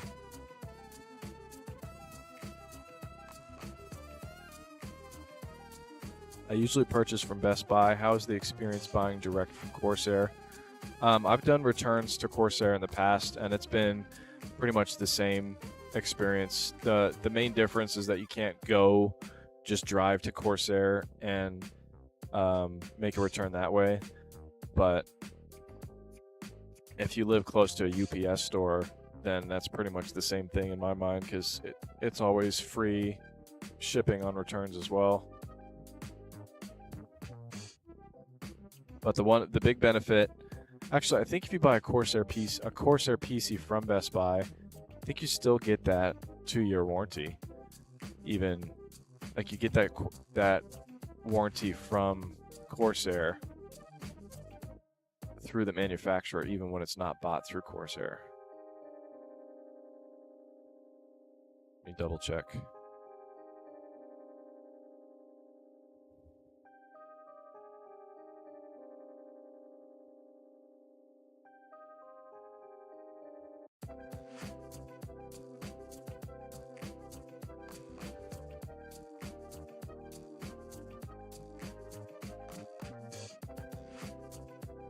Warranty should be at the bottom. Warranty parts 2 years. Okay. So yeah, they still honor that warranty even when it's sold through a retailer. That's good. One thing, Snackless, that I have noticed a lot of times is that more recently Corsair PCs have been less expensive buying Corsair. In the past, when I first started doing Corsair reviews, I was posting links mostly to Best Buy because Best Buy oftentimes had the better deals, which was surprising. Do you think Zydax PCs are overpriced? Last time I checked, they were. I haven't done a video on them yet. So Zydax and Meta PCs? Zydax and Meta PCs I haven't really looked too much into because, well, I have looked into them, but I tend not to want to do reviews for videos that I already know I'm going to say it's not a good bang for your buck. I try to find the best price to performance value PCs, or just the extreme ones that I know are going to be good. So yeah, 7800X3D with a 5070 Ti for $2150.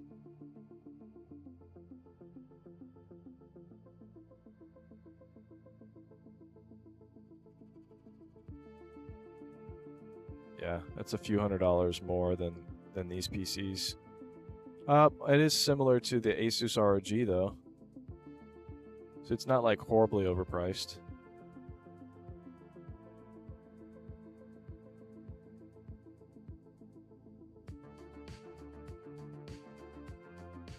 They do seem to be lower priced than they used to be.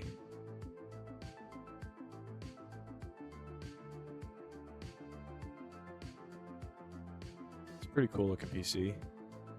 Does Zydax have an affiliate program?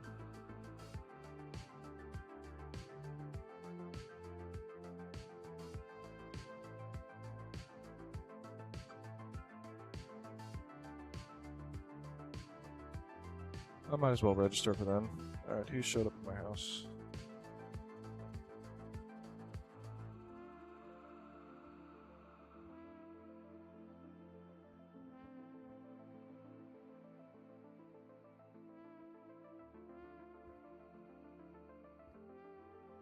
Oh, I think that's my wifey bringing food. I'm gonna sign up for the affiliate program for this.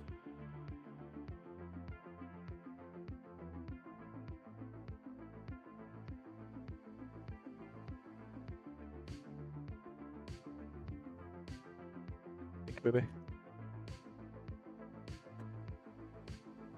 Love you. Huh? Oh, straw. Oh, name.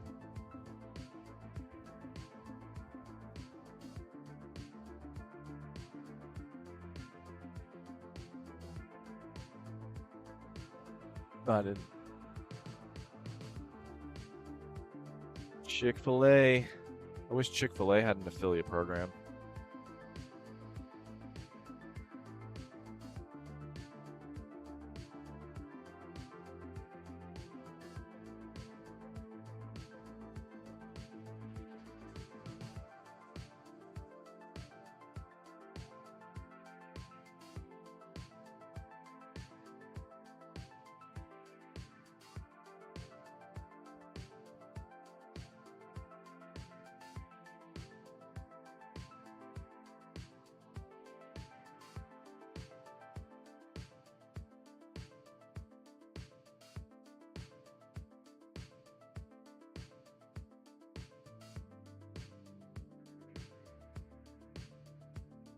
So how do I post a link now with Zydax?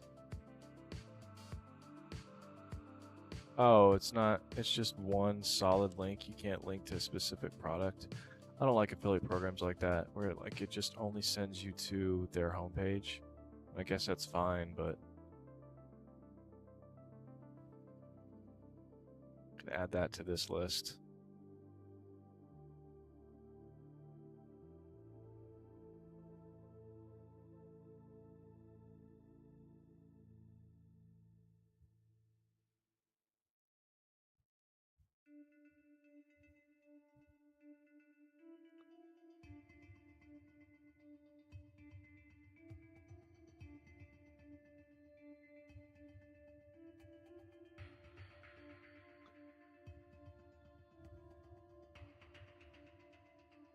The Alienware Area 51 AMD version is a 9100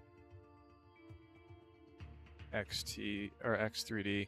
No, there should be a 9800 X3D version of it. No, it's a 9950 X3D.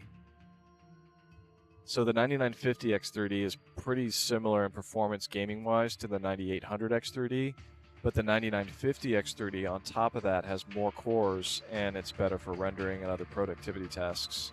It kind of takes the kind of merges the performance of like an Intel CPU as far as like productivity tasks and creative tasks, and merges it with the 9800 X3D. So you get the best of both worlds with the 9950 X3D CPU.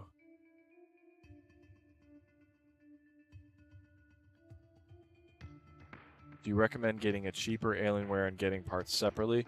You can still salvage the 5090. The Alienware 5090 is still a pretty good GPU.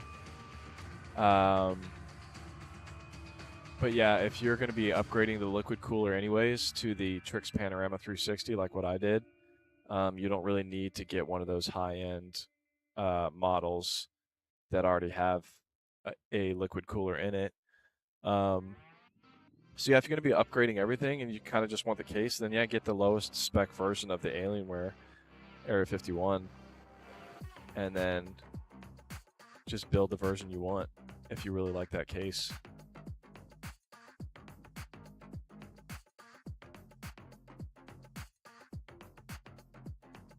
But yeah, the Alienware Area 51 with all those upgrades I put in it.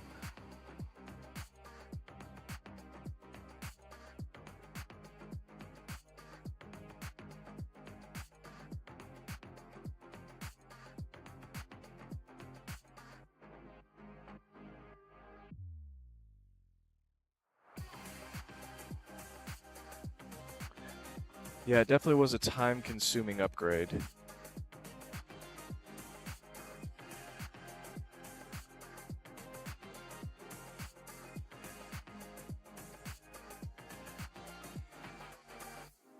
But look at that.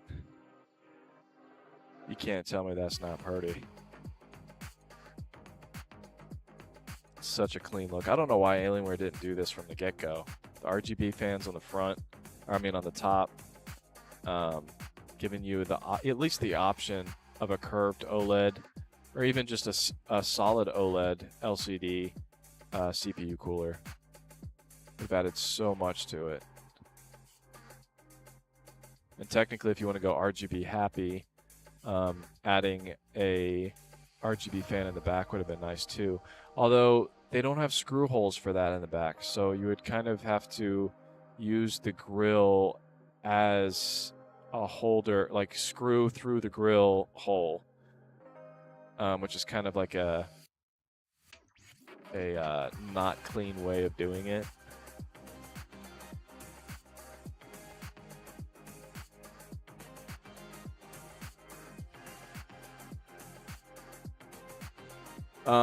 SamX B-Rec, where are you seeing that the Alienware Area 51 AMD version is a 9000 X3D? Because the ones that I'm seeing is a 9950 X3D. Do you think this would be a good starter PC?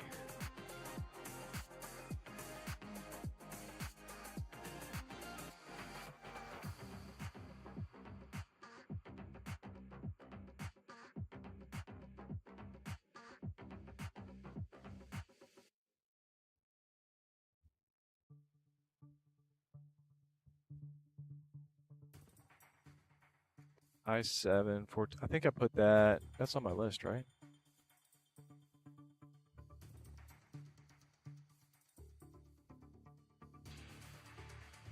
It's the iBuyPower Slate.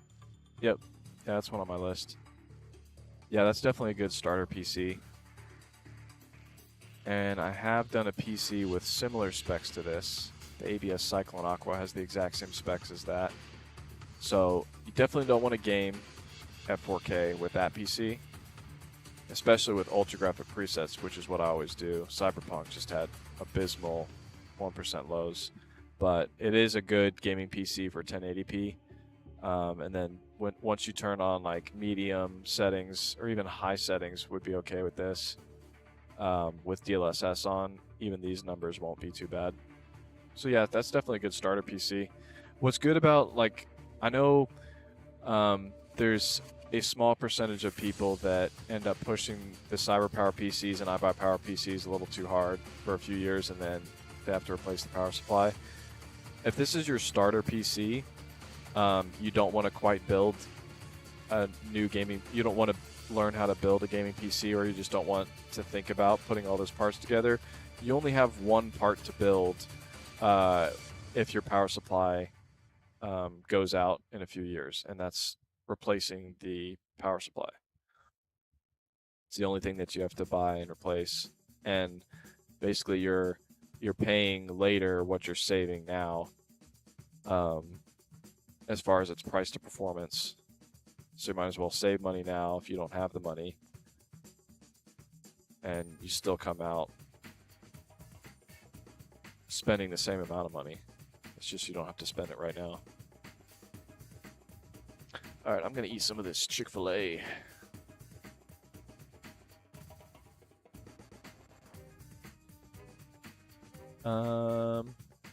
Is there a good pre-built for 1500? Yes, the Lenovo Legion 5 that I reviewed here is doing a major sale right now. Currently, it is the best price to performance PC that I have at 1440p because of that price drop.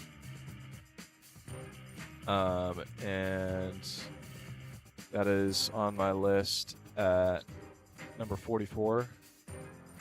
And you can go to my actual FPS charts for that and see what you can expect with ultra graphic presets and no DLSS.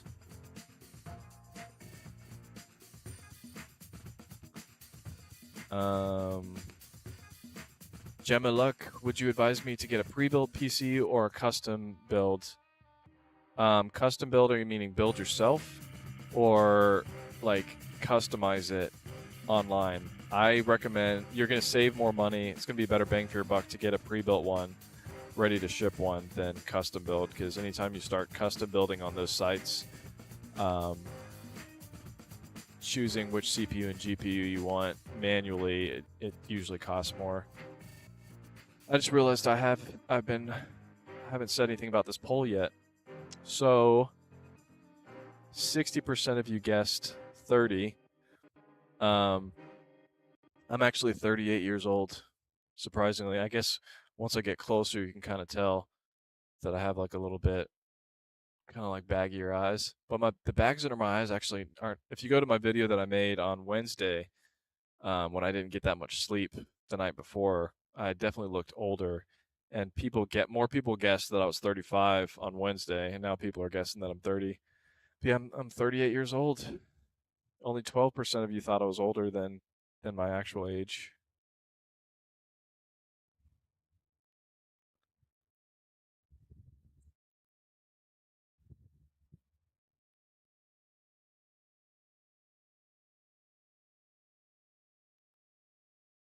Would the PC run 1440p all low graphic settings good? Yeah, that one that I was recommending, the Lenovo Legion Tower 5, all low graphic settings, these FPS are going to be way higher.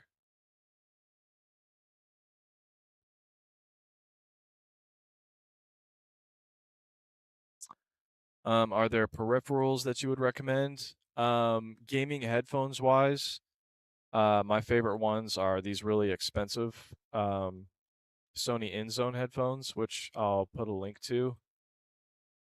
But for most of you that are looking for a $2,000 gaming PCs, these headphones I have on are probably going to be overkill for you.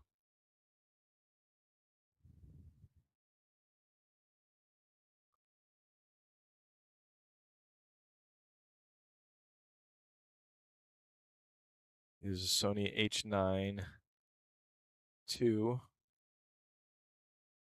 Should see this pop up in the bottom left corner.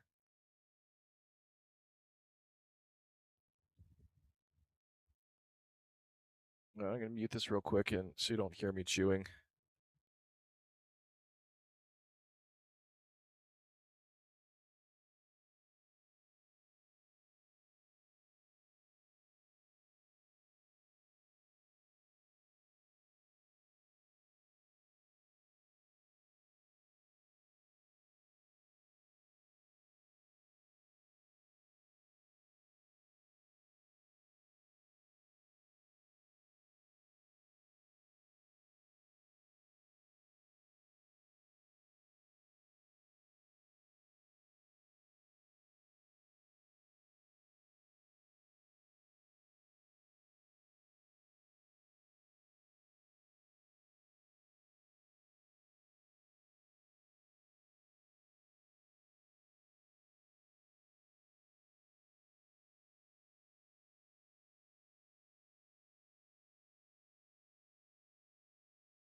activity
All right, which messages do I need to get to?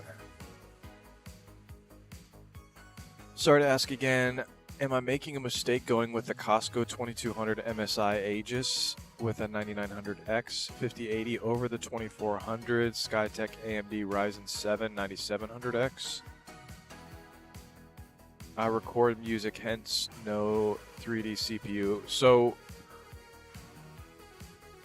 is recording music are you not gaming with that PC? Because if you're not gaming with that PC and you're only doing music recording, you don't even need a 5080 GPU. A 5080 would be overkill for you if you're only doing music recording. What's the GPU in the Skytech King 95?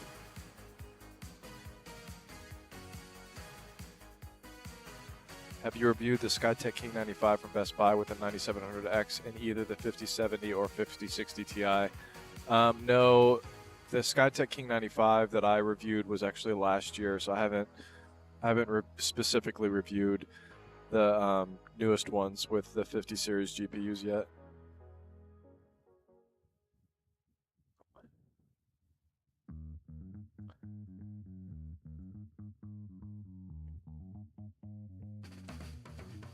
So Denra, if you're looking for a very overkill PC in terms of specs, you'll probably want,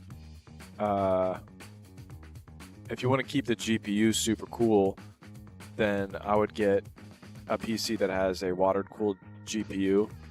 But if you're only looking at specs and you don't really care about the thermals being like the best thermals, actually, none of the PCs that I have on here have water-cooled GPUs except for the Origin PC Arachnid. I don't think even any of these... I don't think even the Thermaltake LCGS has that. No, it doesn't.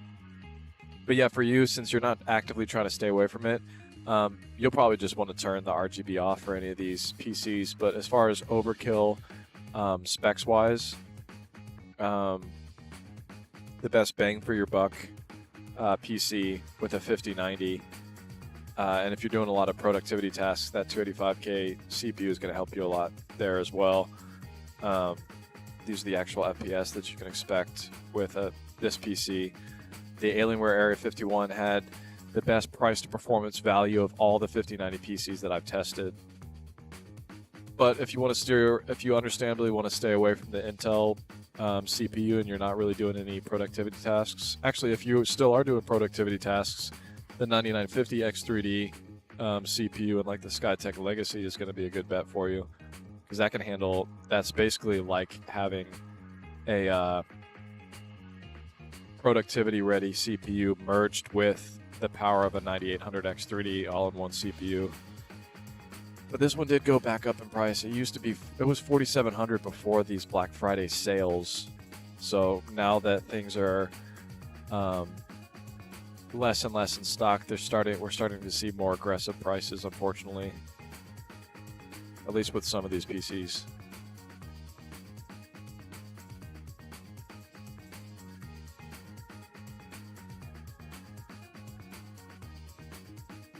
Okay, so if you're gaming too, then yeah, that 5080 makes sense.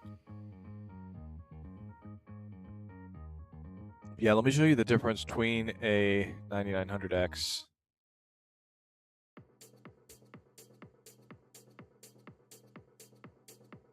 and a 9800 X3D. Oh, I'm in the GPUs.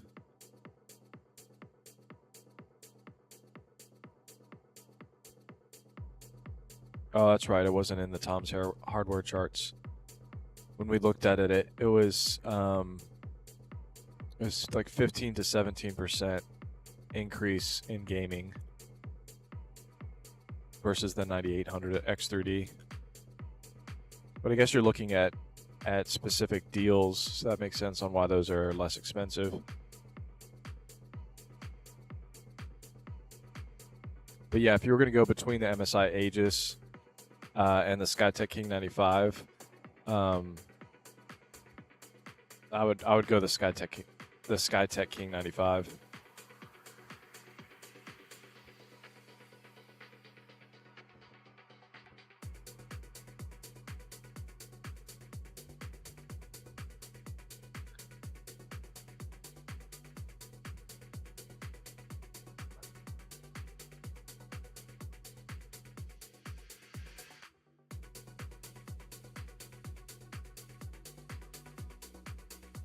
I don't think I have a PC with that combination of CPU and GPU.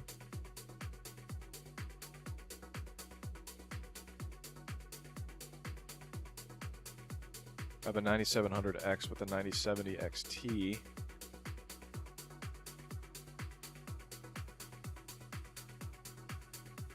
Yeah, once I started getting more into the more expensive ones, I kind of stuck with Prebuilts that had the 9800X 3D CPUs.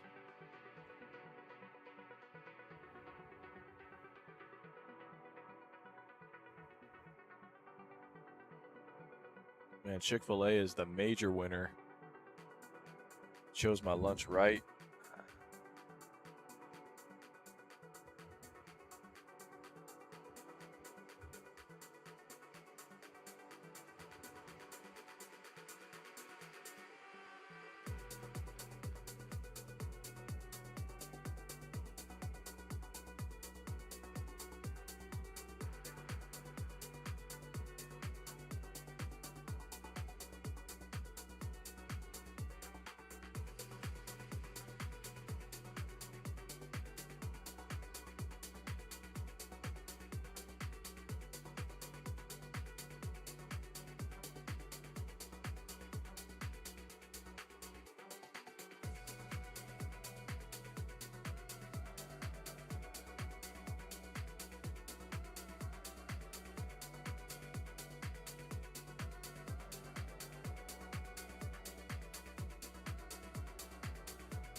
The 9700X is $200 more. Then I'd get the version with the 9900X. If it's costing you the same amount of money, you're gonna get more performance with that 9900X. Why do I remember you getting Chick-fil-A for breakfast last year? I think it's because I always stick it up to the camera. So I'm proud of my Chick-fil-A. Actually, I think every year that I've done this stream, I have gotten Chick-fil-A. Today, breakfast was just a bagel. Doing Chick-fil-A for lunch this year. And this year, I actually got sleep.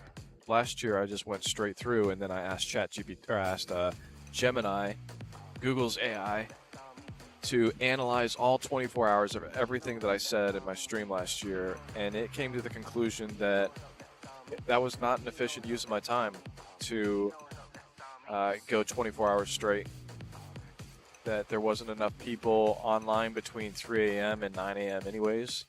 And for me to exhaust myself to talk to hardly anybody at all was not worth it.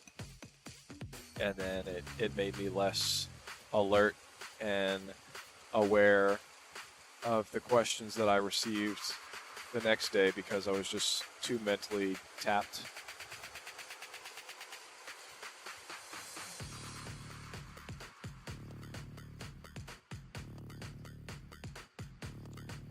Song hits good.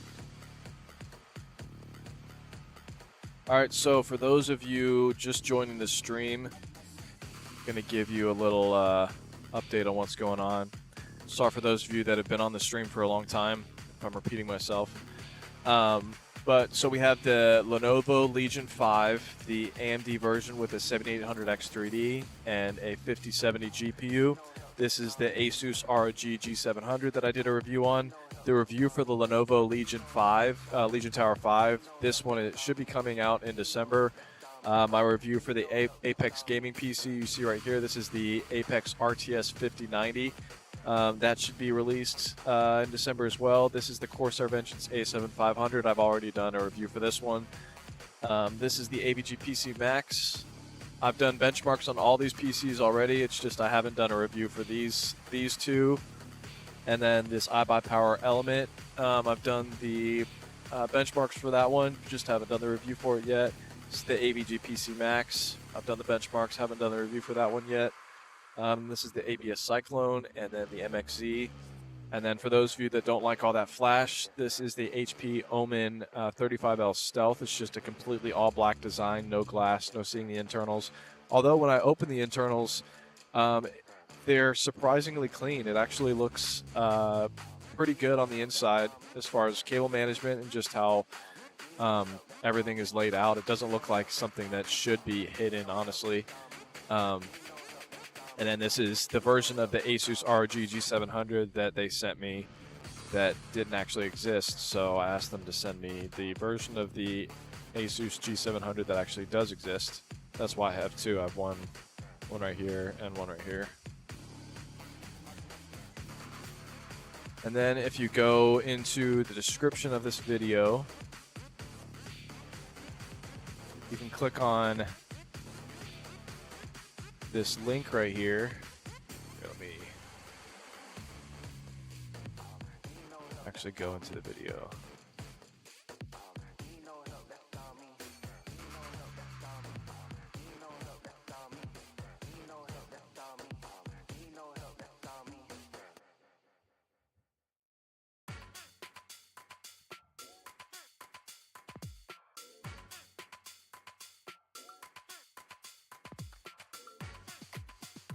So in the description, there's this link for best Black Friday gaming PCs 2025. This spreadsheet right here took several days to create, and all the data that is in here is the accumulation of about thousands of hours of testing and reviewing and benchmarking of these computers. I don't have a specific FPS chart for all of these because some of these are different versions of PCs that I have reviewed. So I put same spec FPS charts for PCs that I have done benchmarks on that have these exact specs. And then next to that, I have a link so you can see the most up-to-date pricing for each of these PCs. Or no, that's this column right here. But yeah, when you click on one of these FPS charts, it'll shoot you down to that part of the spreadsheet that shows you exactly all of the FPS that I got for each game at every resolution. Then you click on this right here to take you back up to the top.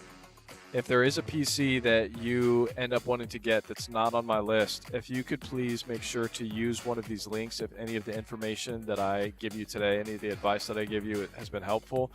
I would really appreciate it. Even if you buy accessories or anything from one of these websites, I'll still get a small commission on it. So the best way to say thank you for all of this research and time testing different things and benchmarking all these computers and giving advice, the best way to say thank you for any of that is by using my links. So you can see all of these rows that are red are now no longer in stock. This Skytech Azure came back in stock. Let's make sure that it still is. Yep, that one still is back in stock, so that's good news. This CyberPower PC keeps going in and out of stock all day, so let's see if it's back in stock again. Nope, still sold out.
All right, I'm gonna go to the bathroom real quick.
Black Ops 7 over Black Ops 6. Huh. Why do you think it is that they released a Black Ops 7 so quickly after Black Ops 6? I just thought that was kind of weird. I haven't actually played Black Ops 7 yet. I just feel like a year isn't enough of a gap to really come up with that much better of a game. But is the accidental Geek Squad protection worth it? I don't honestly really think that there's anything you're going to accidentally do to harm a gaming PC. Pretty much anything bad that happens to a gaming PC is going to be the manufacturer's fault. I personally have never harmed a gaming PC because it just sits there on your desk.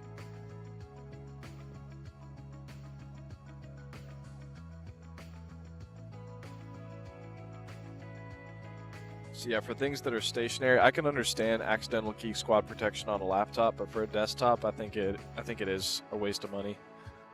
Not necessary. Unless you have kids that are super destructive, that are always bouncing around, doing things dangerous, swinging things close to where you are, then yeah, that might be worth it. Would you say that the RTX 6 series would cost a lot? Well, those aren't going to be due for another year, probably over a year. And yeah, they're definitely going to cost a lot. I feel like the competition is not as strong, and NVIDIA is no longer thinking of gamers as their primary market. So I feel like we're going to get a little gypped in the next year or two when it comes to the value that we get for our money with the 6 series.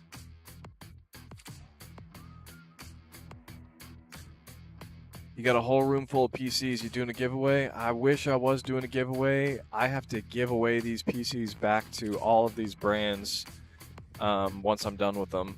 So unfortunately, well, not all these PCs. So for those of you just jumping in on the stream, the PCs that are mine, this AVG PC Max, that's only $850. I believe this one, ABS Cyclone, I think is close to around $700. This MXZ is around $500. Those are kind of the more lower end budget-friendly PCs that I should be doing a review on for soon. But yeah, this is the Lenovo Legion 5 that I just ran benchmarks on. My full review on that should be released next month. This is the Asus ROG G700 that I just did a review on. This is the Corsair Vengeance A7500. That's the Apex Gaming, the Apex RTS 5090.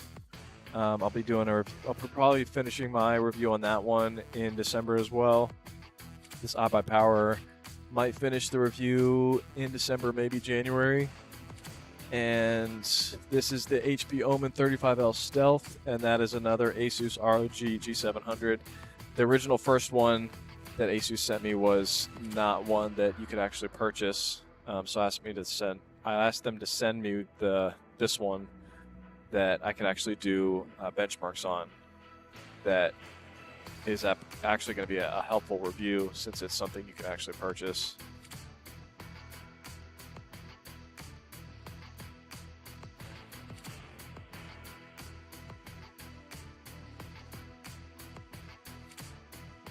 Oh, but yeah, for those of you that just are now joining as well, I have this very extremely helpful chart underneath this video that says best Black Friday gaming PCs.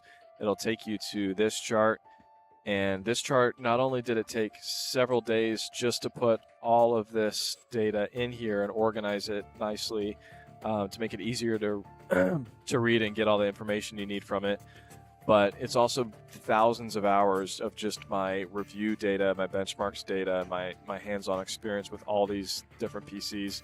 Not all of these PCs and my recommended PCs are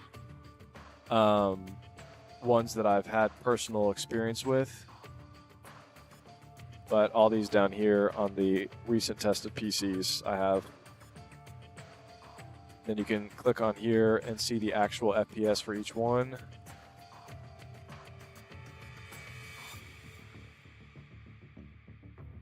And then this right here takes you back up to the top.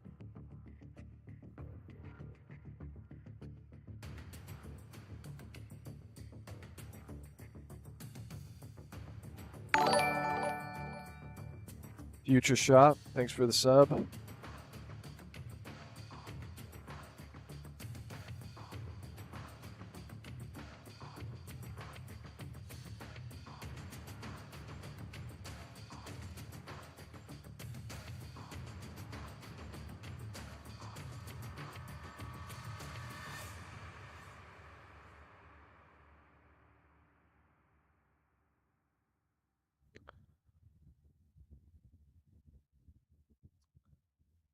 Yeah, next to the PCs that I've reviewed as well, you can see that I put my actual YouTube video on here for them as well. So you can see my full review, seeing the internals, which parts they used, and the ones that they sent out. And if there is a PC that you end up wanting to get that is not on my list, if you could do me a favor, if any of this information has helped you, if you could use one of these links that are right here, I would really appreciate it. Anything that you buy, even accessories, other peripherals, anything that you buy from these websites, I should still receive a small commission at no extra cost to you at all to purchase with my links. It just helps me out because I get a commission from all the main retailers.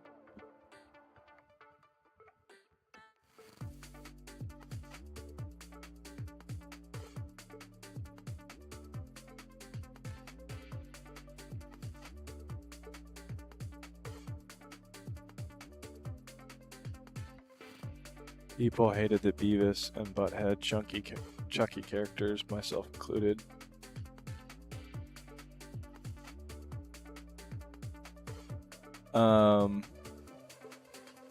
What's up? I have a 1070 Founders Edition. How big is an upgrade to a 9060 XT? That's going to be pretty significant. A 1070. Wow. Yeah, that's an old GPU. You're definitely going to notice a major difference between that and the 9060 XT. Can you give us a little sneak peek preview of the Legion you have sitting behind you? You know what? I think I do have some B-roll that I can show you guys that I've already recorded. See.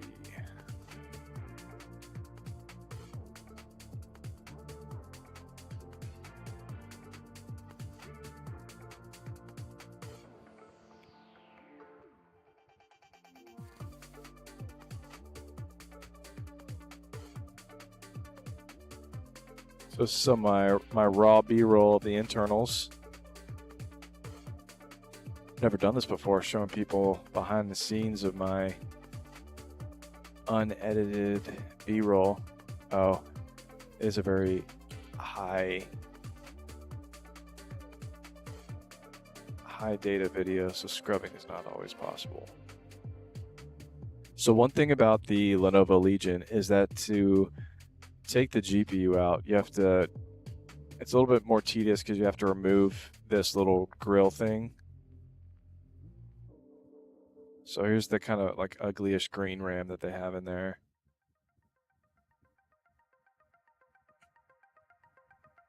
Moving the GPU, quite a process.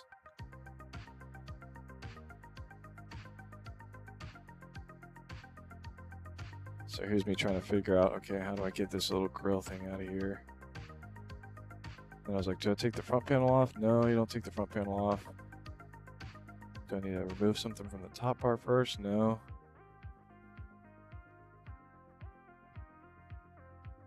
So then I realized that there was where was the screw? Oh yeah, there's screw holes here and here, and that's what was holding that grill in there. Or no, here and here. That's right. These two screw holes are what were keeping that on there. So then once I took that out, then I realized, oh, now I got to dig deep down in there with a very long screwdriver in order to unscrew that bracket to get the GPU out. And then it's pretty nice looking GPU, pretty solid. It's heavy too, which anytime there's a heavy GPU, it always just really feels like quality to me. But I mean, you can see that the reason it's heavy is because of all the heat sinks in there, how well that they did the cooling. But yeah, another thing that was kind of difficult to reach was that SSD. See, I had to use my bendy screwdriver just to get to it in order to reach that screw to remove the SSD.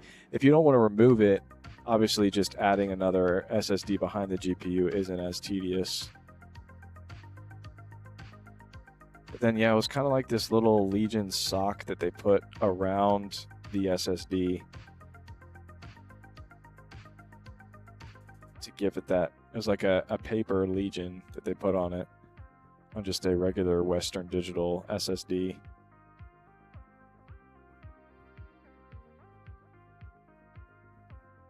Yeah, so that was the internals of that. I don't think there's really any other decent B-roll to show you. Oh, I did show that you can put a large GPU in there. So that's my 4080 Super, which is a very large GPU, showing you that there's really no sag at all, even without using a bracket. So that was pretty impressive. And then the power supply was one thing that I noticed was kind of a little more tedious to remove than other gaming PCs.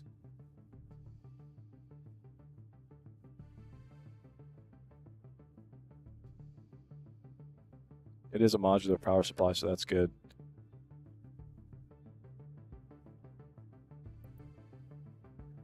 Any other interesting... I can show you my thermals time lapse.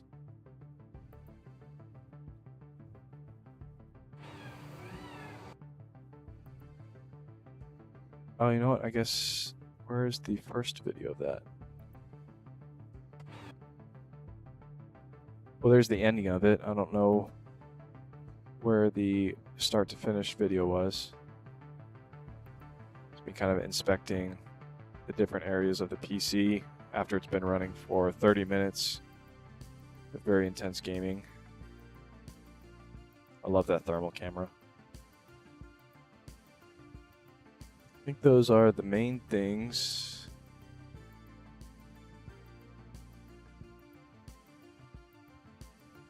Oh, you guys, I don't think I ever show anybody this. This is super behind the scenes. So Do not. So everything I do with a green screen, and then I have my editor do all the color corrections and put the little hexagon background behind me. On some of it, the parts where I'm not looking at the camera, I'm looking at a script off camera.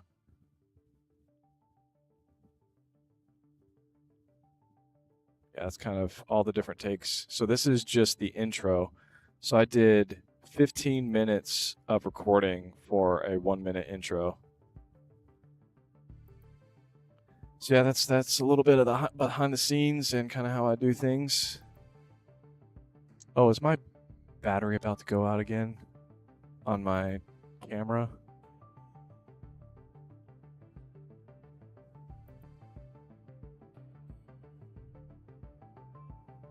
I wonder why it goes out so quick.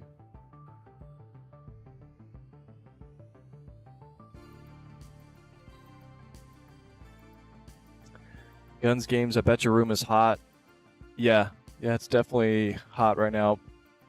Funny enough, my studio is the hottest room in the house.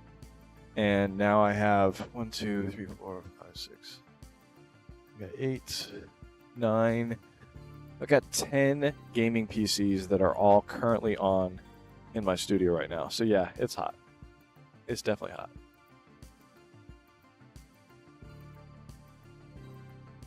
I'm planning on building a PC for my dad sometime next year. I have a spare DDR4 RAM, but really wanted to make him a DDR5 build PC. Well, it's not a really good time of year to be, or not a really good time in general in this industry to be buying DDR5 RAM. So that's not fun, just because of how expensive it is. Would you recommend buying a gaming PC in this Black Friday event or wait until the RTX 6 series comes out? So you're probably not looking at getting an RTX 6 series PC until, like, realistically, when the demand dies down, probably February or March of 2027. So if you want to wait that long, the current generation of PCs will come down in price. But they'll also stop making them, so that might kind of hurt how much it'll go down in price. Jackson Wood, I appreciate you. I think I'll be getting this one later with your code. Thanks, man. Appreciate that. I'm only playing Arc Raiders right now, so I think I'll do just fine with the 1440p OLED. Would I notice all that much of a difference with iBuyPower Slate? $250 difference.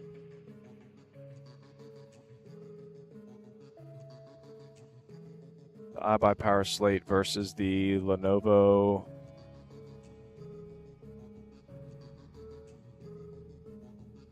No, honestly, at 1440p. Here, let me go. Let you see this closer. Yeah, honestly, at 1440p with the 9800X3D on that, you said the Slate.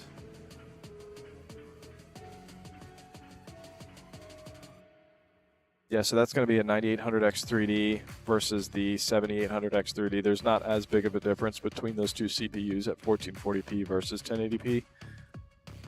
I have done, here, let me show you the charts, because I've done actual FPS with these specs and another benchmark with these exact specs. So let's look at 9800X3D and 9070XT versus 7800X3D and 5070.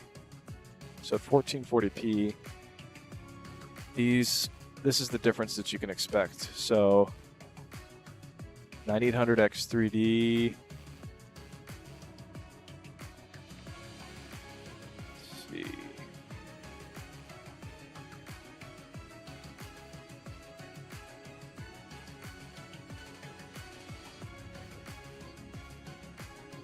Oh no, that.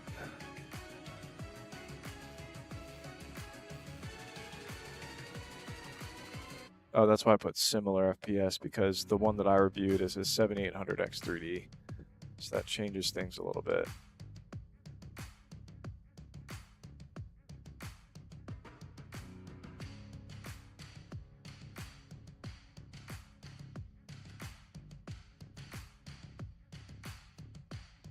So the Lenovo Legion Tower with a 5070 versus the 7800X 3D 9070 XT. 162 to 190. So for $250 more, that's kind of up to you. You can see the average 162 to let's say 190.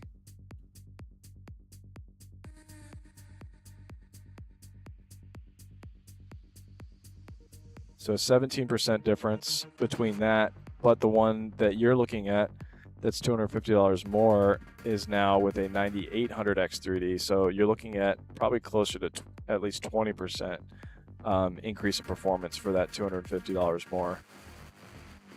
To me personally, I'd say it's worth it, but it's kind of up to you. Still the best bang for your buck. 1440p is that Lenovo Legion Tower, but the Slate 9 is like just right past it. You can kind of see that as you go up in performance, you do get, there's kind of a diminishing returns on price to performance the more powerful it gets.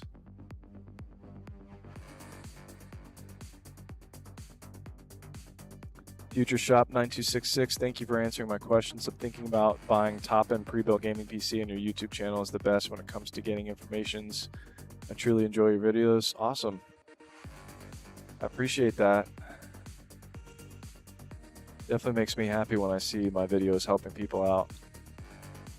But I think overall, as like a really quick source of getting information, I think this spreadsheet that I've spent the past few days creating is probably the most clear, understandable, easy to read information all in one spot to quickly reference out of anything that I've created so far on YouTube. But granted, it has taken a lot of time to get all the experience to be able to create something like this. But I think this spreadsheet is going to be super helpful for a lot of people.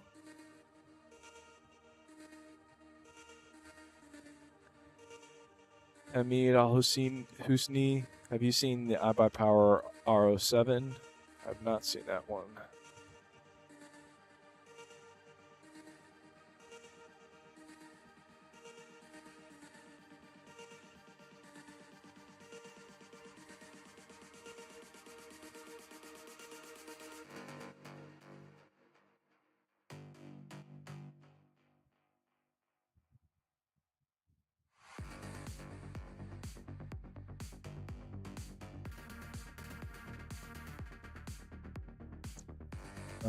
Let's see. iBuyPower. Oh, no question mark.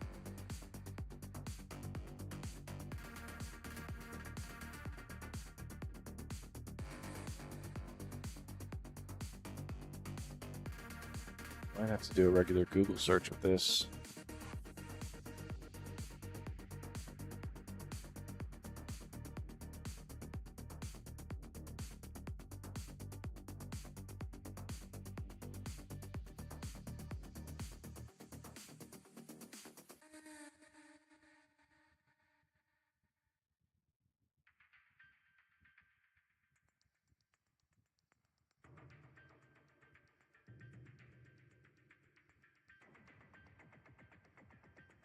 Oh, do I have this on my sheet?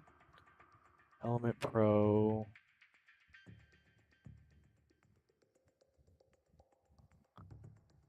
Oh no, I have the non-pro version on here. So this is one with a 9800X 3D and 5070 Ti. $500 more than that $1,800 one. Actually, $550 more.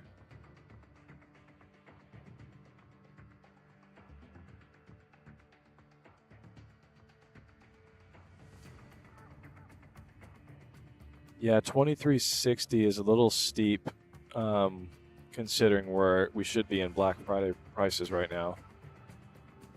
Both the HP Omen 35L and the Asus ROG GM700 are better deals than that one.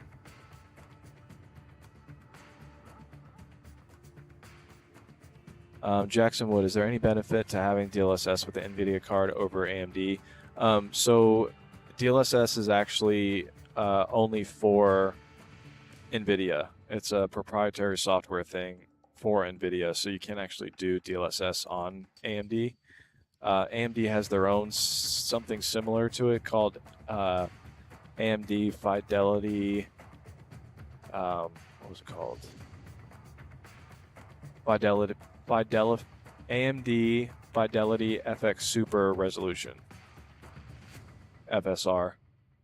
So that's kind of their similar response to DLSS. So when I say turning DLSS on for some of these computers, what I'm referring to when it comes to the AMD versions is their version of DLSS. So DLSS is kind of a term that people use for many different things, even if it's not just DLSS, if that makes sense.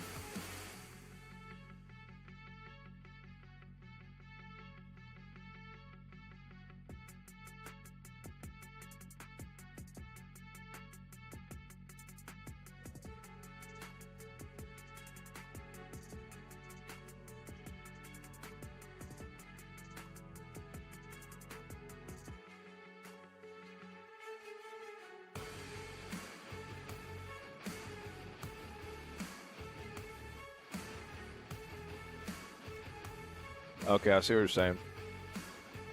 Yeah, it is better priced. It's not that rip-off that it was on Best Buy. I wonder why they don't have it at this price on Best Buy. Yeah, it's not a bad deal. $2,000 for those specs. That's about there in line with some of the other ones that I have.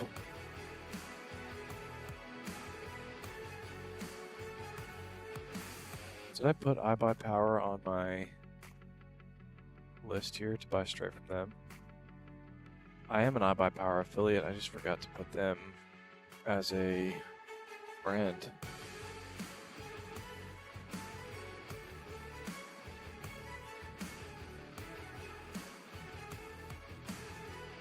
Go ahead and add them.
Oh wow.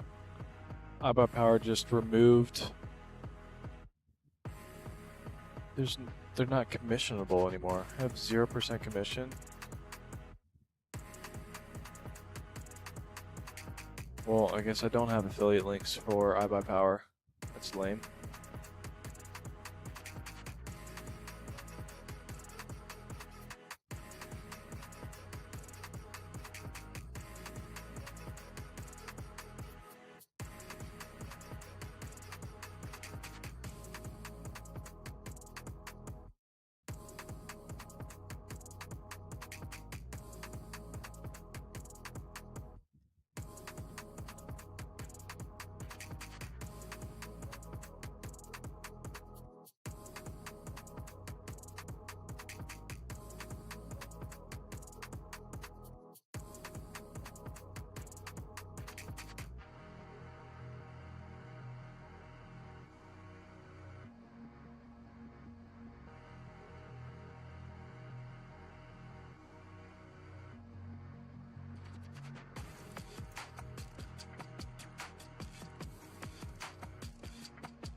copyright claim on my first live Black Friday video.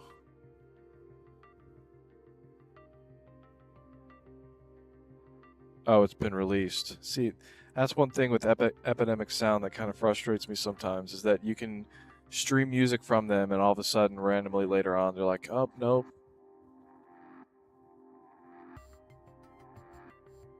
I love the music on Epidemic Sound, but I can't recommend them just because of the stress that they've caused sometimes with using their own music in like YouTube Shorts, and I'll get a copyright claim when I pay monthly for Epidemic Sound. So they need to figure that stuff out so they're not costing YouTubers money with these like fraudulent copyright claims.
For the ROG G700, do you know if the case supports?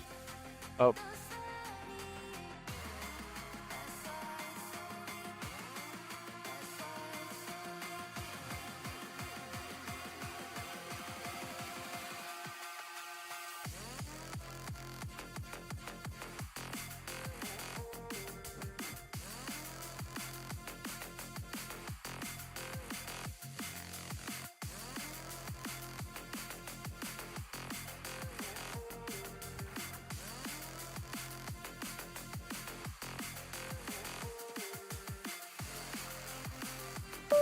Get my camera set back up.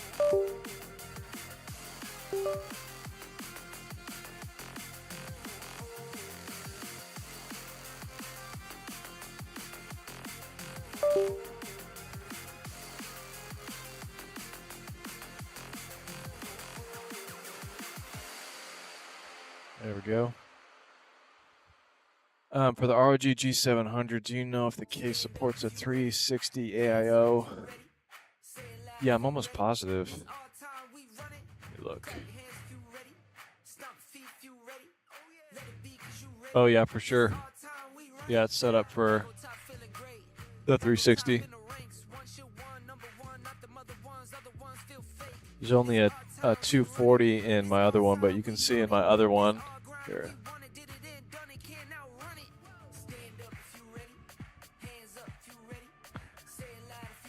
You can see in my other one where the 240 is. There's plenty of space next to that to go to the full 360. There's also the screw holes there for 360 bracket.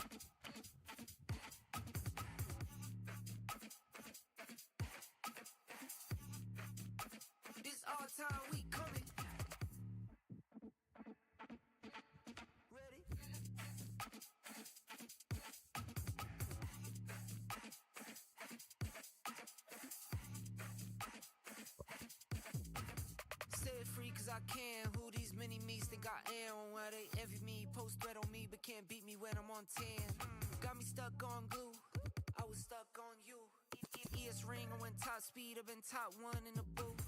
Put the game on snooze. Blessed like I choose. Doubted me, they outed me. Now I'm sitting here like proof. Now I'm rolling steady. Record synced up heavy. I'm done talking. I told you it. Who ready? We been ready. Stand up if you ready. Hands up if you ready. Say it loud if you ready. This all time we run it. Clap your hands if you ready. Stomp feet if you ready. Let it be cause you ready. This all time we run it. Say it loud if you clap your hands if you let it be cause you stand up if you ready. Hands up if you ready. Say it loud if you ready. This all time we run it. Clap your hands if you ready. Stomp feet if you ready. Let it be cause you ready. This all time we run it.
I'm looking at the Corsair Vengeance A200 gaming PC, the 5080 4K price almost the same as a 5090 though.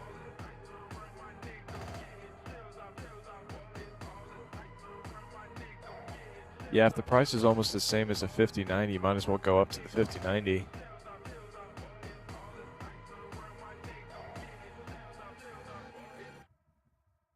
All right, guys, I am going to take a quick power nap. Just to get recharged for the next 6 hours of this stream.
Test, test, test. What's going on? Let's turn off that power nap. I'm well rested. Let's get my camera back up.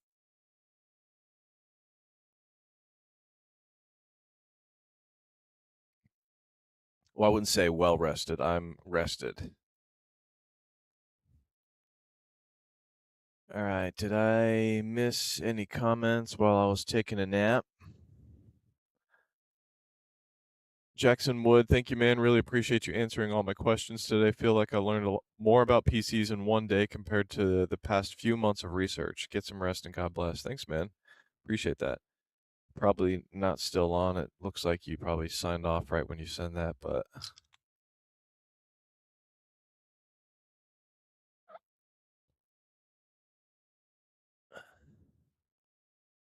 all right. So for those of you that are just now jumping on the stream, I'm going to Mr. Peanut Butter VR. What's going on? Thanks for the sub.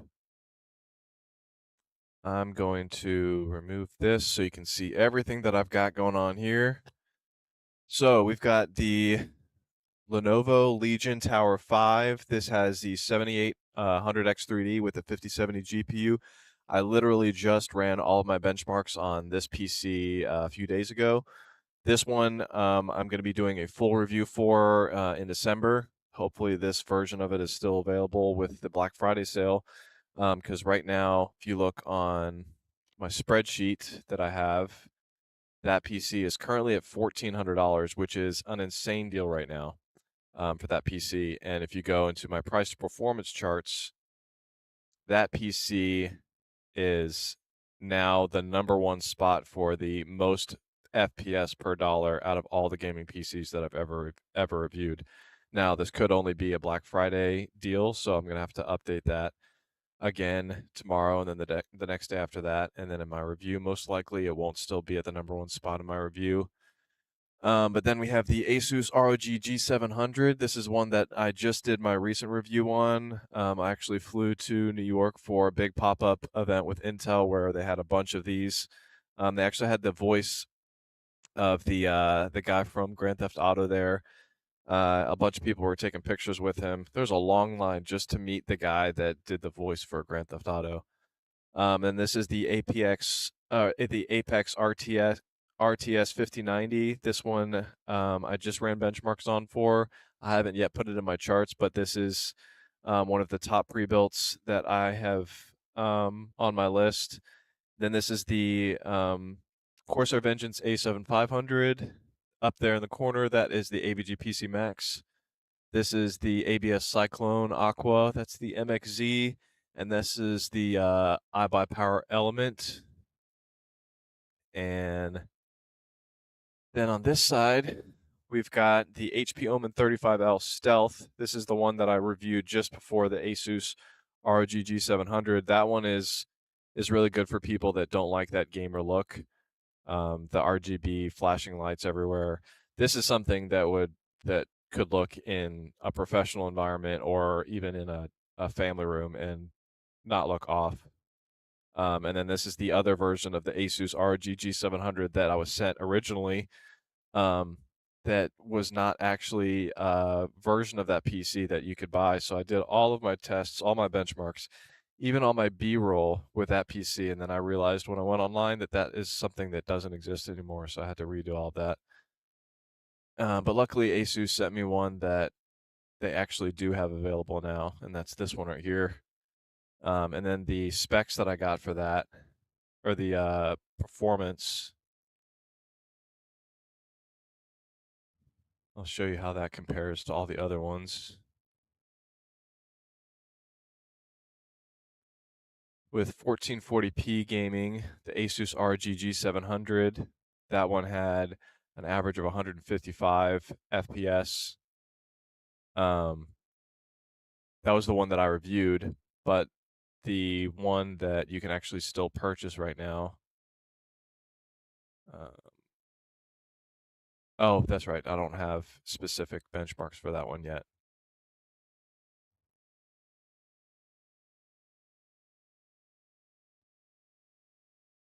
the one that I recommend is actually the GM 700 with a 9800X 3D and 5070 Ti.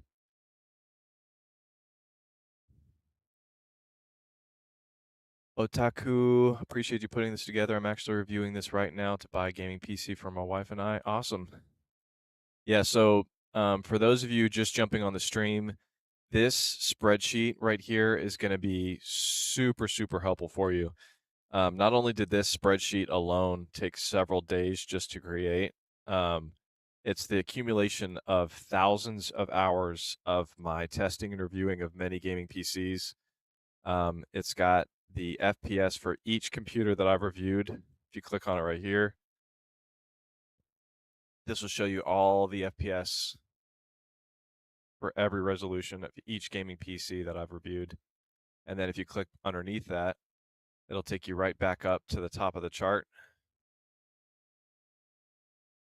If I haven't reviewed that PC before, it'll say same spec FPS charts. So it's showing you a very close ballpark based on the CPU and GPU combo, because I've pretty much done benchmarks on every CPU and GPU combo.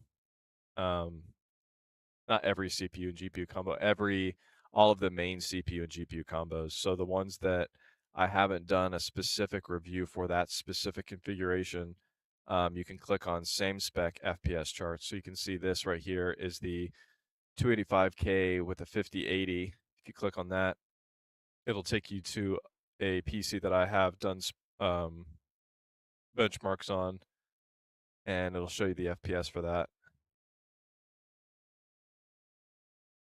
And then, of course, next to each of these, if you scroll to the right, oh, you know what?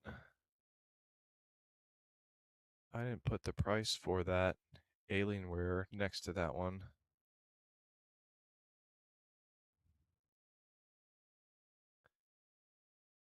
I did put it right here, though, so I'm just going to copy and paste that.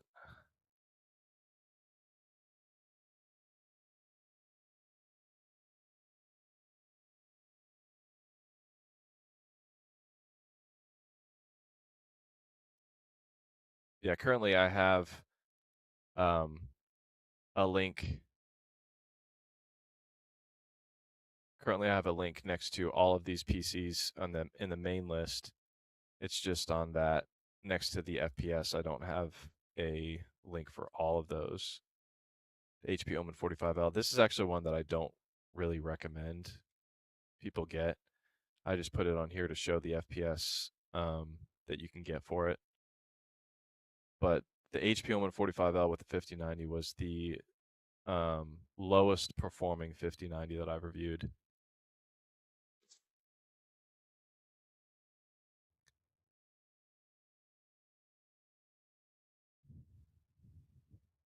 Dinky, which would you get, the iBuyPower Slate or the AVG PC Whirlwind? I'd go with the AVG PC Whirlwind between those two. And specifically spec-wise, let's look at the AVG PC Whirlwind.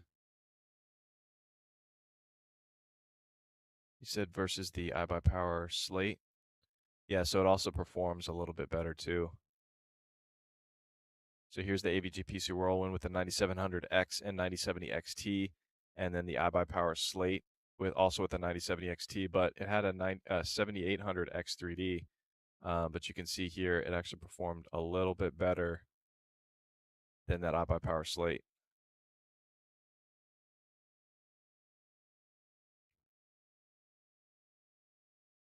But yeah, for those of you looking for this chart, if you go into my video itself and scroll down underneath the chat, then go to the description. It'll be right there at the top of the description. I also have these links in here within the description. If you end up finding a gaming PC that you like, and I don't have a specific recommendation spot for it, you do know that you're going to go for it though, and my information has helped you out, then if you could use my links up here before you purchase something, I would really appreciate it. That'll really help me out.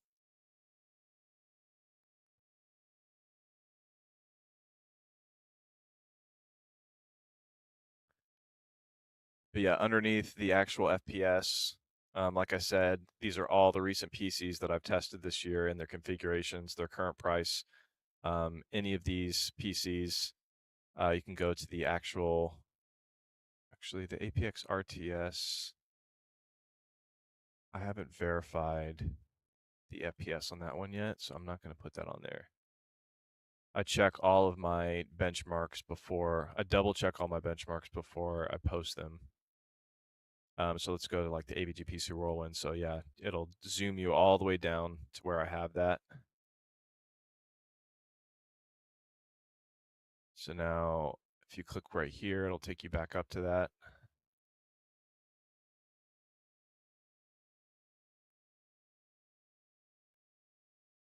But currently I have my links in the all recent PCs list, and then I have them in this list, this master list for my Black Friday deals, and then I also have them next to most of the FPS charts. It looks like I did miss them on a few of them, but I have them in 3 different places on here.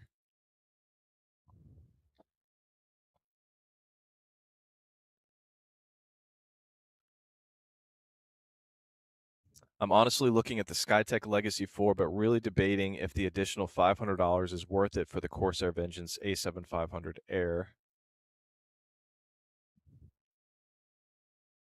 So the A7500 Air.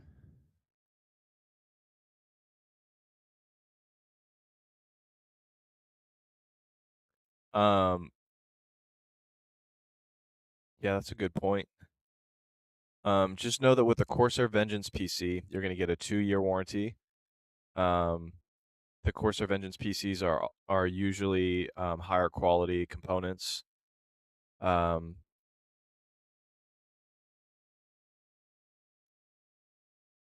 look at the other specs in this real quick.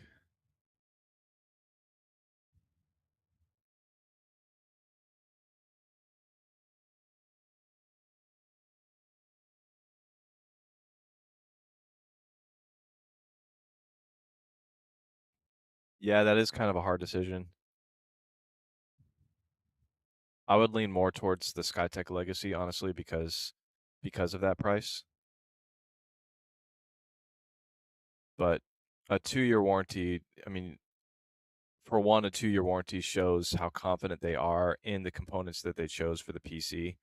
I'm going to go ahead, and I do have a YouTube tag that'll make it easier for you within this video to actually click on. So down here, there's going to be a YouTube tag for the Skytech Legacy pop up, and you can just click on that one to purchase it. I think it's at Walmart right now. Unfortunately, YouTube tags aren't enabled for Corsair's website as of right now, so you got to go the traditional link route.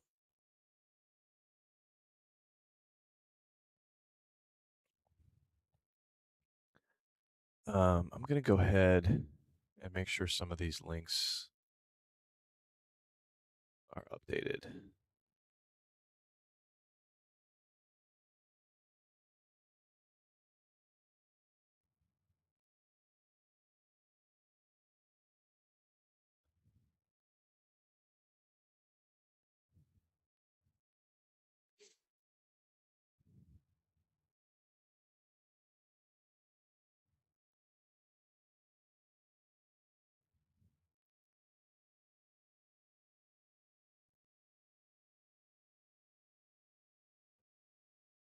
All right, it looks like the Arachnid does not have a link next to it in the charts.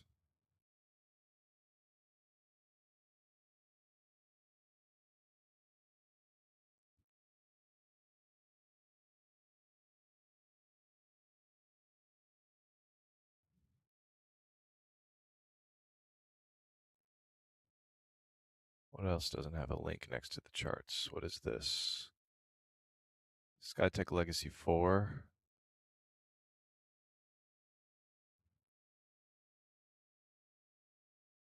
I want to make sure you guys don't have to move around this. You guys have to move around this chart as little as possible. For Apex, Just have a generic link for that one.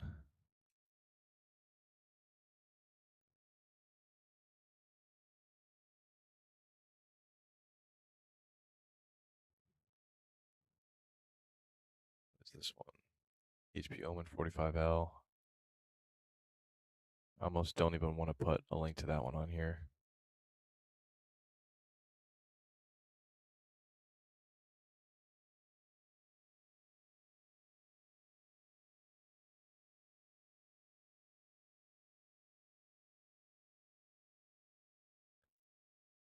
Alienware Area 51.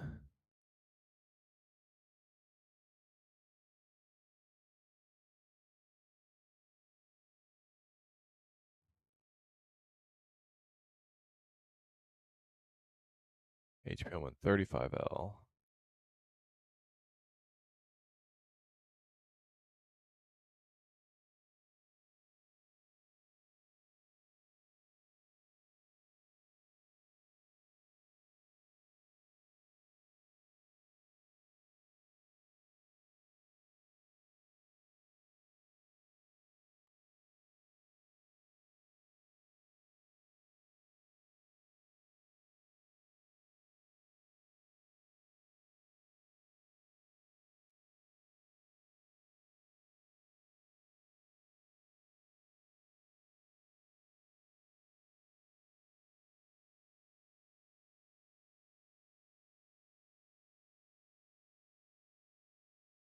Let's get a little bit of music in here.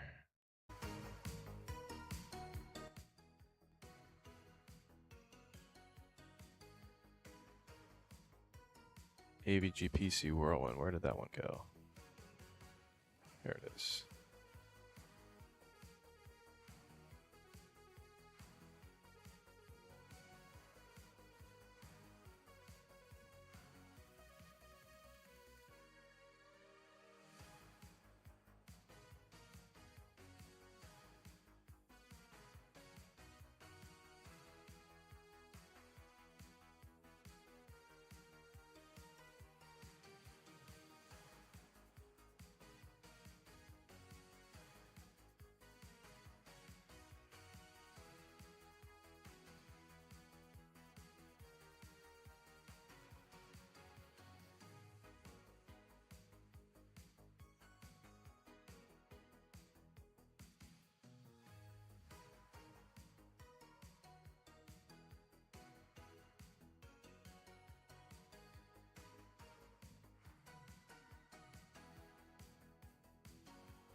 So this is just an old review that I put on here with the FPS with different games, just because I don't currently have these on my charts anymore. So I screenshotted this from an actual video.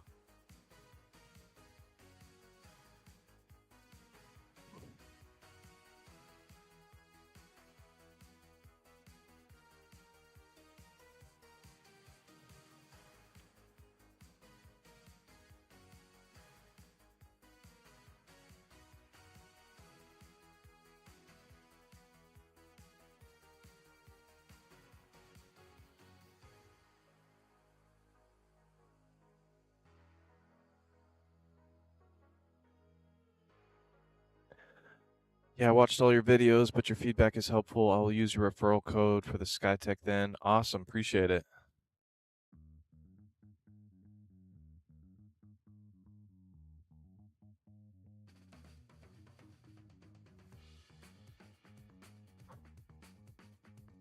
Yeah, I have that that Skytech Legacy 4. It should still be pinned. Yeah, it's still pinned to the bottom bottom left of this video.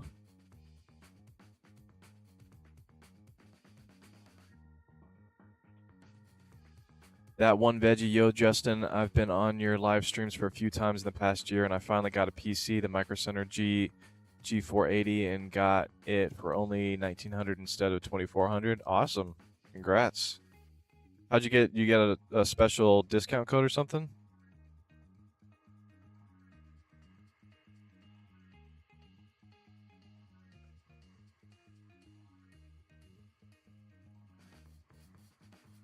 Guess I'll go ahead and still put this HP Omen 45L. in there just in case people get it, even though I don't have it as a recommended PC.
That one veggie, I got 2 PCs before it. Both were faulty, and they compensated me for it. Oh, nice. So you got 2 PCs before it from Micro Center? Is that what you're saying? That would make me kind of nervous buying from Micro Center continuously if 2 of them were faulty. What was the main thing with those PCs that were faulty? Did they just not boot up?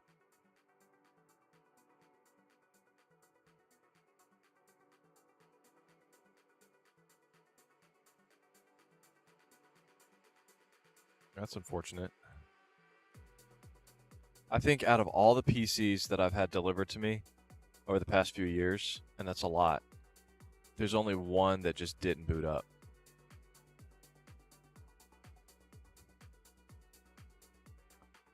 On one, the fans didn't work, and the second CPU cooler was broken.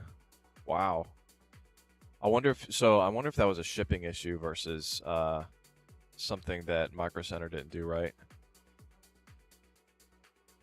iBuyPower Y60, not sure if you have other recommendations for both the PCs. No, the iBuyPower Y60 is a good case. I mean, if it were up to me, I'd go with the Y70 LCD case with the screen. That one's really cool.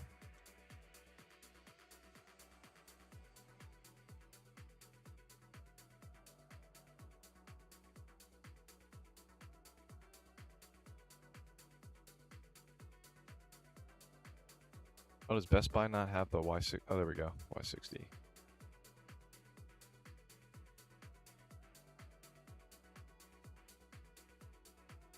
Yeah, I actually bought one of these, and then I put a screen from Amazon on it to make it, to basically make it the Y60 LCD version last year.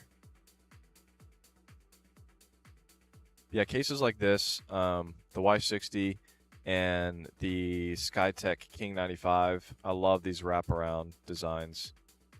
And then, of course, the CyberPower PC with that wraparound fish tank design.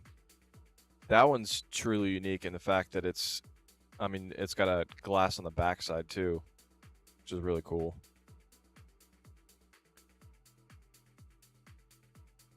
You drove to Micro Center, picked them up there. It's an hour drive, so 2 hours both ways. You had to do that twice, actually technically 3 times, so you did that twice for the 2 broken PCs.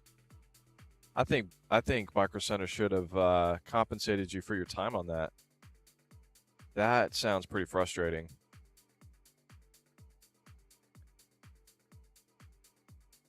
Do you have a referral for the Y60 or Y70 case that you would recommend I want to support? Man, I really appreciate that. So Y60 case, let's see if it's cheaper on Best Buy versus Newegg. So it's 176. Do you prefer black or white? Actually, it looks like they only have the black or the white.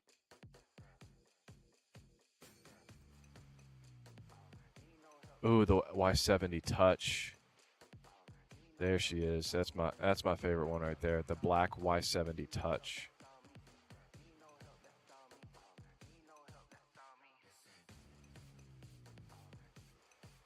Doesn't look like there's a black version of the Y70 non-touch. There's a red version and an additional white version. I'm assuming you want the black.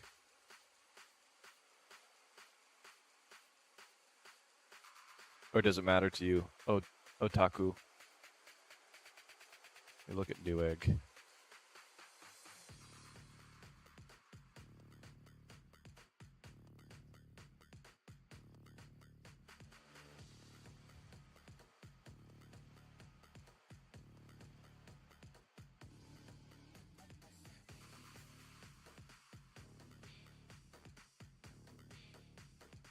Oh, okay, you're not talking about just the case. You're talking about the full-on PC. I've seen Velstorm. They've marked up the price quite a bit though on those Velstorms. The Velstorm PCs used that case with the LCD, but I believe the top spec is pretty pricey.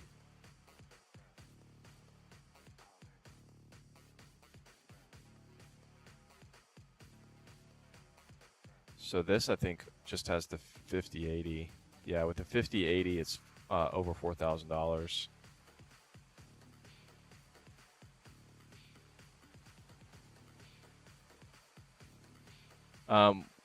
Did you already say your budget, Otaku?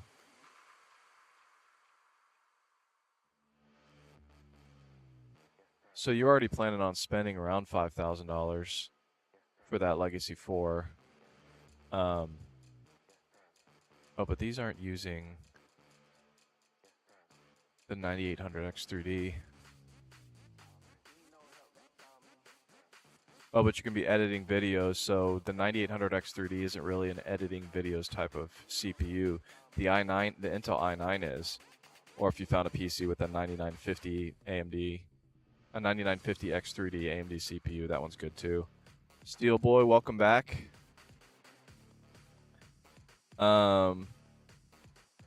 Wow, why is this one $2,000 more for a 5090? Oh, it's also out of stock.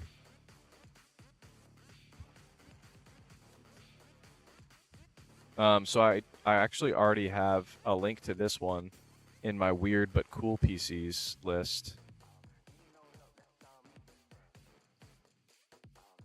This one's going to be phenomenal for editing as well, because that 14900KF i9 CPU, now that they've fixed the issues in the BIOS with them being pushed too hard, all the latest PCs have the latest BIOS that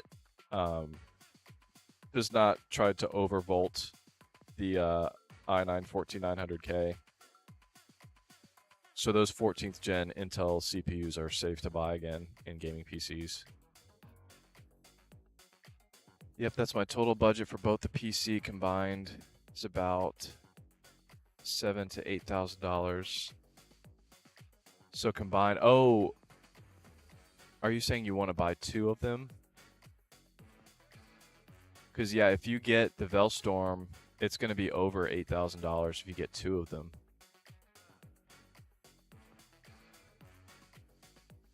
Or do you have another build you recommend that is a good case, that has a good case, preferably something for a link?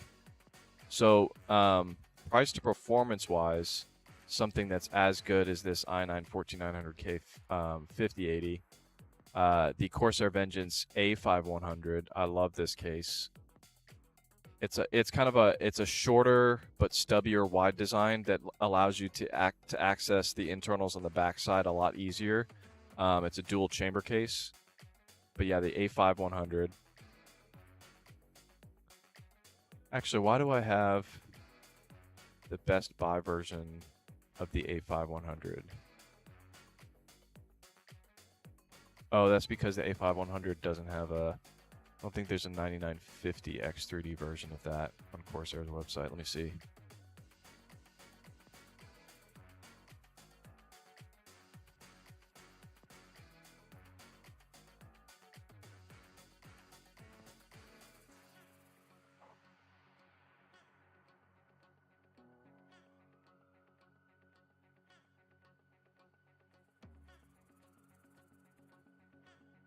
That's the 9800 X3D version.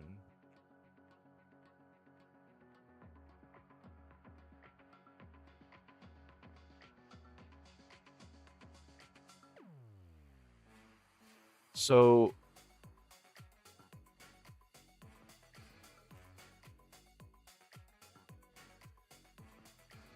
Otaku, you it doesn't look like you're going to be doing that much gaming. Is that correct? You're not going to be doing that much gaming on this PC? Because then I would kind of steer away from looking for AMD in general. If you're just mainly looking for it for productivity tasks and editing.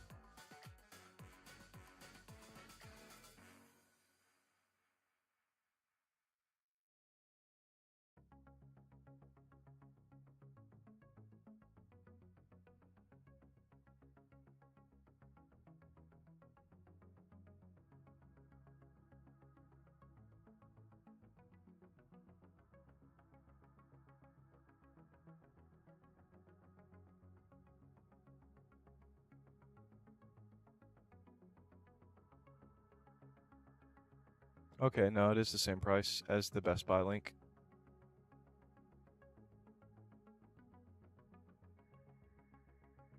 So yeah, that's in my spreadsheet. That's a really good one. You were saying your wife wants something white, though?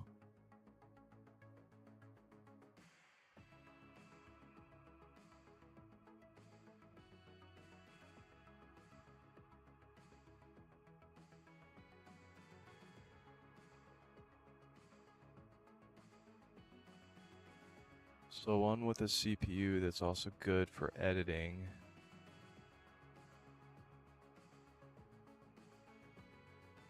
The CLX Horus with the 285K. I believe there's some white versions of this one too. They are very gamery looking PCs.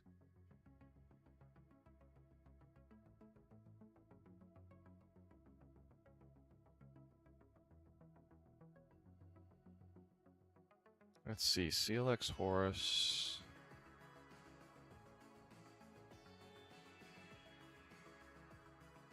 $285K.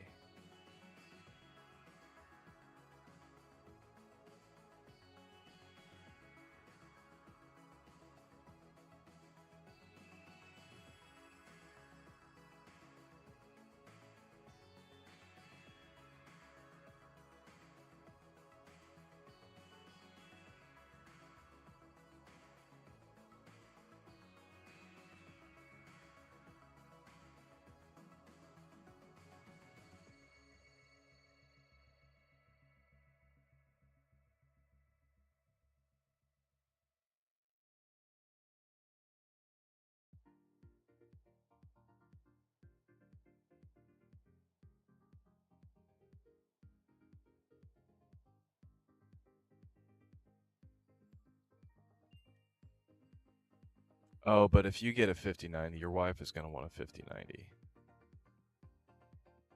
Let's see what Best Buy has in white with a 5090.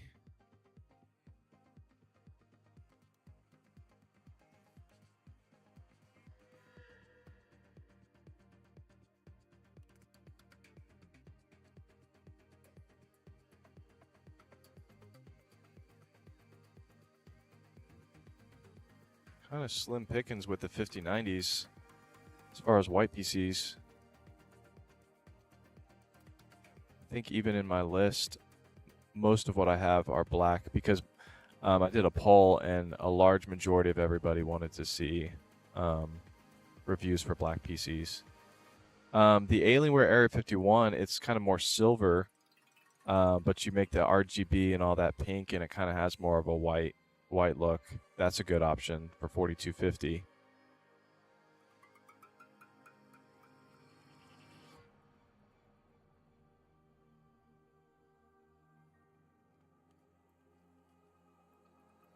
Oh, actually, Velstorm does have a pretty clean white version. Do you think she's gonna ask you what the GPU is? Because this is a good option in my list for just a really cool, clean looking PC.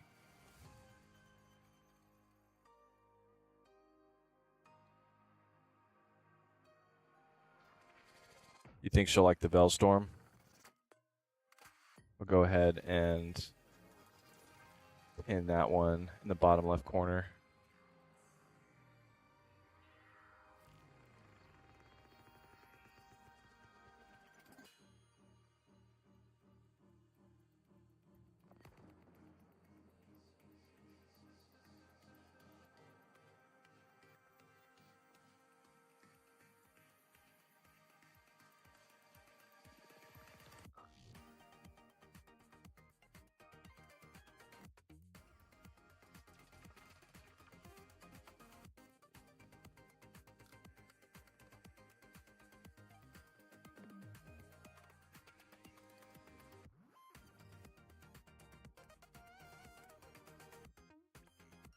Yeah, even though she doesn't do high-end gaming, 5090 will still you'll still see the benefits from having a 5090 for a PC that's meant for content creation.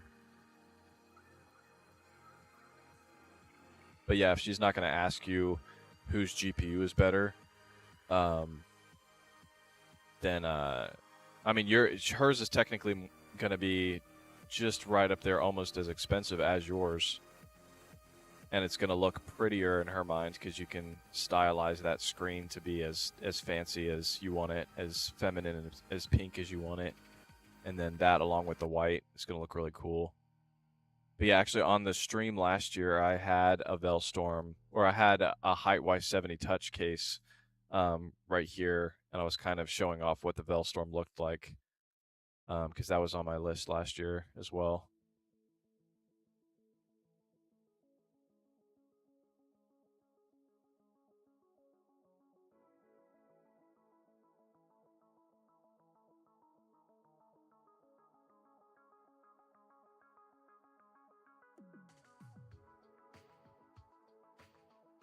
So in order to keep these streams on YouTube forever, they have to be done in less than 12-hour chunks. So I started this at 9 a.m.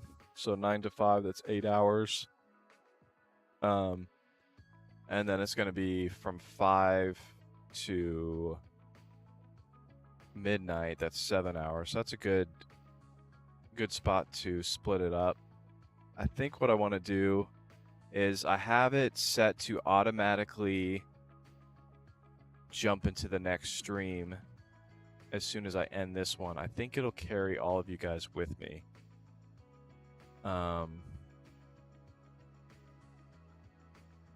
Thank you. Do you have the link for this one? I can't seem to find your link. Yes, if you go to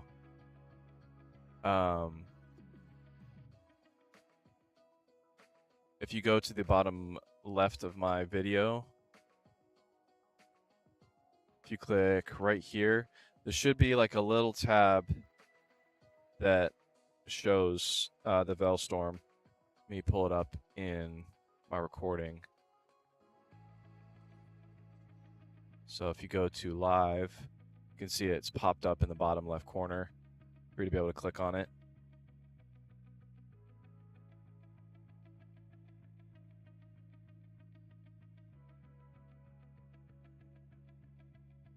Yeah, I've got the black version at Best Buy, but not the white version.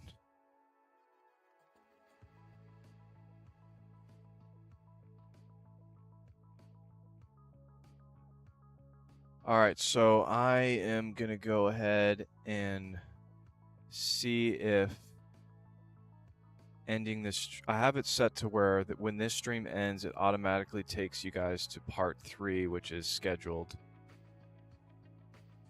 So let me see if this works.